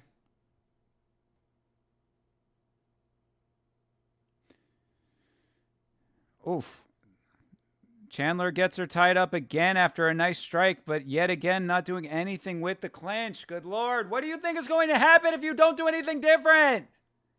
You do the same fucking thing every time that you clinch. Why do you think anything is going to change? Frustrating, man.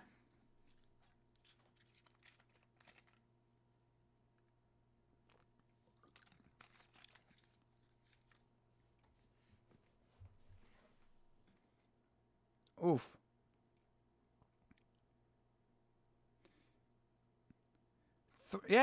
She throws 2 strikes and then goes right back to the clinch and doesn't do anything with the clinch.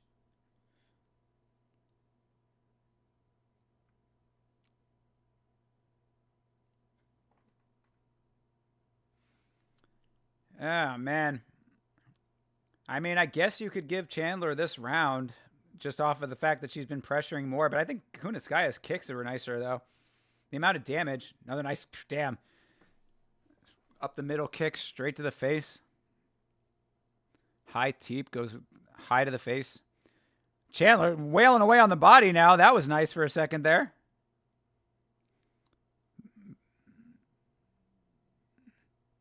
All right. Ah, man. Yep, I should have listened to you, Jack. You are correct. I thought that because Chandler missed weight by 5 fucking pounds, she might be able to get the job done. Silly me. The one time that doesn't prove to be correct. Fucking Lord, dude. That was frustrating as shit. Every time she had her in the clinch, she wasn't doing anything with the clinch except for a couple of knees.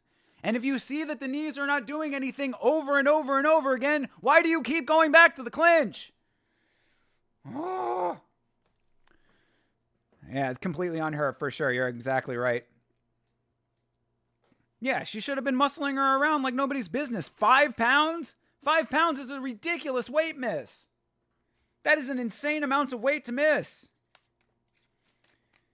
She got fucking bullied herself. Kunitskaya with the kicks though, man.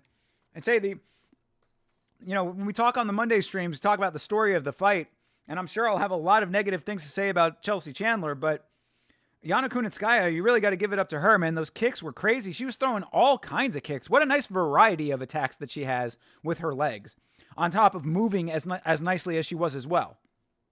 She was circling great. She was staying out of range. Head was moving all over the place, not able to be hit very easily. And then she'd set up a nice kick. She threw a fucking axe kick at the end of round 2. It's kind of crazy. Give her some credit for that, you know? Yeah, does anybody know why no one seems to care about 305? Everybody forgot about the rivalry. All right, Joe Martinez. Yeah, you're right, Jack. They were saying that on the commentary too. You're absolutely correct.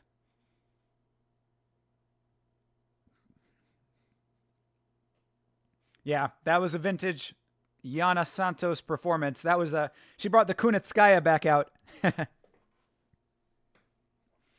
You got DDP in the Izzy fight? I would agree with that off rip. But it's not even about the fight itself. I'm really more curious why no one seems to care.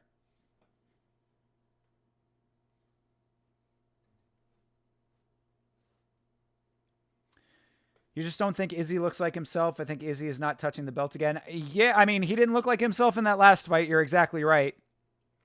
I think it would be a little bit foolish to count him out altogether. You know, because, I mean, wow, I didn't realize that the titties got all jumbled by that push kick to the face. Sorry, I was watching the replay there for a second. Yeah, I mean, I think it would be foolish to count out Izzy off rip. You know, I mean, he is one of the most dominant champions that we've ever had in the sport, but Dricus du Plessis, man, he's at another level. What I was saying, too, is that Dricus du Plessis also takes being the champion very seriously, you know?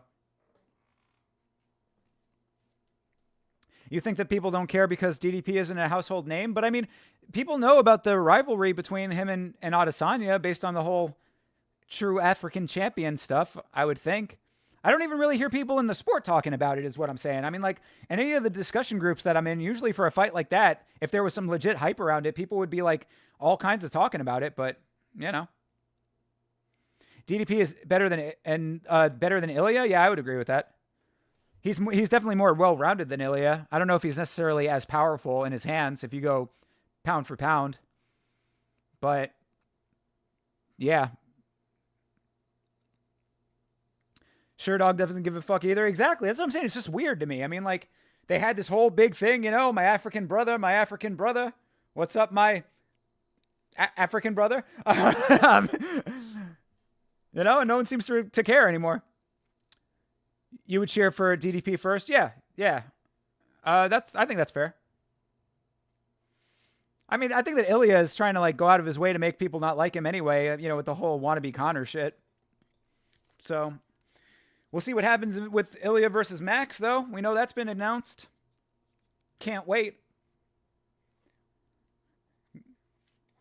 Got a Max Holloway shirt on the way.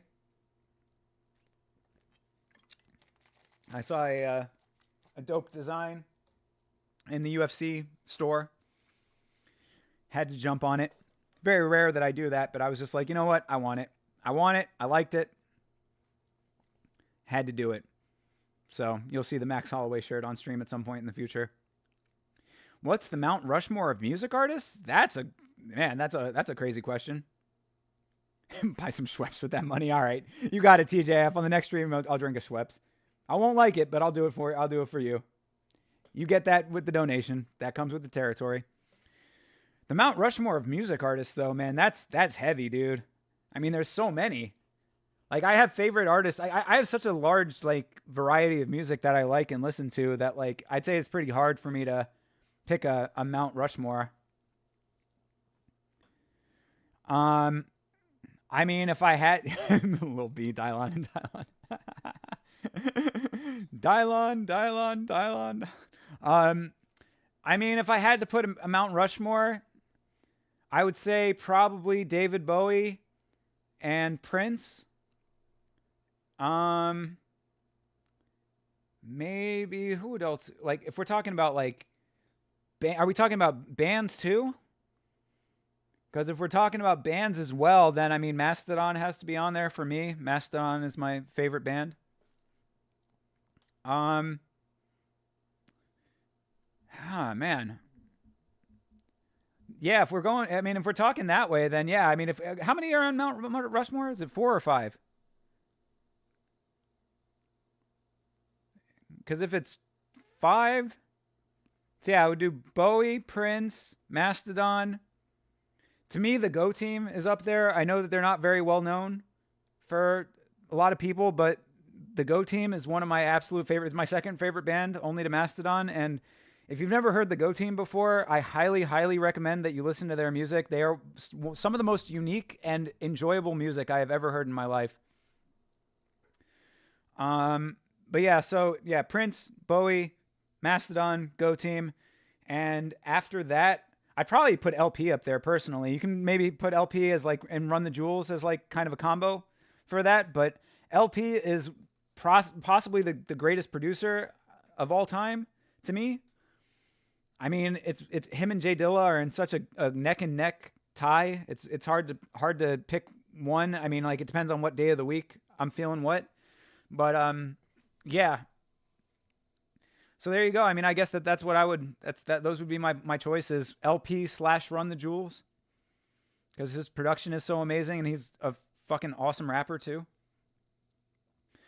But yeah, like I said, man, it's really hard for me to pick just 4 or 5 because I listen to so much music, man. I mean, that's like taking out all of the hip hop. I mean, like all the stuff I just mentioned is like the GOAT musicians, but like, where's Wu-Tang Clan fitting in all of that? You know what I mean? Prince is the GOAT. You found out he had a whole other era before Purple Rain stuff. Yeah, dude, Prince has been like, I mean, Prince, by the time Purple Rain came out, I think Prince had already had like 3 albums out by that point. Purple Rain is like not later in his career, but that's like not his earliest stuff. I mean, Love Sexy Music, I believe, that first album. I forgot what I mean, like, look at Prince. This is Prince's Wikipedia. Let's go to his discography real quick. See how long his Wikipedia page is, period. Look at this. Boom, boom, boom, boom. Go, go, go, go, go, go, go. He has an entire vault of unreleased music. Where's Frank Zappa fall into all of that, you know? For You. That's his first one, yeah. And then, yeah, 78 was his first record. Purple Rain didn't come out till 84. 1, 2, 3, 4, 5 albums before them. 1999 came out before that. That's interesting. I didn't even realize that. I thought 1999 came out later than that. But yeah, dude, I mean, of these records, Controversy, fucking fantastic record. Obviously, Purple Rain. Parade, another amazing album. Sign of the Times is one of, I'd say, my favorite of his records. Fantastic album. Love Sexy came later. Okay. Diamonds and Pearls, also a good one. Then he kind of got into a little weird period there with, the Black Album and Emancipation and all that. That was in the Symbol era. But, yeah, then, I mean, like, he had the resurgence in 2004 with Musicology. I mean, that Musicology is fantastic record, dude. 3121, amazing album. Yeah. Prince just, I mean, and this is just a select smattering of the stuff that he's done. And the amount of songs and records that he's written for other people. The Batman soundtrack, there you go, another great example of his finest work. I don't know if I can say that, but, still. You were at the Rock and Roll Hall of Fame and had to take a picture with his guitar. Yeah, he's got some stuff at the Hard Rock Hotel and Casino, I believe, in South Florida, and the one in Hollywood, my old neck of the woods. I should go down there and take some pictures with that stuff sometime. Tim Burton hated the music for it? Man, fuck Tim Burton. Nah, I'm just kidding. Tim Burton's a G. Although he's been fucking up lately himself, honestly, man. Why the fuck did he make that Dumbo movie? And now he's coming out with the Beetlejuice Part 2 or whatever. Does anybody think that that's going to be good? Does anybody think that that's going to be a worthwhile film? I'm really getting sick and tired of like the rehashing of franchises and shit. The Polo T and Dez fam are also up there as well on top 5. You're talking about Polo G?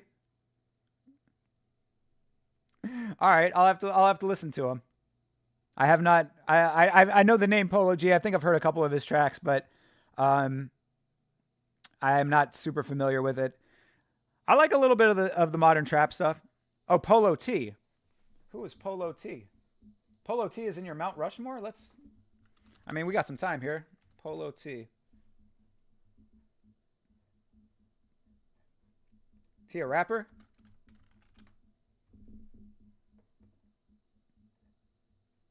It's all just showing up as Polo G, my dude. Oh, Polo T is in the chat. What up? All right. Polo T, Raul Rosas. Uh-oh.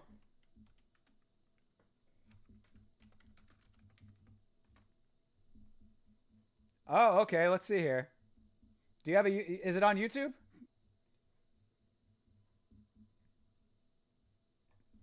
I don't have Spotify, so I can't listen to it that way. Can I listen to it on Apple Music?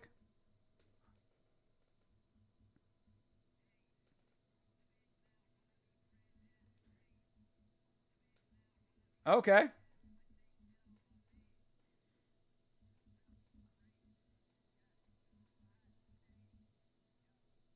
This beat's kind of weird.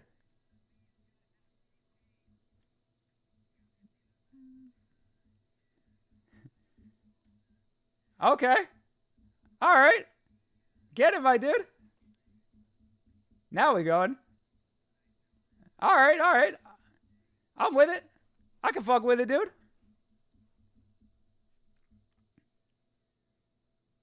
That's what's up, man. I appreciate you making a song about Raul Rosas, though. That's what's up, man. Oh, he got Raul Rosas part 2? Damn, dude. I'm going to have to check your boy out. Shoot me some links in the Discord or whatever.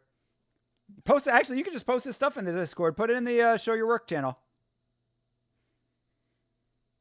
That's fucking dope. Bro's getting it in. Got me feeling like I'm Rosas. I like it. That's what's up, man. Yeah, Polo T, shout out. Putting that work in. All right, we got Chris Gutierrez. We got Kwang Lee going on. Fight has started.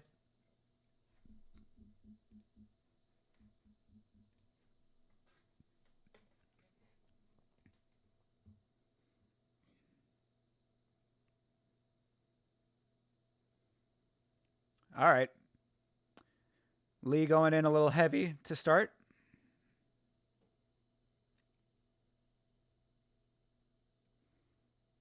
Gutierrez very calm, cool, collected in there. Heavy leg kick from Gutierrez. That was nice. Ooh, damn. Nice swiping shot for Gutierrez landed. Gutierrez moving nicely right now. Staying out of range, but Lee trying to close that distance for real.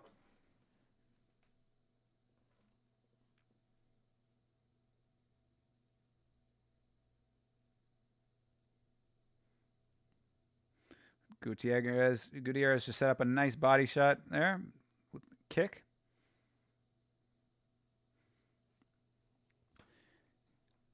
At Gutierrez with his crazy leg kick numbers, man. Oh, damn. Nice takedown, though. Lee gets a takedown after catching that kick. That was smart. That was smart of his on his part. Yeah, that's what I said, dude. But, both of my fucking other parlays are busted now, so I don't know. I was getting a little reckless with my picks, but right now, Gutierrez on his back.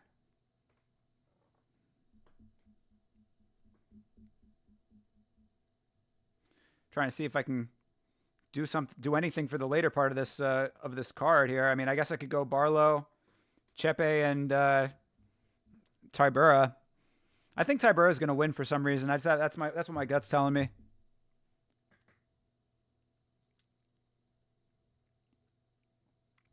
back to the feet. Another nice leg kick for Chris Gutierrez, man. Heavy with those leg kicks, bro. You can see he's got power in his legs, man. Big thighs, dude. That thigh muscle, man. Such definition in his leg. Swinging tree trunks down there.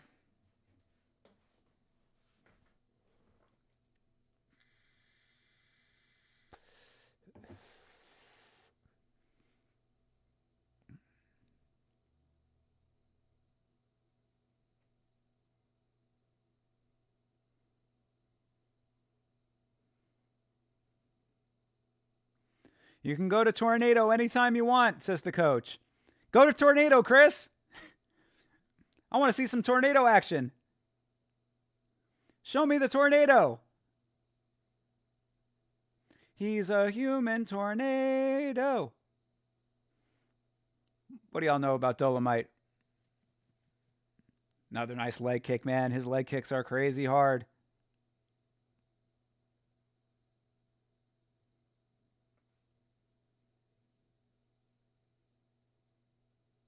Oh, another nice heavy leg kick, man. Shit's going off like firecrackers.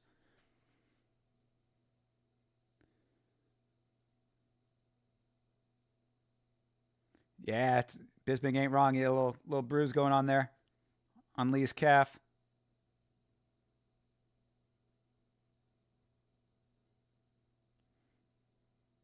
Another nice leg kick. Gutierrez just eating up that lead leg, man.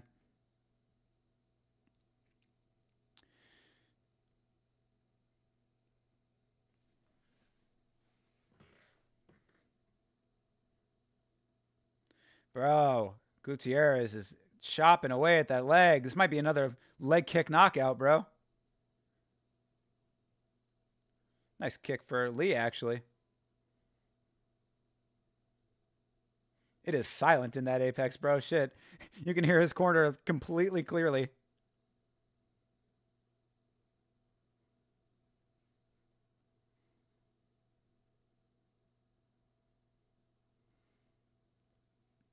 Another nice leg kick for Gutierrez. Lee just chasing him around, but not getting anything off of it. I mean, it's good to keep him on his back foot, but nothing's happening with it. Lee's looking for like some power shot that's just not there right now.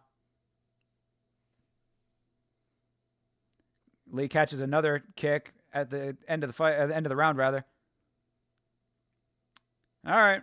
Gutierrez ends on his back, but that's a solid round for him.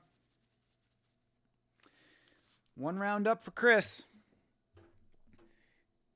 Yeah, I'll since we're up on the day, I'll throw one more little nothing on the next couple of fights here. I'll do one, do Chepe, and I'll do Tybura, even if he is the underdog. We'll do one version with that, and then I'm going to do one version with Barlow, Damon Jackson, and Spivac. There you go.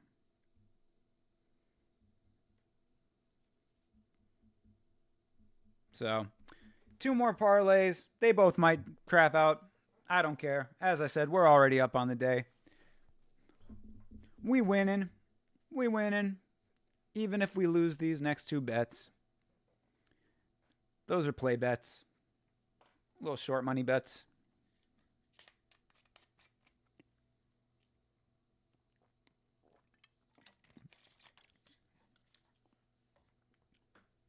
All right, round two.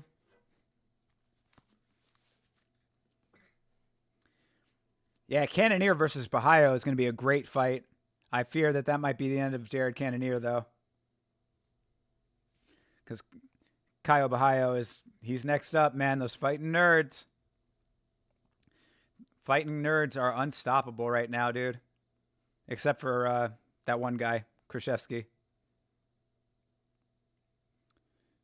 All right. Lee pressuring nicely to start this round off.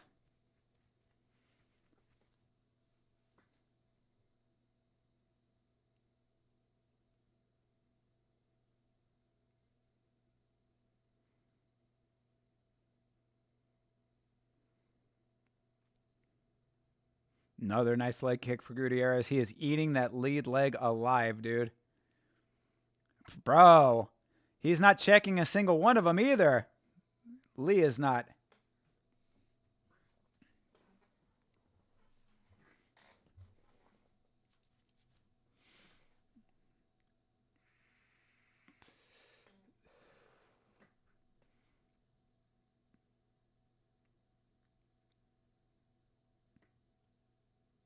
Another one. Jeez, heavy, bro. Gutierrez leg kicks are so nasty, dude. That lead leg must be in so much pain right now. All right. Lee ties him up. Going for the trip. Doesn't get it yet. Almost. Good balance for... Oh, almost grabbing the cage. Don't grab. That's right. Chris Tione yelling at him. He's pushing. He's not grabbing.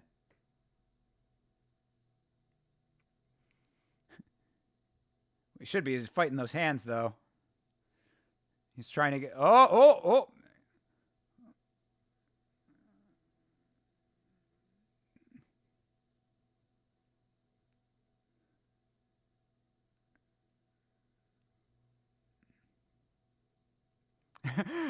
Saying he curled his fingers a little bit there. Oh, curling again. Now he's really grabbing. But now Lee is on his back. Got the body triangle. Uh-oh. This could be bad.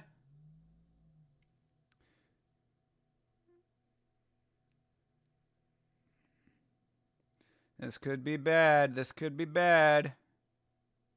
Oh, good move for him. Oh, he went too far. I was going to say it would have been a good move. He tripods up a little bit there to kind of shake him off his back, but he went too far down. Oh, this is real bad. This is real bad.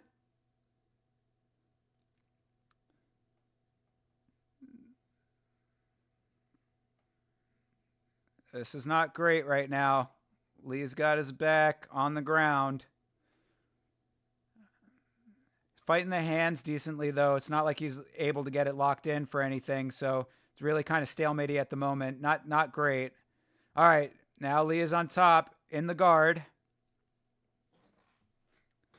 Better round for Lee, definitely, but, I mean, he's got to do something with this.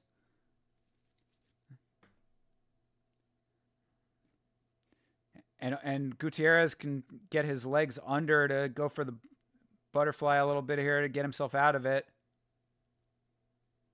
Push those legs off. Push his hips with his legs.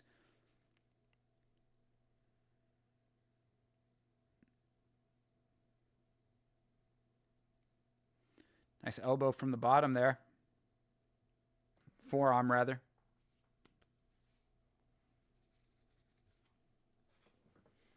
Oh, tries to throw the legs up of a triangle of his own here. Uh-oh.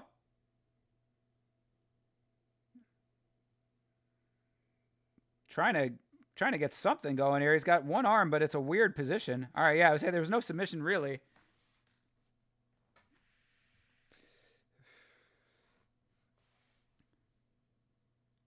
Gutierrez needs to get that other leg under and push up, but I think he's probably just content to stay here.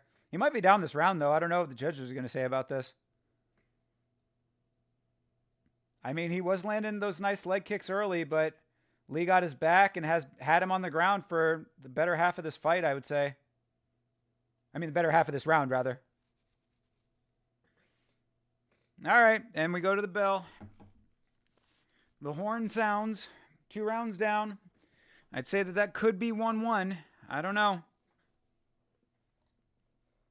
See if Gutierrez can cinch this thing up. I mean, I would say that he's still ahead in the full grand scheme of things, but we'll have to see what those judges say, and we'll have to see what he can do coming up here in this 3rd round. $1 small frosty. What?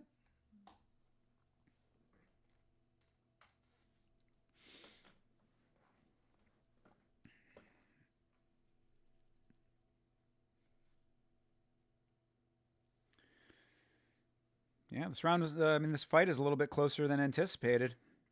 I would have thought that Gutierrez would have walked away with this thing, but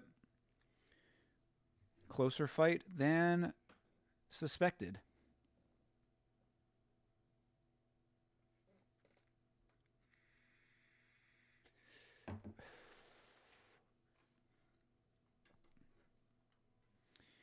Showing all the Ultimate Fighter jerseys.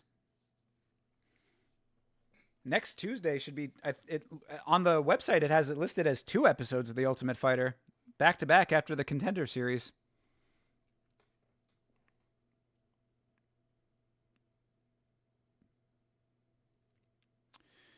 All right, round 3 here. Gutierrez still ahead as far as the favorites go, the odds, but that was a closer round, that last one. They try to get that over as fast as possible. Yo, it has been a rather boring season, but the fights have not been bad. The fight last week was quick, but and actually really not that great. I'll say that last one was not that great, but the other fights this season have been pretty good. Yeah, they're just too nice. They're too nice for that kind of a show, you know? They're English. I don't mind that too much. Valentina speaks like 7 languages, so, you know, you give her a little bit of a pass.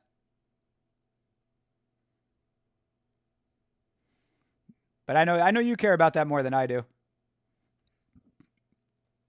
It's just boring. I mean, like, there's no personalities on the show, really. That's the problem. These guys, they're too nice. Bunch of international guys, you know? There's no American assholes on there.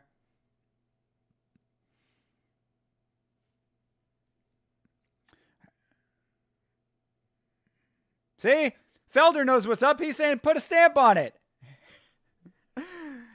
Felder's been listening to the stream. Hell yeah, dude.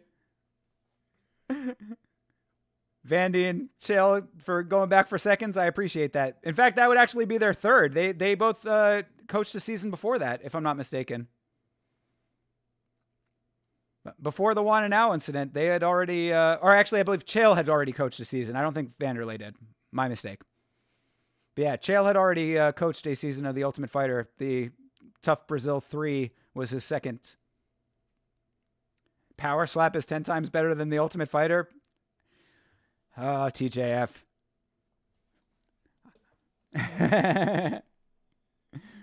Now, the fights have been pretty decent, though. Hopefully these last 2 will be good. We'll see what happens, though. I'm just looking forward to the Contender Series, man. I might do a marathon stream that night. All of the Contender Series and the last 2 episodes of The Ultimate Fighter. I don't know. What do you guys think?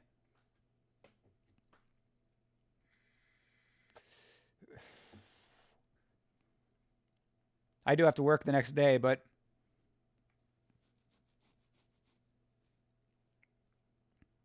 we'll see.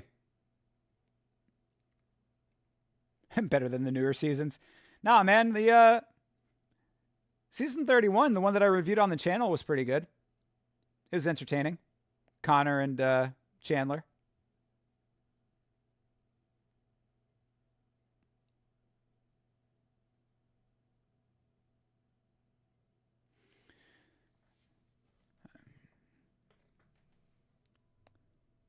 All right, this last round has really been a whole lot of nothing. That was a good one for Gutierrez. Gutierrez trying to show off a little bit more of his striking here, which is good. Keeps going with the leg kicks.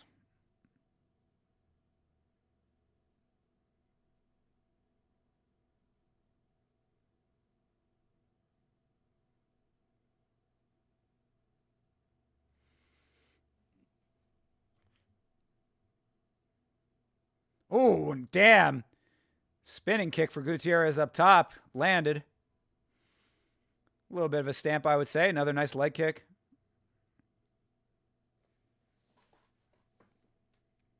Come on. 50 seconds left here. Gutierrez can really leave a mark here. Oof. Another leg kick.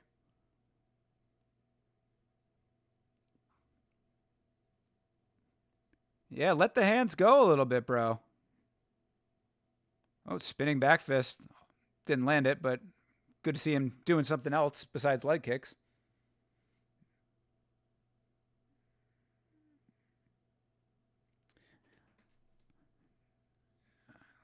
Gutierrez had him up against the cage. They're back out to the center now, still clinched up. 15 seconds left. See if anybody can do anything here.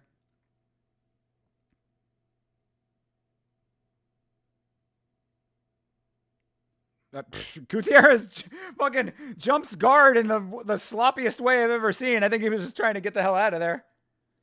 That was weird. Why the fuck did he jump guard like that?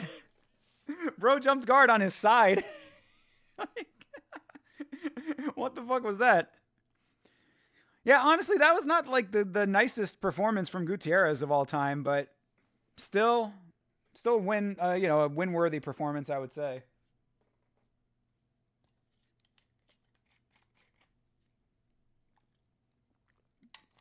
Yeah, very strange. I don't know what that was about. Why will it not let me click on this fight?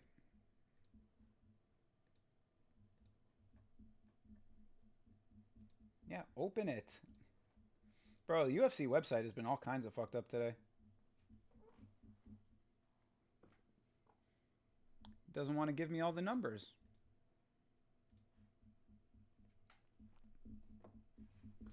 Whatever.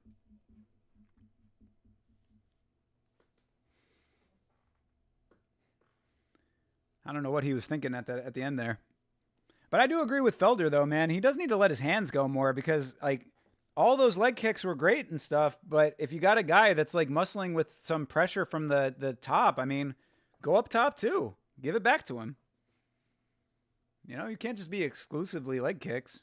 I mean, it has worked for him in the past, I guess. But, you know, be nice if he could switch it up a little bit.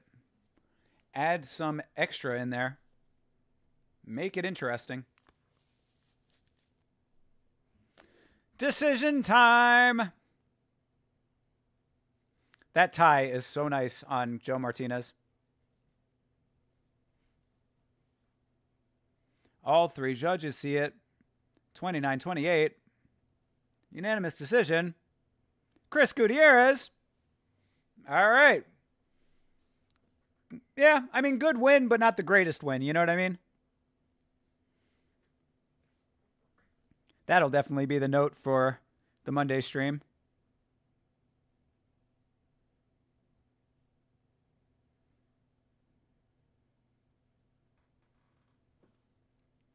Can't wait for the Jared Cannonier fight. Yeah, me neither, but I do think that might be a bad one for him, man. Caio Bahaio is he's a beast, bro. Those fighting nerds are nothing to play with, man.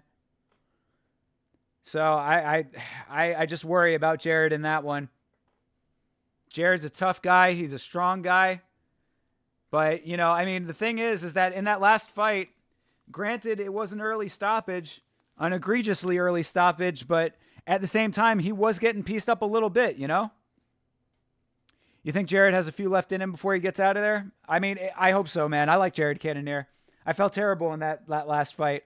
Felt terrible for him, you know? Like, he, he's one of those guys that still wants to be in the conversation. He's getting up there in age. I would like to see him be able to do it one last time, to like make a run for it if he wants to still try to go for it. But they're putting him up against a young, hungry killer over here. And, that last fight already knocked him off course. I don't know. I hope he still has it, man. Because he's a great fighter. He's just, he's never been able to fully put the pieces together. All right, good win for Mr. Gutierrez. Why does it keep doing that?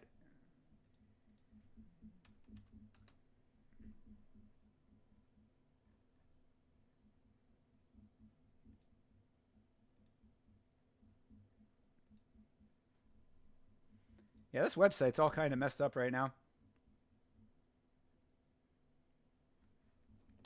All right. I'm going to take a quick break again here because we got 3 more fights left to go. So hopefully that'll be the last one. But I'm going to leave the stream open right now because I don't want to screw the timer up. So.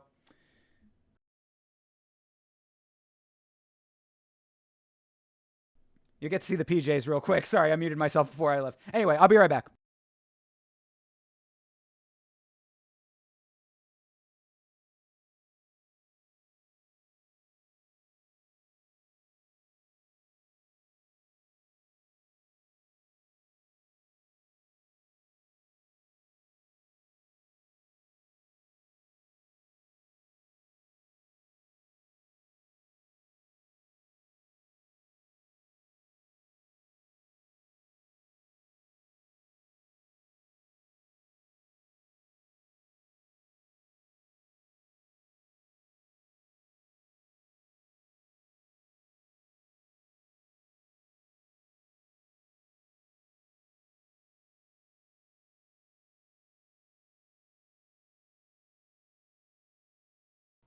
All right.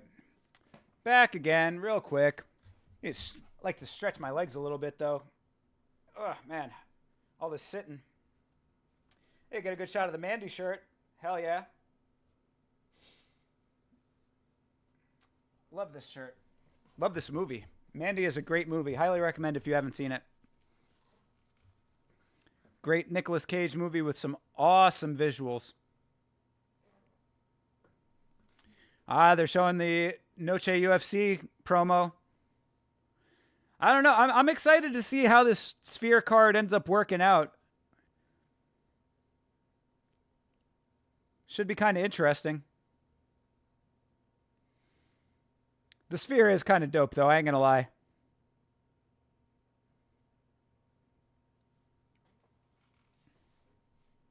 September 14th. Hey, the machine. Marab. Can he do it? Can he be the one to beat Sean O'Malley fair and square? Can he do it, folks? I think he might be able to. But I don't know, because everybody thought that Aljo was going to be able to do it. I'm on the fence, man.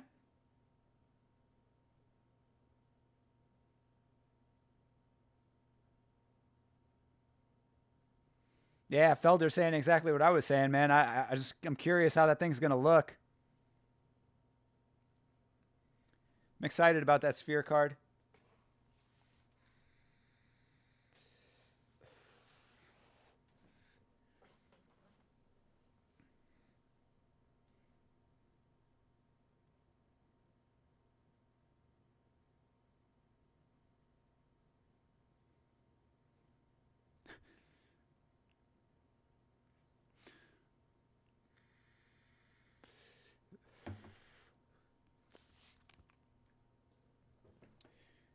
Yeah, we'll see what the Sphere looks like, right? I mean, it's probably going to be pretty dope for the walkouts. I doubt they're going to be doing anything during the fights, right? I mean, they're not going to actually have any video footage going on while the fighters are trying to fight. That would be a little weird. That would be funny as fuck, though, if they did and it, like, distracts everybody. Everybody's, like, all looking up at the ceiling and shit while they're trying to fight. It is pretty cool for those fighters, though. I'm sure that's pretty exciting for them. You know? Hanging out in the Sphere. Fighting inside of that venue must be pretty awesome.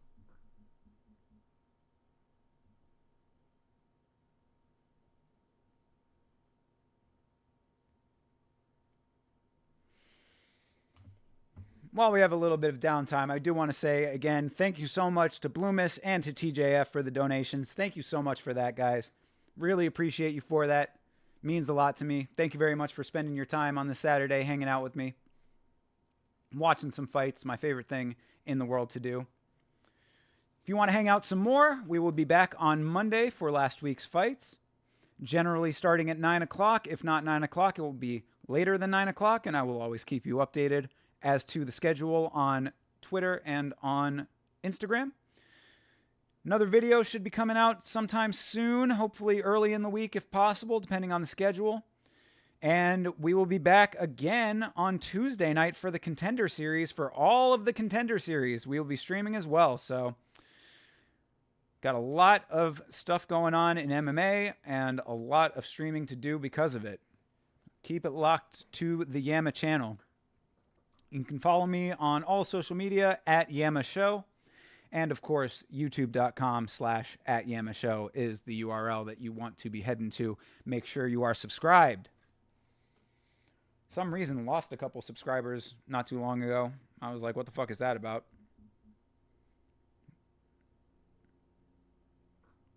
Yeah, I don't know what happened. A couple people decided they didn't want to hang with me anymore. Subscribers go, subscribers come, you know.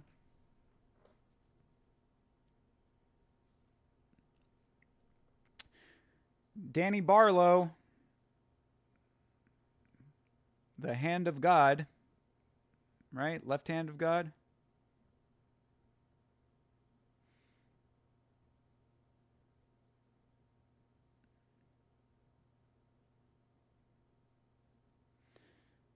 Yeah, versus this Russian guy who I guess fought on the Contender Series.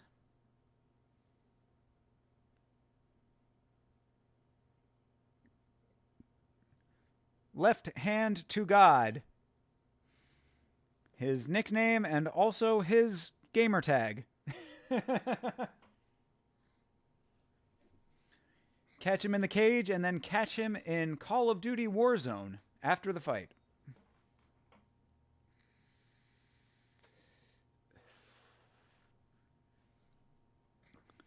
Bro, I don't give a fuck. People who dip French fries in milkshakes is gross to me. Like, the idea of dipping a French fry in a milkshake is very gross. So, if you enjoy that, I guess good for you, but I don't fuck with it.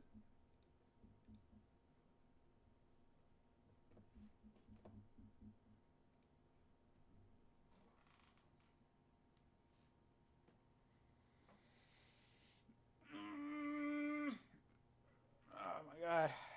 All this fucking sitting. Not like I don't sit in this chair all the time anyway, but still. Multiple hours of sitting. Even though this is a shorter card than many. You know, this is going to be like a 4-hour card? 5 hours? Not crazy. Theoretically, I could go out and do something, but I don't got anywhere to go and I don't have anything to do. So, I think we'll just be having a nice, quiet evening in before I get up and go to the gym tomorrow, because that is absolutely necessary. Super necessary. I'm getting sick and tired of myself here. Sick and tired of looking in the mirror and seeing this schlub. Time to get back on track here. I was going pretty consistently for a while. I need to get back into that mode. But once I do it, that's the thing that why I'm never too worried about it, because once I get back into go mode, like, I really can commit to it. I just have to get over the hump. So, I'll get back to it. Hopefully starting tomorrow. Let the hair go ungelled today. Full fro today. I love it. This is like peak thinker hair right now.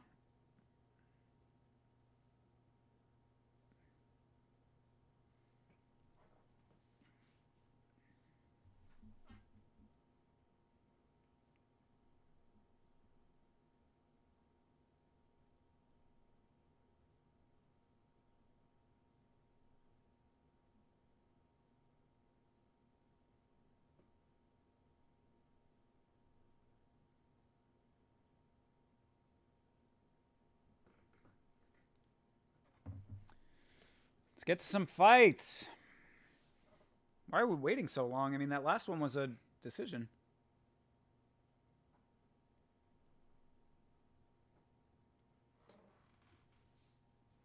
Got to get all the commercials in, I guess.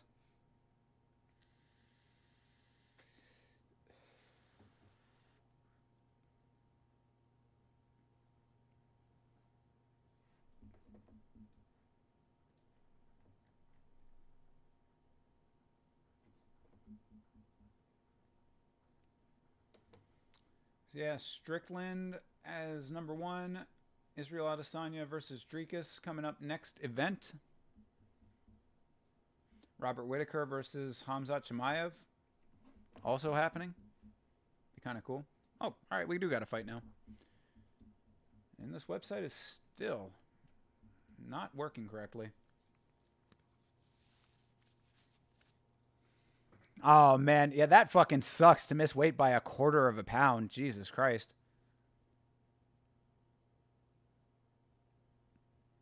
20% purse fine because of that. All right, here we go.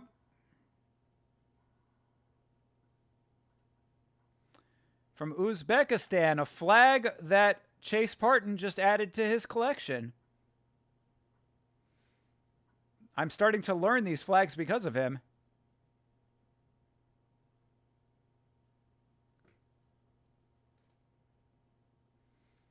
I'm becoming more familiar with the flags of the world based on my buddy's wall. Danny Barlow, left hand to God.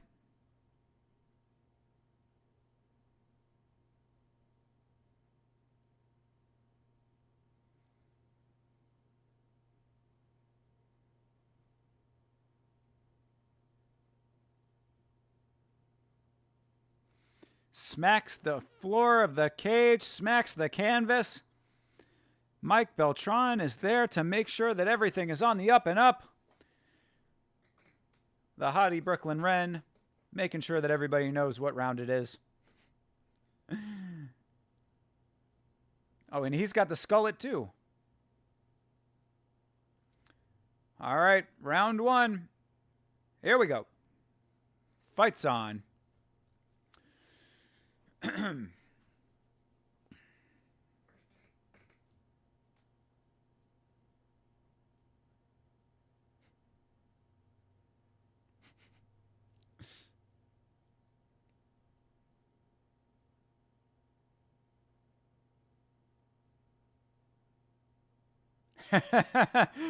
Bisping giving it to Brendan Fitzgerald right now on commentary.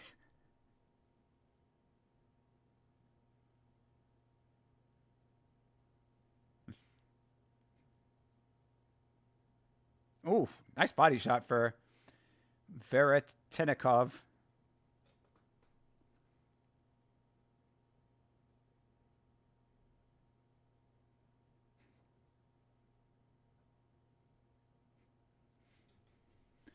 All right, little tapping leg kick from Barlow. Let's see if that left hand to God is going to be rocking at any point here.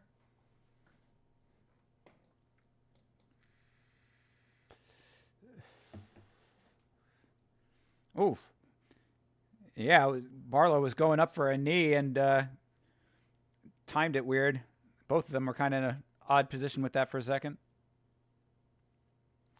This flicks off a kick from Veretennikov.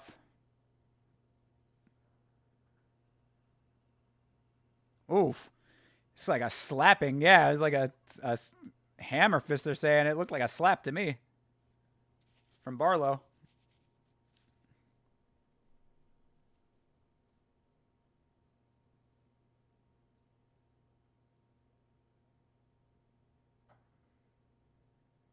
Oh, there's that left hand. Nice kick to the middle there. Up the center for Veretennikov.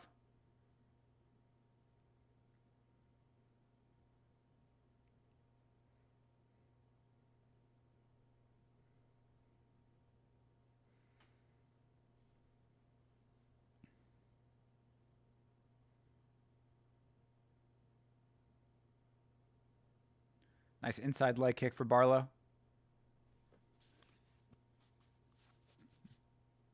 Oh, that was a nice one for Veretennikov that landed. Oh, uh-oh. Veretennikov ties him up. And Barlow gets in the dominant position here. Got one underhook there. Oh, all right. Pulls out. Back to range. Very nice. Good job for Barlow.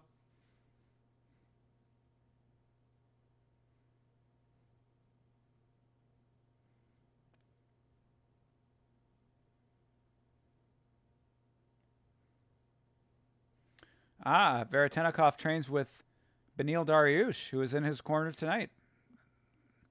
Good company to keep. Oh, Barlow gets out of the way of that big right. Barlow, weird with these knees. He just threw another flying knee, but it was just sort of tossed out there, not thrown with intention, and does not land. Yeah, exactly. Mortal Kombat. It's like when you try to do the move, but you only get it at the last second. It's like you got the jump, but you didn't get the knee part off.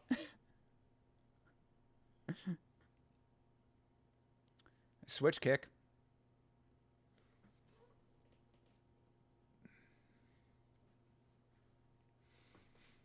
Oof, there you go. Another nice kick for Barlow.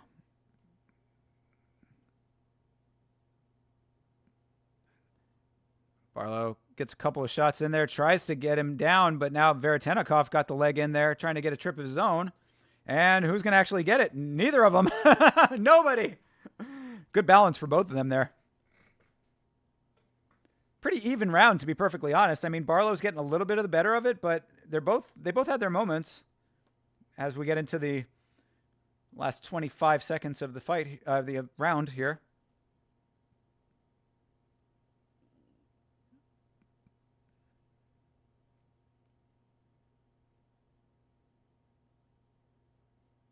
All right. Clapper sounds.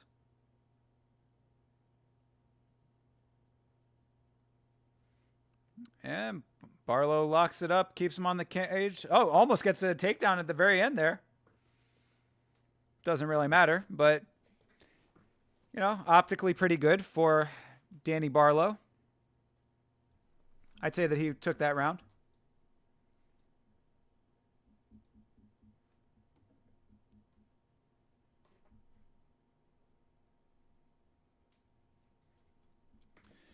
Yeah, all right, doing all right so far. Barlow is the lock for the last two parlays here, so let's hope that he can pull this off. So far, so good. You think Barlow got? Yeah, I mean, he definitely got that round. I mean, Veretennikov looks like he's fighting a little bit scared. I mean, not you know, I'm not saying that he's scared, but he's fighting a little bit cautiously. So he's like kind of cautious until he gets into like something that he's sure of. He needs to be a little bit more trusting of his abilities and take a little bit more risk. I mean, not to the point where he's leaving himself exposed, but you can't just be like waiting for the exact right opening every single time, because then a round will get away from you.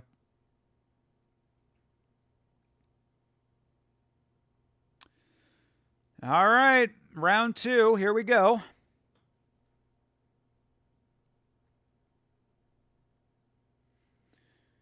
Barlow tosses a little kick out there to start. Nothing doing.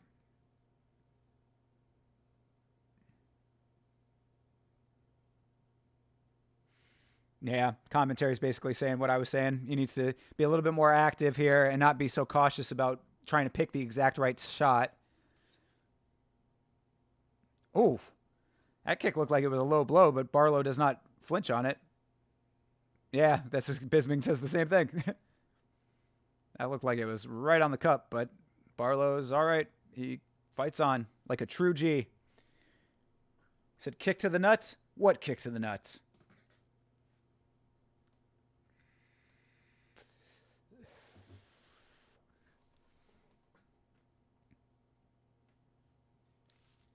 Oof, nice high kick for Barlow. Barlow goes for a Superman punch there, doesn't get it.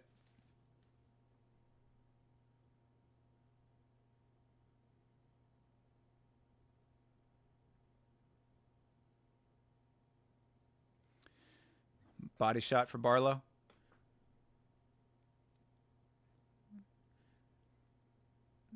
Yeah, I mean, oof, that was a nice high kick for Veretennikov. I want to see Barlow start putting together some combinations. That would be nice. Every time that he goes in, it's like a single shot right now.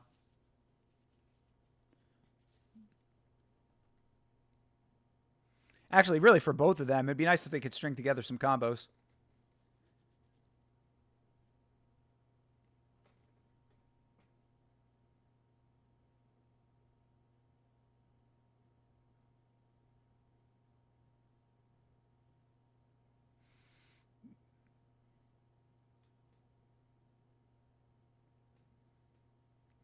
Yeah, he's very apprehensive right now. I mean, Barlow's not really doing much of anything either. I mean, like, Barlow could really be walking away with this thing right now based on the lack of output from Veretennikov. I mean, he's looking for counters. He's looking for the exact right shots. And it's like, bro, you got to be first a little bit more here. Be first. Seems to be the theme. Oh, damn. That was a heavy one from Barlow. Right up the middle. Oof. All right. Now Veretennikov wakes up a little bit. That shot will wake him up for real. If not, put him to sleep. All right. Veretennikov clinches him up. Has him up against the cage.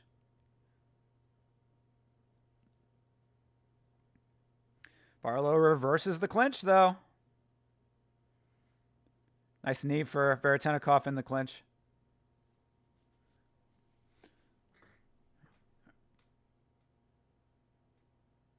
That big shot probably swung the round for Barlow right now. I mean, there's still plenty of time in the round, but that's the most definitive shot of the round right now.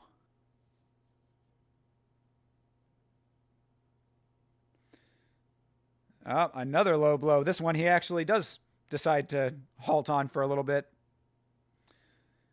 That's the second time that he's taken one to the nuts. This time he actually wants to take the break. Where is it? That looked like it was legal, but I mean, it might have been a glancing blow. Whatever. I'll give it to him. It looked like it was right over the cup, but there might have been some incidental contact.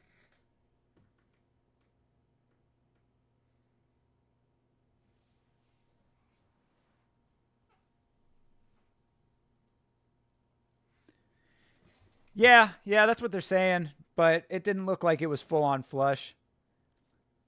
Yeah, here, show the replay here. Yeah, I mean, it was maybe right at the top of it, but yeah, no. I mean, yeah, I don't think that it was a low blow. I mean, it definitely wasn't direct shot or anything.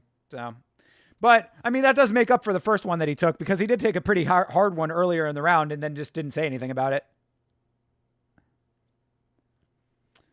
All right. They clinched back up here. And all right. Back out to range.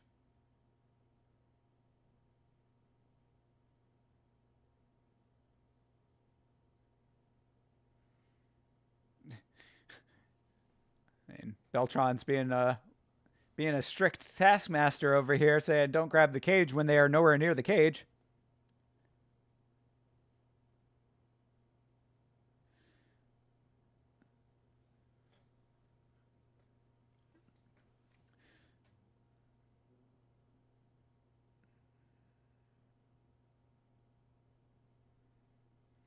Yeah, Bisping's just hammering him on being more active. This is kind of what I was saying earlier in the fight. Like, he's just being very apprehensive in the amount of output that he's throwing out there. The volume is not there, and it is for Barlow. Even though Barlow's not really doing all that much himself. This isn't like a walk-away performance for Barlow. He's just been landing some good shots that have been solid, and he's more active on his feet.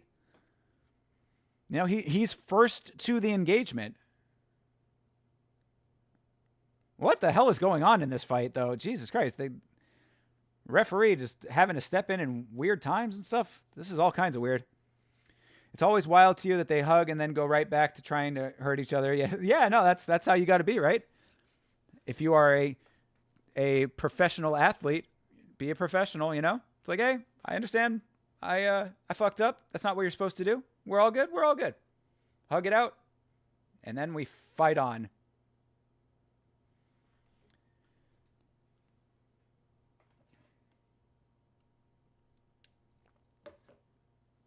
But yeah, I don't know what don't grab the cage and then the fucking, it was an eye poke, it wasn't an eye poke. What the hell is happening? It's like Beltran is trying he's trying to be proactive in his refereeing, which I guess in certain instances is good, but here it just seems odd. Very strange.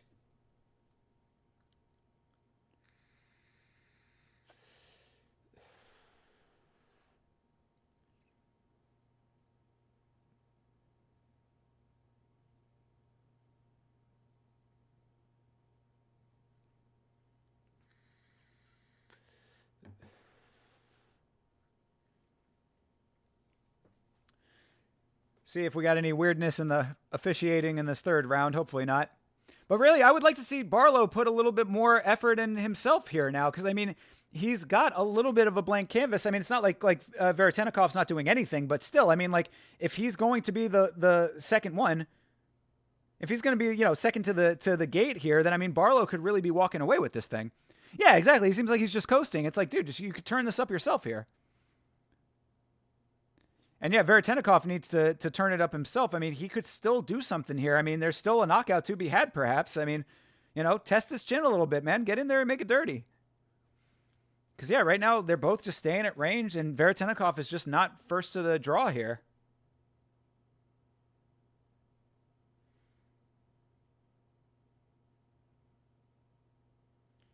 Yeah, I mean, Bisping is echoing all of these sentiments. This is not a landslide victory for Barlow right now, but it could be. It could be more if he wanted it to be. He really just needs to turn up the action himself. And Veretenikov needed to turn it up 2 rounds ago.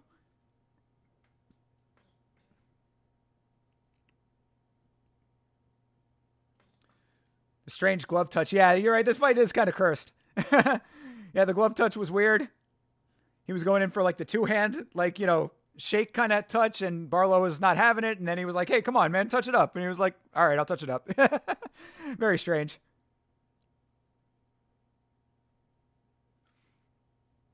All right, Barlow throws him off out of the clinch again.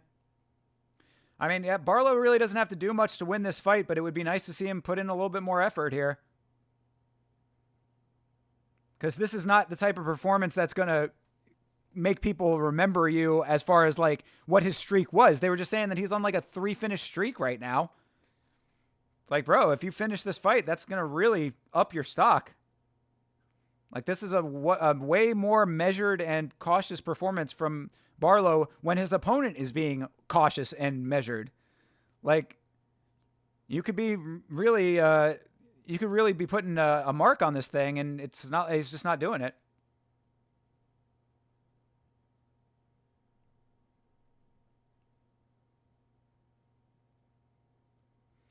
Along with that haircut, he would get a ticket strapped to his back. I mean, he is rocking the sort of Charles Johnson right now. Oof. That was decent for Veretenikov. But yeah, I am not a fan of the skullet, although his is better than Charles Johnson's. Oh, there you go. All right, Veretenikov starting to turn it up a little bit. That's what I was talking about, leading the charge here. There. Oh, damn. That one looked like it touched him a little bit. That might have did something to Barlow.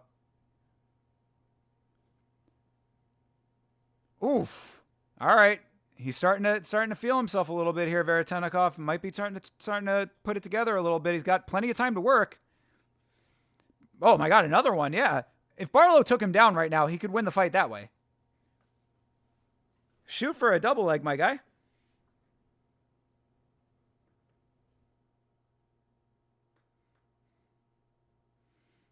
Nice low kick for Barlow. Oof. Knee for Barlow. Barlow's hands are way low, man. Really kind of inviting these shots if Veretenikov wants to bite on him. But Barlow is moving nicely, though.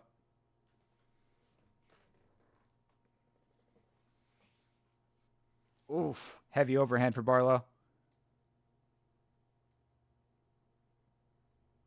Yeah, corner's calling for combinations like I was calling for last round.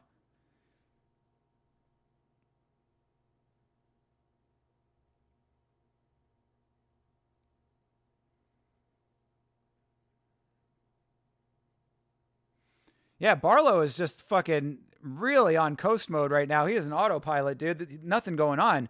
I mean, he's probably dropping this round, but he's up the last 2, so who gives a fuck, right?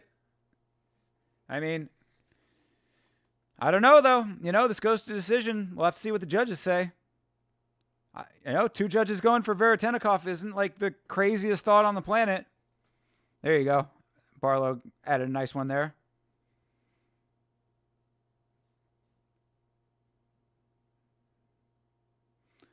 All right, 20 seconds.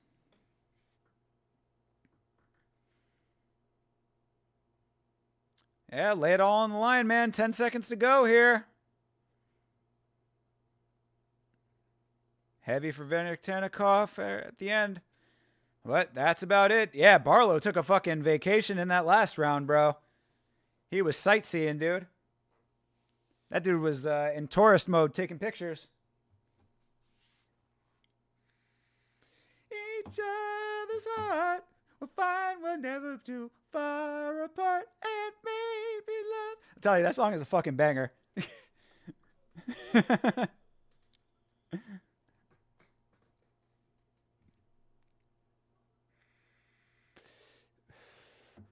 Goofy movie was like a big movie for like my generation, man.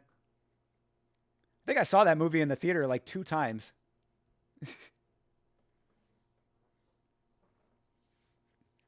Yeah, Goofy movie is the shit. And that song is fucking awesome. The soundtrack's really good to that movie. Tevin Campbell, I think. If we listen to each other's heart. Shit's hard.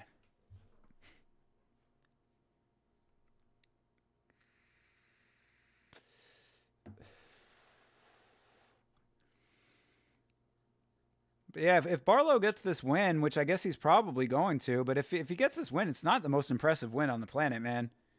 He had way more real estate to work with, and he just really didn't take advantage of it too much. Was hitting Barlow with good shots. He waited all the way to round 3. Yeah, exactly. I know it makes us mad when they wait, but it must kill them when they watch it back. Yeah, that's exactly what Bisping was saying, and he's not wrong. But who knows? I mean, one of those judges might have given him that second round. It's possible. Hey, yeah. Split decision, what'd I say? 30-27 Veretennikov? What? All right, Danny Barlow gets it. 30-27 Veretennikov. What the fuck judge was that?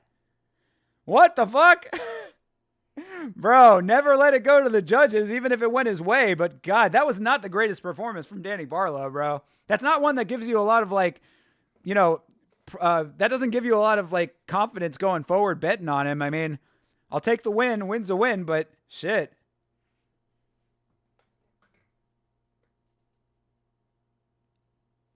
$30-27 Veretennikov. What the fuck? That's fucking wild, dude.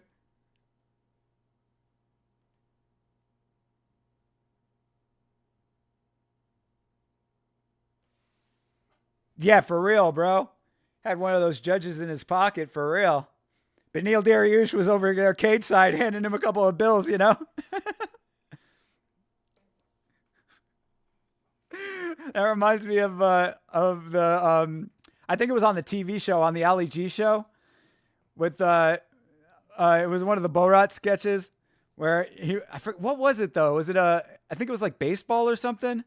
He was out at like a baseball game or something, like a minor league or like a little league baseball game, and he's like, "Why don't you go to the referee? You give him some money."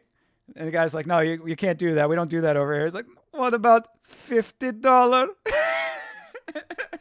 I don't know. For some reason, the way he said $50 just always cracks me up, bro.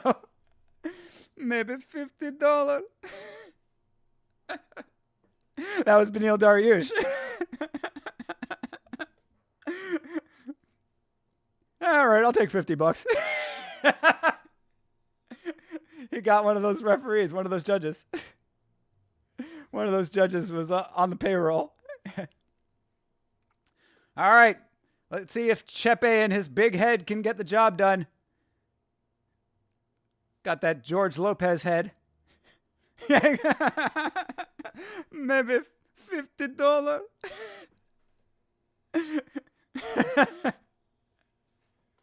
Yeah, that's just classic. That is classic. I got that over there somewhere too, the Ollie G box set. Where is that? I think that's down there somewhere. If I don't have it, and I don't know where the hell it went. Put that clip in the next video. Yo, I'll write that down, dude. Hell yeah. Absolutely. Let me see if I can find that.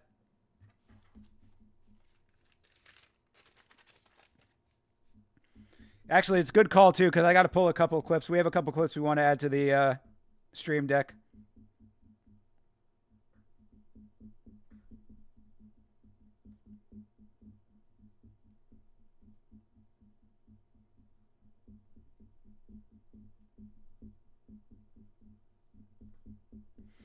Got you, bro. I'm telling you, dude, it's classic. Yeah, I mean, I gotta find out if I still have that DVD box set though. I know that I used to have it. I guarantee you that I used to have it. I'm not seeing it. It's not jumping out at me right now. Oh wait, there it is. Yeah. Hold on a second. Let me see. Let me see if I got it real quick while we're waiting for this.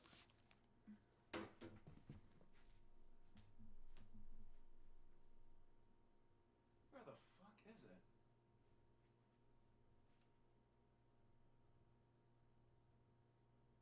Is it up there? Is it up in the tunnel? Oh yeah, hell yeah.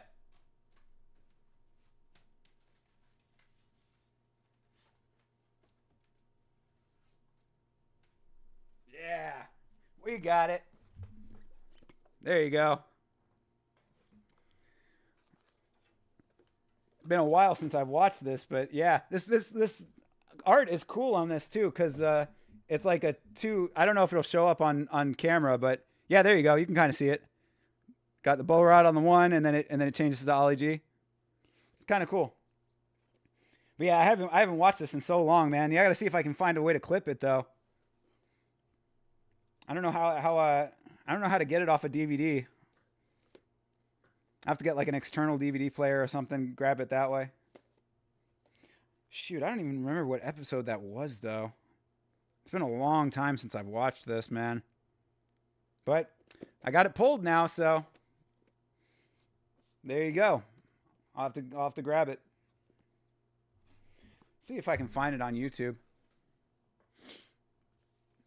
Yeah, hell yeah, dude. Absolutely, absolutely. That's why I'm such a fan of physical media for that exact reason. That's why I have such a big shelf of DVDs and stuff.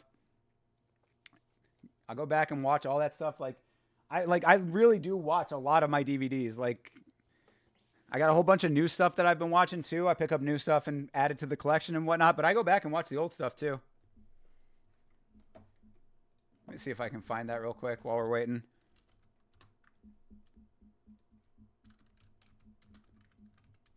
Yeah, there we go. Bo Rot baseball game.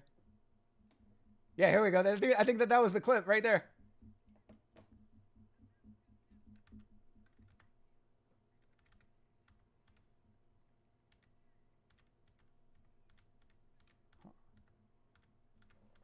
Hold on, let me see if I can find the actual clip. I'll play it out real quick.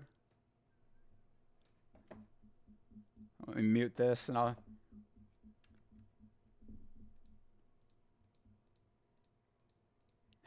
Yeah, he's singing his own national anthem. Oh, here we go. Yeah, this is it. Hold on. Let me back it up.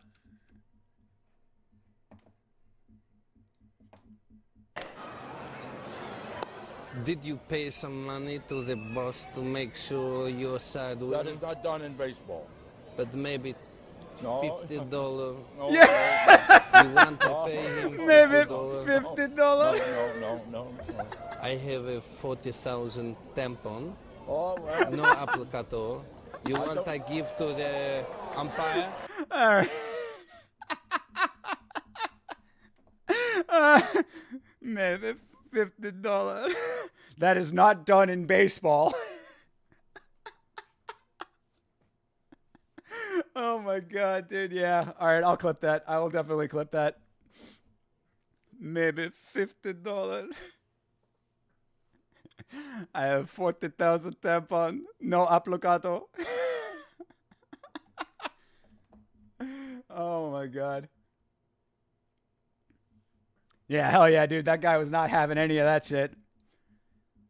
You heard the man. It's not done in baseball. Oh, man. Hopefully that didn't get the stream taken down anywhere. I don't care. Worth it.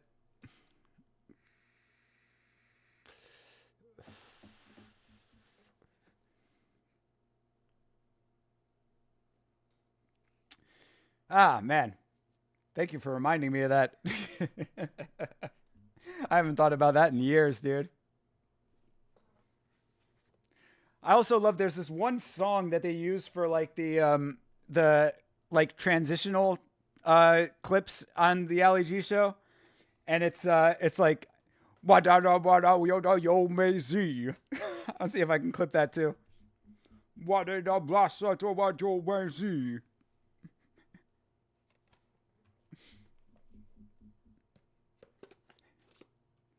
Seth Rogen was a writer on this show in the later seasons. Later season, I guess. Well, interesting thing to note.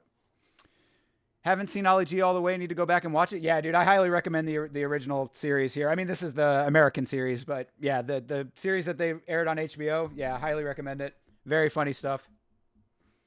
Probably the funniest stuff that he's ever done. Sacha Baron Cohen. He's kind of been a little bit hit and miss afterwards. All right, Chepe Mariscal.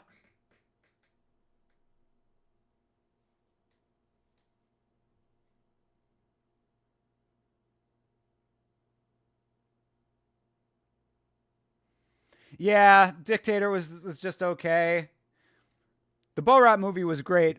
Excuse me. I'd say that was like his high water mark as far as that stuff goes. Then the Bruno movie was not as good. Dictator was not as good. And then the Borat 2 movie was pretty good, but it wasn't like the greatest. And then that like Who is America show was like, it was pretty good too, but like not as good. You know what I mean? Like, it's just like everything like has like taken like one step down, unfortunately. Sometimes it happens like that. All right. Chepe versus Damon Jackson, folks. Let's see what we got here.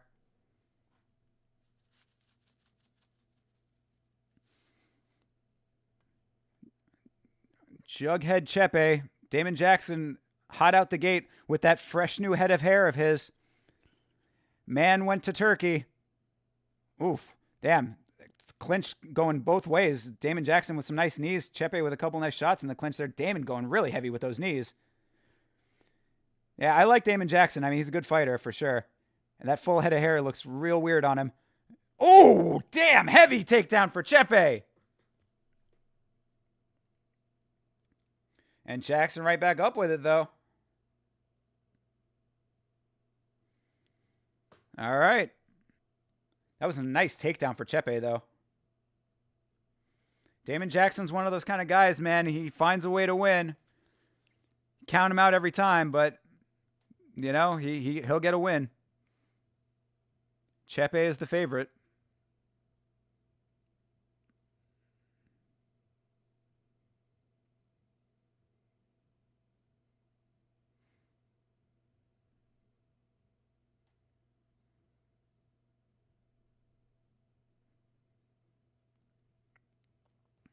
All right, Chepe back in the dominant position, clinching up here yet again. They've been clinch heavy right now, but still working actively in the clinch. I like to see that.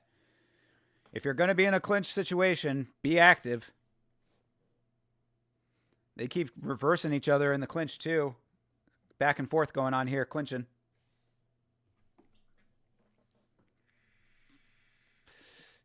Damon almost gets the takedown, doesn't get it. Yeah, Damon Jackson real heavy with the pressure right now.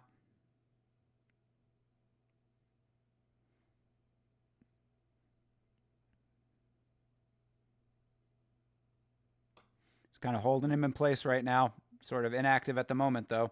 Do something with it, buddy. Do something with it. He's got both underhooks. He can do a lot with this. And now Chepe reverses it. There you go. Oh, damn. Chepe with a knee up the middle. Didn't get all of it, but something got through a little bit. They just keep spinning around. Good Lord. Do-si-do over here. Yeah, for real.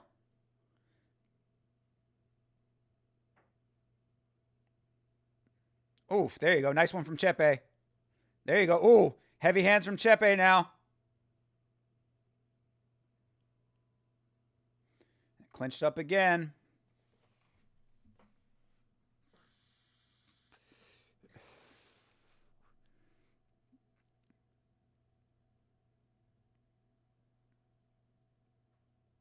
Chepe's got a cut.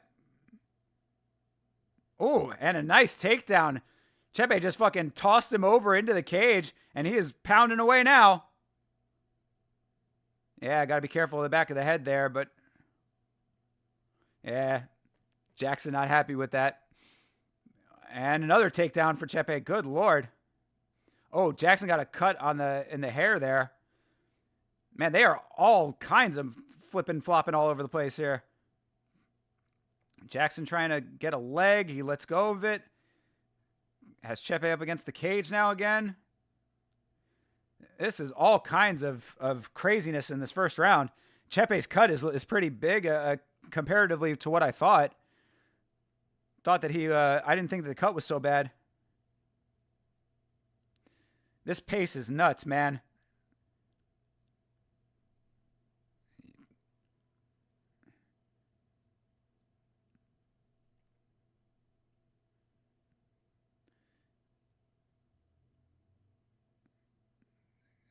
Yeah, Chepe is pretty bloody.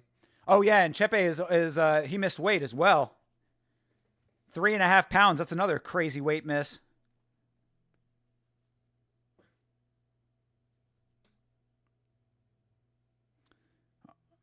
Oh, there was a head clash. Oh, that sucks. Damn. Plus, Chepe has a big ass head, so a clash of heads is not great for the two of them. Man, this is all kinds of crazy pace right here. Jackson's like head between the legs. Chepe wailing on his body a little bit here. Jackson tries to roll out here and just gets another couple of shots to the body for the trouble there as the round ends. Good Lord, that was a crazy pace to that first round. Whole lot going on.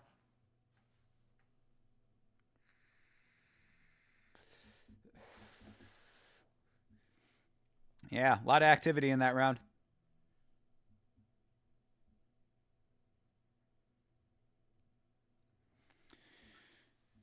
Yeah. All right. See if they can keep that pace up, honestly. I mean, that's going to be kind of hard to continue on. I would think both those guys got to be pretty tired after that first round. They put a whole lot into those 5 minutes.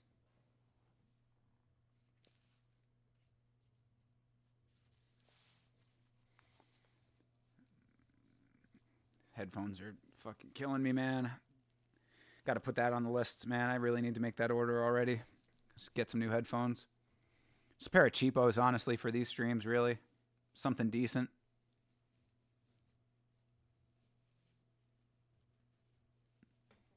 Oh, Chepe's getting a talking to here.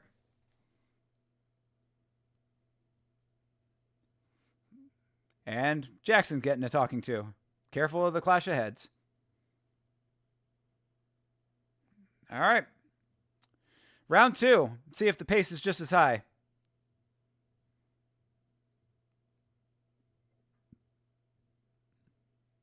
They go back to the clinch yet again, man.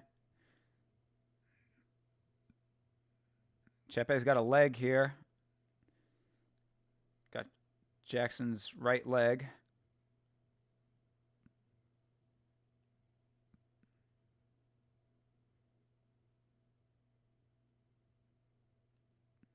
Yeah, cup smackaroo. Chepe gets the cup shot. That cut is pretty big under the eye. Yeah, similar situation to that last cup check with Danny Barlow. It was high, but it was still somewhat of contact. That's fine.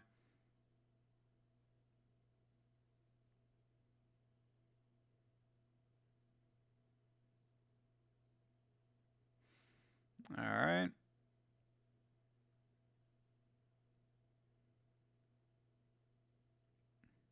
All right. They resume the position and go back to fighting. And they keep spinning, man. Good Lord. I would think that both of them are probably getting pretty dizzy from all this shit.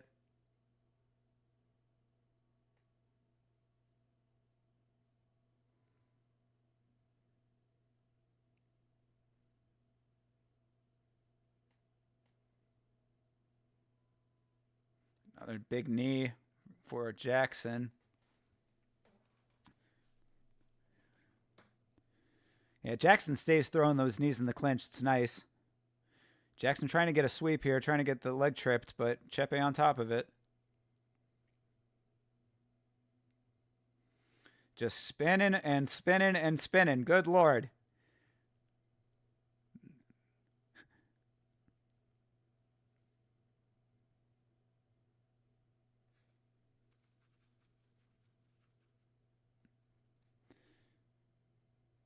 Kind of stalemated up here in the clinch right now. Kind of a crazy fight as far as like who's winning. I mean, there's been a lot of clinches. There's been some takedowns for Mariscal.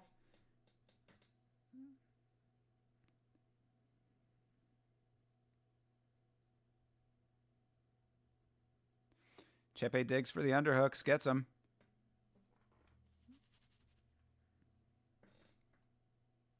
And not anymore.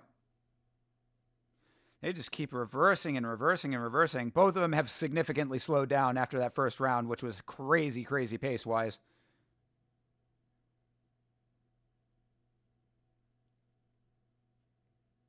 Yeah, the corner knows what's up. He's going to try to hug you to a victory. That is... Oh, damn. All right. And another nice takedown for Chepe.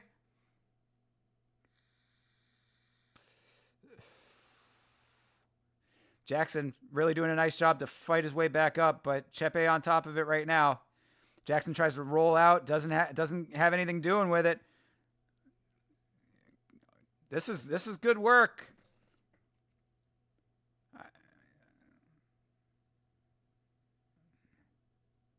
Yeah, Jackson's probably going to be complaining about the back of the head shots after this fight.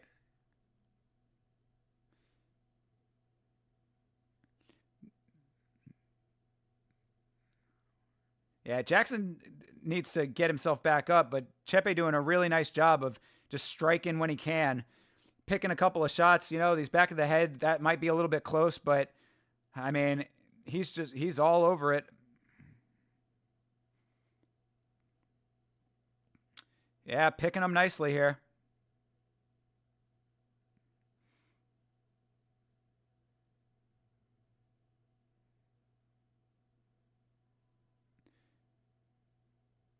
Yeah, nice. Good move from Mariscal, man. He's working the wrestling really nicely right now. Just doing work where he can, getting a couple of nice shots in with the, with his hands here, with his left. Kind of swinging away when it's appropriate to do so and just not letting Jackson get up. Jackson on his knees now. He really should try to get himself back up now. He's still got a minute in this round. Jackson tired, bro. Jackson rolls to his back. Oh, Chepe says, all right, you want to roll to your back? Here's a couple for it. Boom, boom, boom. Yeah, Jackson is looking like he is weakening out, bro. Oh, here you go. Nice hammer fist. Yo, Chepe walking away with it now. Oh, yeah, dude. All of these shots are heavy. He is wearing Jackson out, man. 25 seconds left in the round. Can Jackson survive? I would suspect that he can, but this third round he's going to be depleted.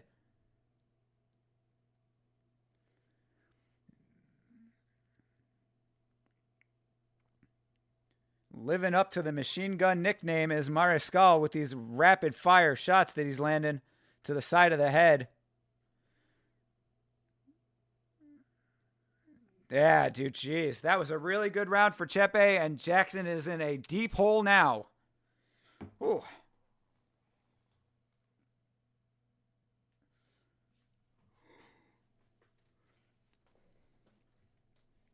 Yeah, a lot of action here. Even in short range, I mean, the way that they were positioned there, Chepe was kind of on his back. Wasn't like he was going in for any heavy wrestling like maneuvers when he was there. He was just wailing away, and it was adding up. It's nice work. You take what you're given. He took it. He ran with it. I appreciate it. Chepe Mariscal doing a good job here.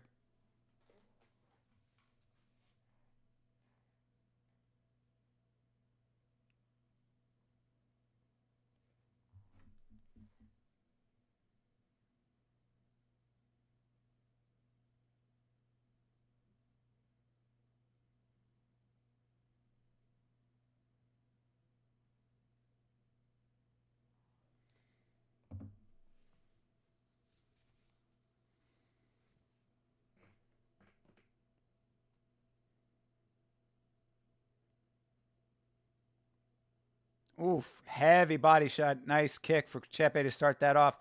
Jackson's got to be slowing down, man. After all of that damage, I would suspect that he doesn't have much left in the tank.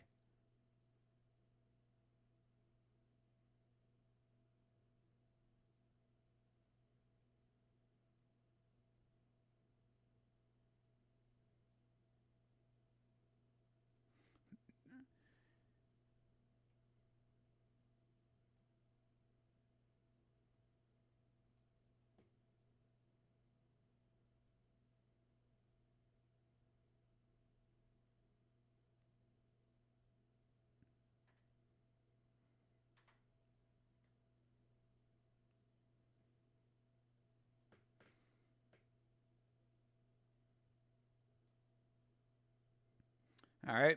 More clinching going on, man. I would like to see them get out to range just for one of them to start landing something heavy on the outside. That was a nice knee from Mariscal, though. Oh, and drops Jackson again. Jackson just, his gas tank is depleted, bro. Yeah, this is kind of what I suspected. I didn't think he was going to have much left after that second round. Jackson somehow reverses, though. Nice. All right. Jackson. Oh, wow. Chepe doing a nice job of slipping out of that. Reverses himself here yet again. This has been such a back and forth fight. Holy crap, man.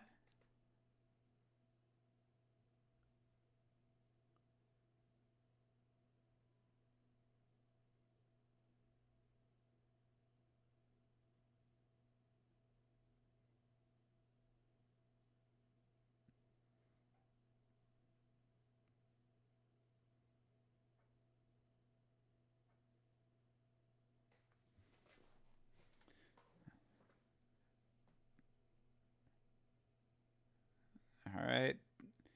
Jackson just holding on to the legs here, trying to get something going. But, I mean, I just don't know how much he has left. Oh, but gets a nice takedown. Fucking A. He must have something left. Bro. I mean, Chepe just going to work with the elbows in that position here, trying to move himself out to the side. Yeah, I mean, Chepe is just so active, bro. Mariscal is just working it. Trying to go for an armbar there for a second. Nothing doing. Still has the one arm, though. Push them out. Nice. Wow, yet another reverse. Good Lord. Chepe back in control. This is crazy. Damon Jackson, a fucking tough guy, dude. What a champ. But, I mean, Mariscal is just all over it right now. Yeah, Mariscal looking real sharp in this fight. After a whole lot of clinching, after a whole lot of negated situations where they were both reversing each other a lot of times. Really nice. There, Mariscal just dragging him down, keeping this pressure on heavy.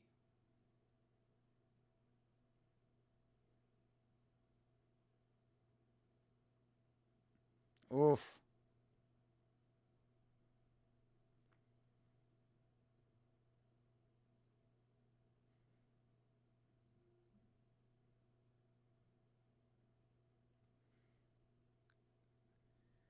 I mean, minute left here. Chepe just still in control, man. Damn, 100 significant head strikes to 5. That is a crazy stat. That is a wild stat, my dude. What the fuck? Oh, Jesus.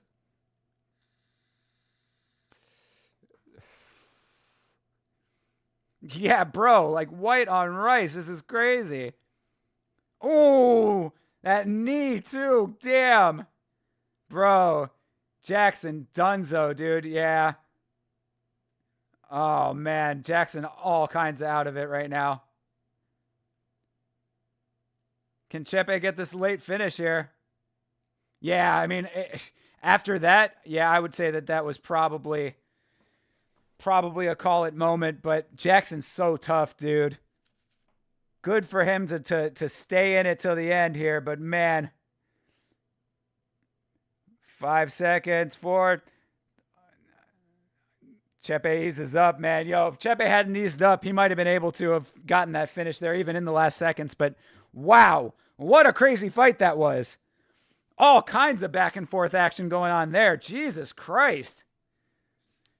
They were reversing each other left and fucking right. Holy shit. Just didn't like the shots to the back of the head bro was done. Yeah, I mean, the shots were kind of close. I don't think that they necessarily were full on the back of the head. Herzog would have been all over that shit if they were like straight up back of the head shots. As we always say, the back of the head is what I call the mohawk region. So if you take your neck and you kind of pinch it like you're pinching the scruff of a cat's neck, you pinch that and then you go up, that's the back of the head. So behind the ear is not necessarily the back of the head. So, you know what I mean? Like, they were close though. Because, you know, I'm all about that too. Obviously, you know how I feel about the rules. I take the regulation of the sport pretty seriously for these guys' safety. And I think that they were pretty well legal. Unlike the fucking Abdul Razak Al Hassan ones, which were straight up back of the head shots. Everybody getting on poor Cody Brundage, even though he's the one that had to take them, you know? Oh, he's acting. How many shots to the back of the head you taken?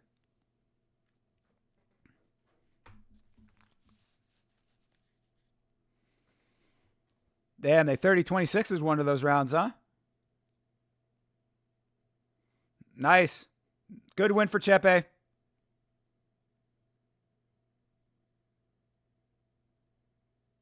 Yeah, great win. Chepe, a tough motherfucker, man.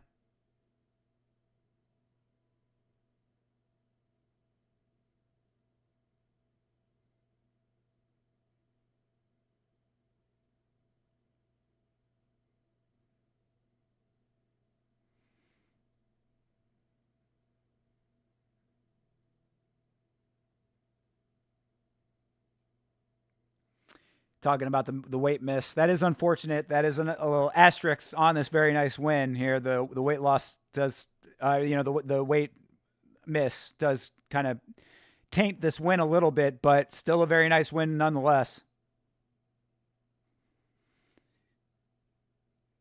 Yeah, he was hitting heavy, dude. That's the real difference there, is that, like, because there were plenty of times where Jackson was reversing and getting better positions, but Chepe was just way more active with his hands throughout all of that. Yeah, that knee was so nasty, bro. And a legal knee, too. Yeah. It sucks. It sucks that it does, but what are you going to say, man? I mean, still crazy decisive win for him. 30-26 might be a little bit harsh, but definitely a 30-27. And his lovely wife, also a fighter. She was on The Ultimate Fighter, apparently. That knee, I really thought he was going to step in. Yeah. I mean, the way that he collapsed after that, it looked like he was out, but he was still somewhat with it. And, you know, thank God that he was at least able to get to a decision.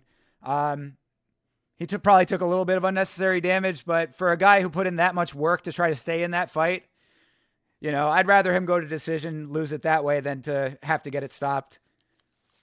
Reminds me of Chris Montinho, you know what I mean? Like with Sean O'Malley, where, I mean, it wasn't exactly the same, but Sean O'Malley was just battering the fuck out of that guy, and they ended up stepping in at the last second. It was like, bro, he just took all of that damage throughout that fight. Like, you could have just let him go the extra 30 seconds to get the decision, but, you know, it would have been the same outcome either way.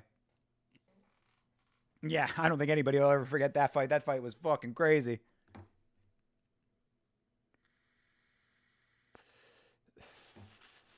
Yeah, that was wild, man. I wish they had kept him around, bro. I feel bad for that guy, man. I mean, like, apparently he's been doing pretty good, like, wherever he's fighting now. Because he's gotten a couple of wins since that fight.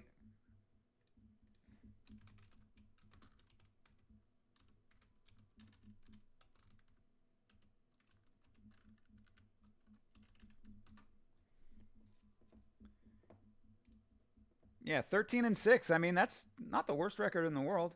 Yeah, he's been on quite a win streak after that. I mean, he'd been on quite a losing streak too, but lost to Sean O'Malley. Yeah, I guess he had one more fight in the UFC. This is a grappling match, so I guess that doesn't count. This is a boxing match. Okay. So he'd been doing some other stuff besides MMA. But then going back to MMA, gets a win in Combat Zone. CES 74, I don't know what that is, but got a win there. Another one in Combat Zone, and another one in Combat Zone. So he's on a 4-fight win streak in MMA right now. Maybe we'll see him back in the UFC at some point. I mean, yeah, obviously, if he's that tough, you know, he might not be the most skilled guy in the world, but if he's that tough, I'd say give him another shot. Why not? Oh, now you want to work. Fucking UFC.com, all kinds of fucking up today.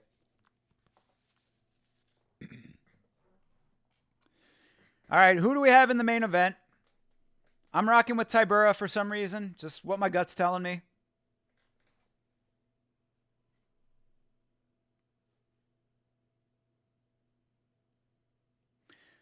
.305 card looks good. The non-hype is wild. Yeah, I mean, I think it's a better card than people are giving it credit for. We went over some of those fights. I like a couple of them. Glad to see Steve Erceg getting back out there.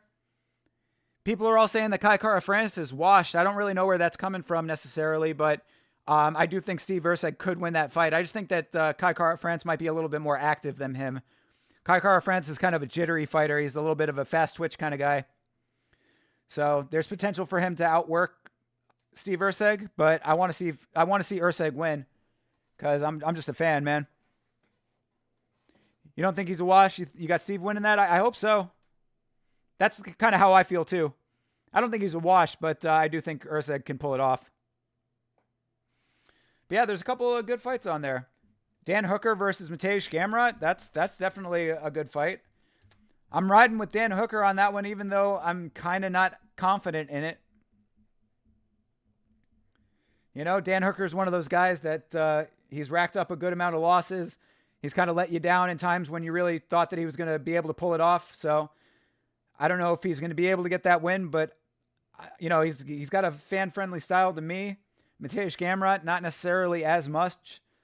I think Mateusz Gamrot might be able to tie him up a little bit, might be able to clinch him, get him to the ground. That would be bad for Dan Hooker, but I think there's potential there for Dan to get a win if he can let his hands go, stay at range.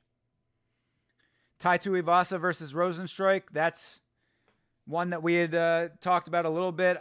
I mean, I think that Rosenstruik is a better mixed martial artist than Tuivasa, but Tai does have the power in his hands. It's just Tai Tuivasa, if you ever take him down, that's just the end of the fight.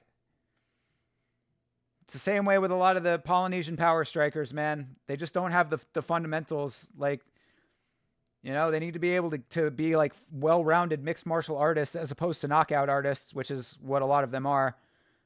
Maybe Ty's been working on some of that stuff. I don't know. Maybe we'll see a different version of him because he really does need a win at this point. I think he's on 2 or 3 fights down now. Yeah. Oh, on a 4-fight losing streak. Holy shit, dude. My mistake. Tai Tuivasa on a 4-fight losing streak. That is not good news. Yeah. Yeah. That Sergey finish was pretty solid. I saw that live. I was in the crowd for that fight.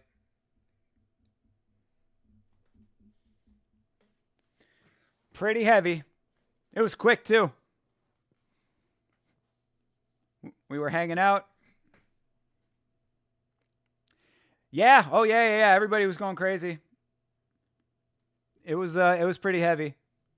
Because, yeah, I mean, it was just so quick. I mean, it was one of those deals where, like, it was like a big lead up and then just bang, bang, bang, done. That was one I was looking out for on that card. Like, you know, I wanted to see Tai win at the time at least because, you know, I mean, he is a fan favorite. I don't dislike Tai Tuivasa. I think he's a cool guy. I didn't want to have to see one of those goddamn shoeies. That was something I was not looking forward to if he did win. But, you know, I wanted to see him win. But, man, Sergey Pavlovich just steamrolled the fuck out of him. That was a great event, man. I really enjoyed that. I really enjoyed that card. The main event was really good too. Kevin Holland and Wonderboy. Yeah, I don't understand it either, bro. I think it's one of the grossest things on the planet to me, to be perfectly honest. I mean, it's one thing to do the shoey, like out of the shoe, and then some people fucking spit in it too. I mean, like, how gross can you fucking make it? You want to shoot a snot rocket into that thing on top of it? Like, how fucking gross can you make that fucking... I mean, dude, I'm kind of gagging just even talking about it, to be perfectly honest. Like, I said the snot rocket, and I literally, like, felt my throat close up for a second. Oh, my God. Yeah, it's so fucking gross. It is really, really disgusting. Spivac is only 25. Is that true? Doesn't say that on here. All of his stats, but not his age.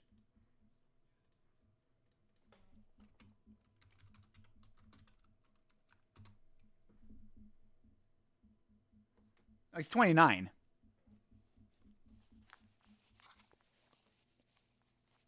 Still young, though.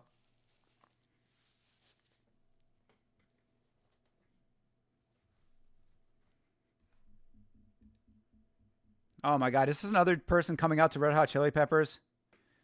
Oh my God, how many fucking people need to use this as their walkout song? Bro, I love the Red Hot Chili Peppers, but I'm putting them on the same list as AC/DC. Stop using them as walkout music. I am sick and tired of this shit. Every time it's AC/DC or fucking Red Hot Chili Peppers. Pick new music. I mean, it's a fine song. I like the song, but Jesus fucking Christ, all these people using the same goddamn songs. Somebody walked out to this in PFL not more than 2 weeks ago.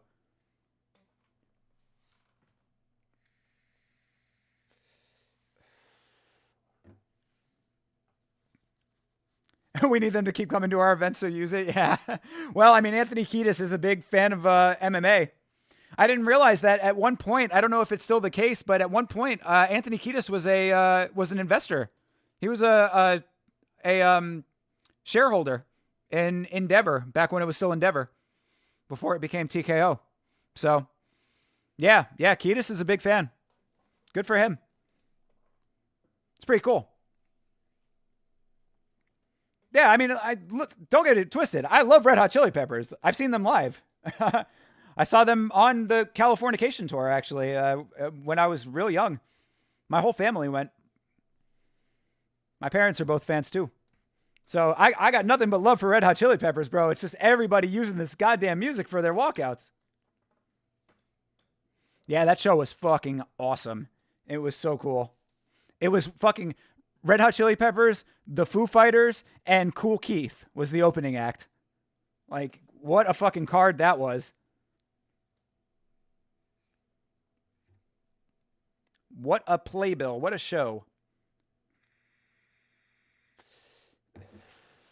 Foo Fighters were real cool too. Yeah, I really had a great time at that show. I just remember when we were leaving, somebody like rear-ended us, but like not bad. It was just when we were like exiting the parking lot because it was real packed.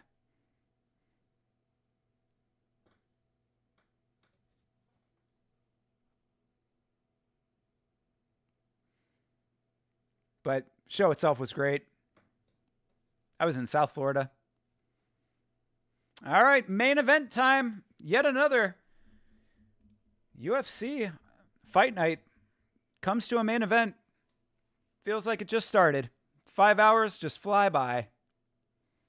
Love this shit, man. My favorite thing in the world. Thank you all for hanging out, by the way. I really appreciate it. Jack, TJF, Bloomis, thank you guys very much. Race Williams, right? Dude from Trovo. Appreciate all you guys. Thank you very much for hanging.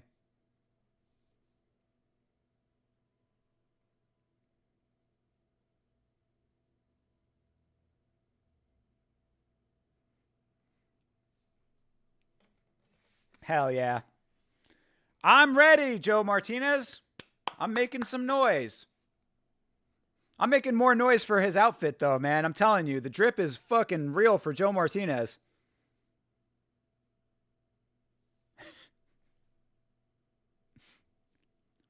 Sergey Spivac is from Moldova. Buffer is, of course, the king. That is true.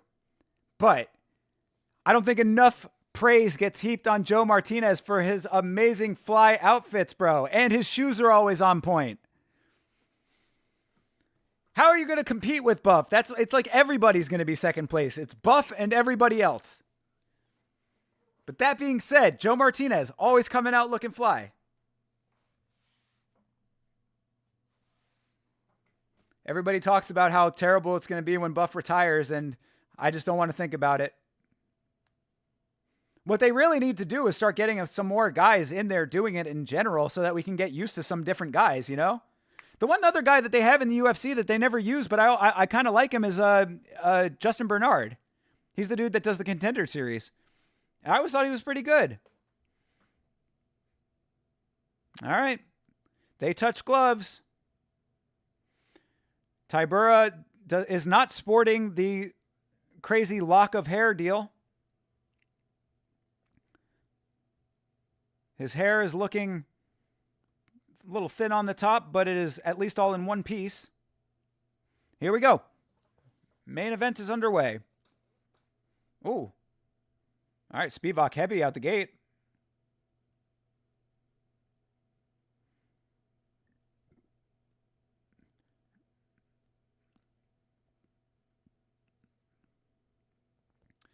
Come on, Marcin.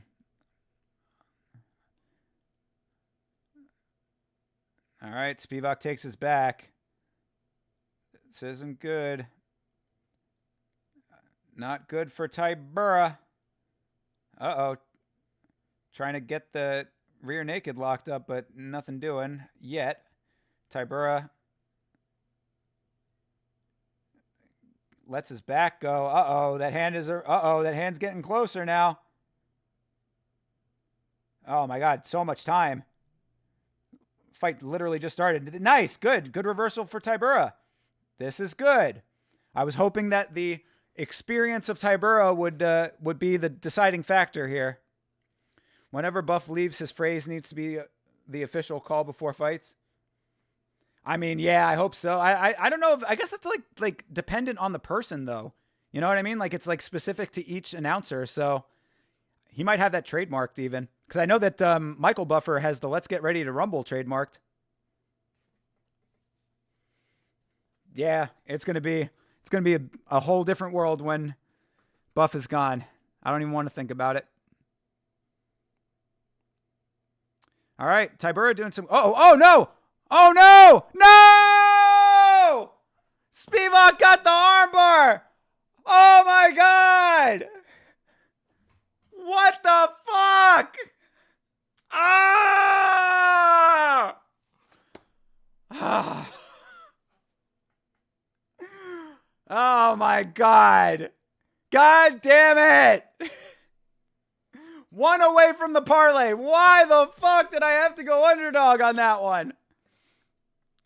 Oh my God. At least we broke even on the day, but wow. Holy crap, dude.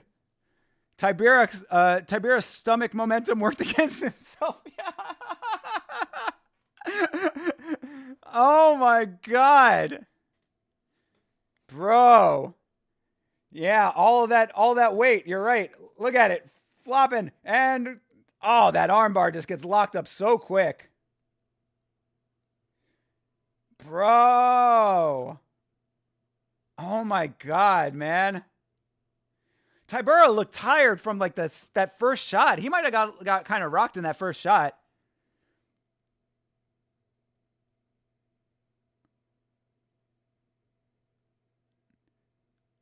Bro. Verbal tap. Good Lord. Wow. Freaky fast finish indeed. All right. Well, there you have it, folks. Main event did not need 5 rounds, did not need 3 rounds, did not need 2 rounds, did not even need a whole single round. Good Lord. Well, that's one way for things to shake out, huh? I was not expecting that. God damn it. That would have been a nice parlay, too. We broke even on the day, folks.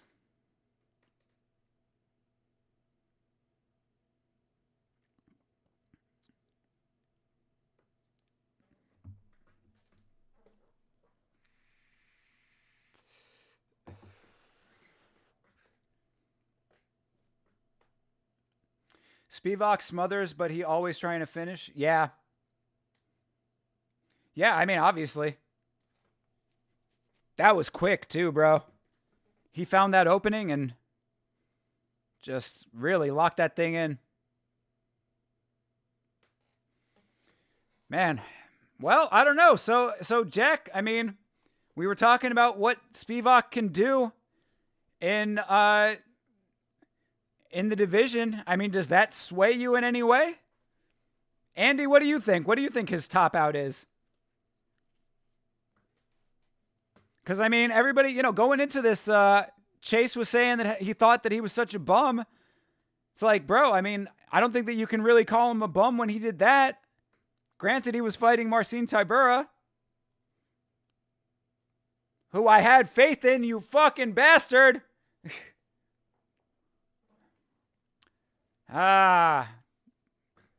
Don't bet against the polar bear. Yeah, you got plenty of time to talk. Damn. Cannot believe he armbarred my man like that.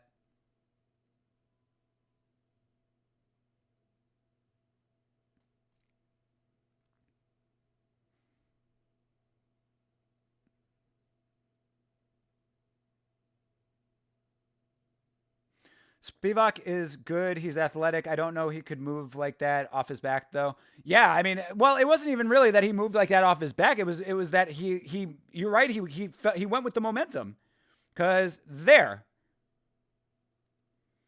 He slid the arm and just let Tybura kind of finish moving the motion. Polish Nate Diaz over here. All right, I don't know about all that. He had the arm and he just let his body kind of fall into place. It was really kind of a high-level move to an extent. If he had the arm, all he needed to do was get the positioning right.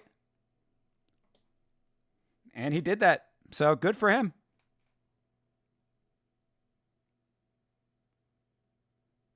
He's got a big polar bear tattooed on his chest. He means business.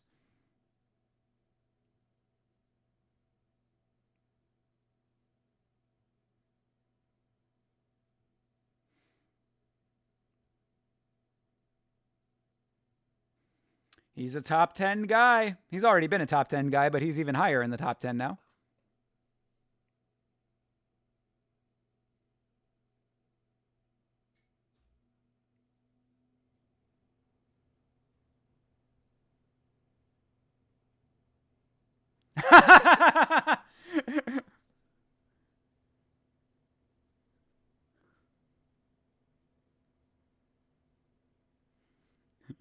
I always thought you didn't like me too much, Bisbing. What? They're having a little back and forth here. Yeah, 100% somebody above me. Great call out, buddy. Good use of the mic there. Polar bears are cool. They are aggressive, pale, and always bloody from mauling seals. Just like Spivac, exactly. Well, he certainly speared himself a seal today. He done mauled himself a walrus. Oh my God. All right. Well, I mean, I guess that's it, eh? I mean, what else do you say? It's I really do think that first shot kind of fucked with Tybura, because he got caught with that right hand early. And I mean, he kind of was just, using his weight when he was on the ground. He gets reversed, and then that arm was just right there for the taking.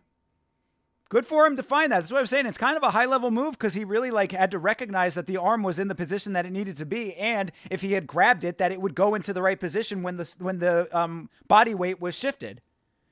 So I give him a lot of credit. That was actually a really nice armbar and a really nice performance overall. Nice, quick first rounder. All right, next week we got 305, Dracus du Plessis versus Israel Adesanya. After that, we've got Cannonier versus Bahayo. Looking forward to that one for sure. I mean, I guess that'll do it for me today, guys. I expected to be on for a little while longer, but sometimes a quick finish is a quick finish, and that's all that you need to finish an event out. Yeah, I mean, as always, I will say thank you guys so much for hanging out. Andy, Jack, Bloomis, TJF, all the homies, appreciate all of you for stopping by. The new guys that we got in here, appreciate that as well. Thank you so much for the donations today, guys. You know I appreciate that so much. It means a lot to me that that you would feel compelled to do that. He called Bisming out on the mic too. Yeah, I thought that was pretty funny. I never thought you liked me all that much. That is kind of hilarious. But thanks again, guys, for hanging out. I really, really appreciate it. You can catch me and Chase Parton right back here on the Yama channel on Monday. It will be Monday night, 9 o'clock or later.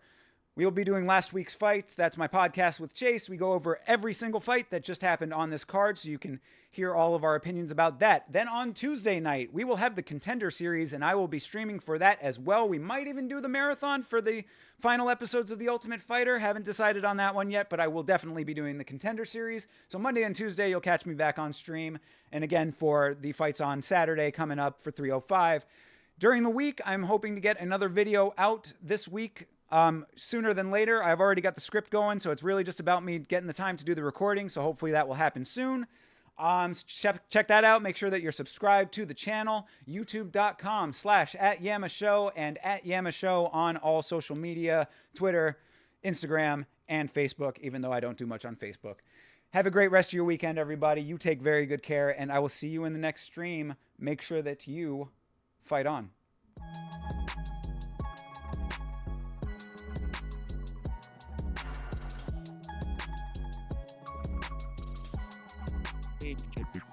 Change.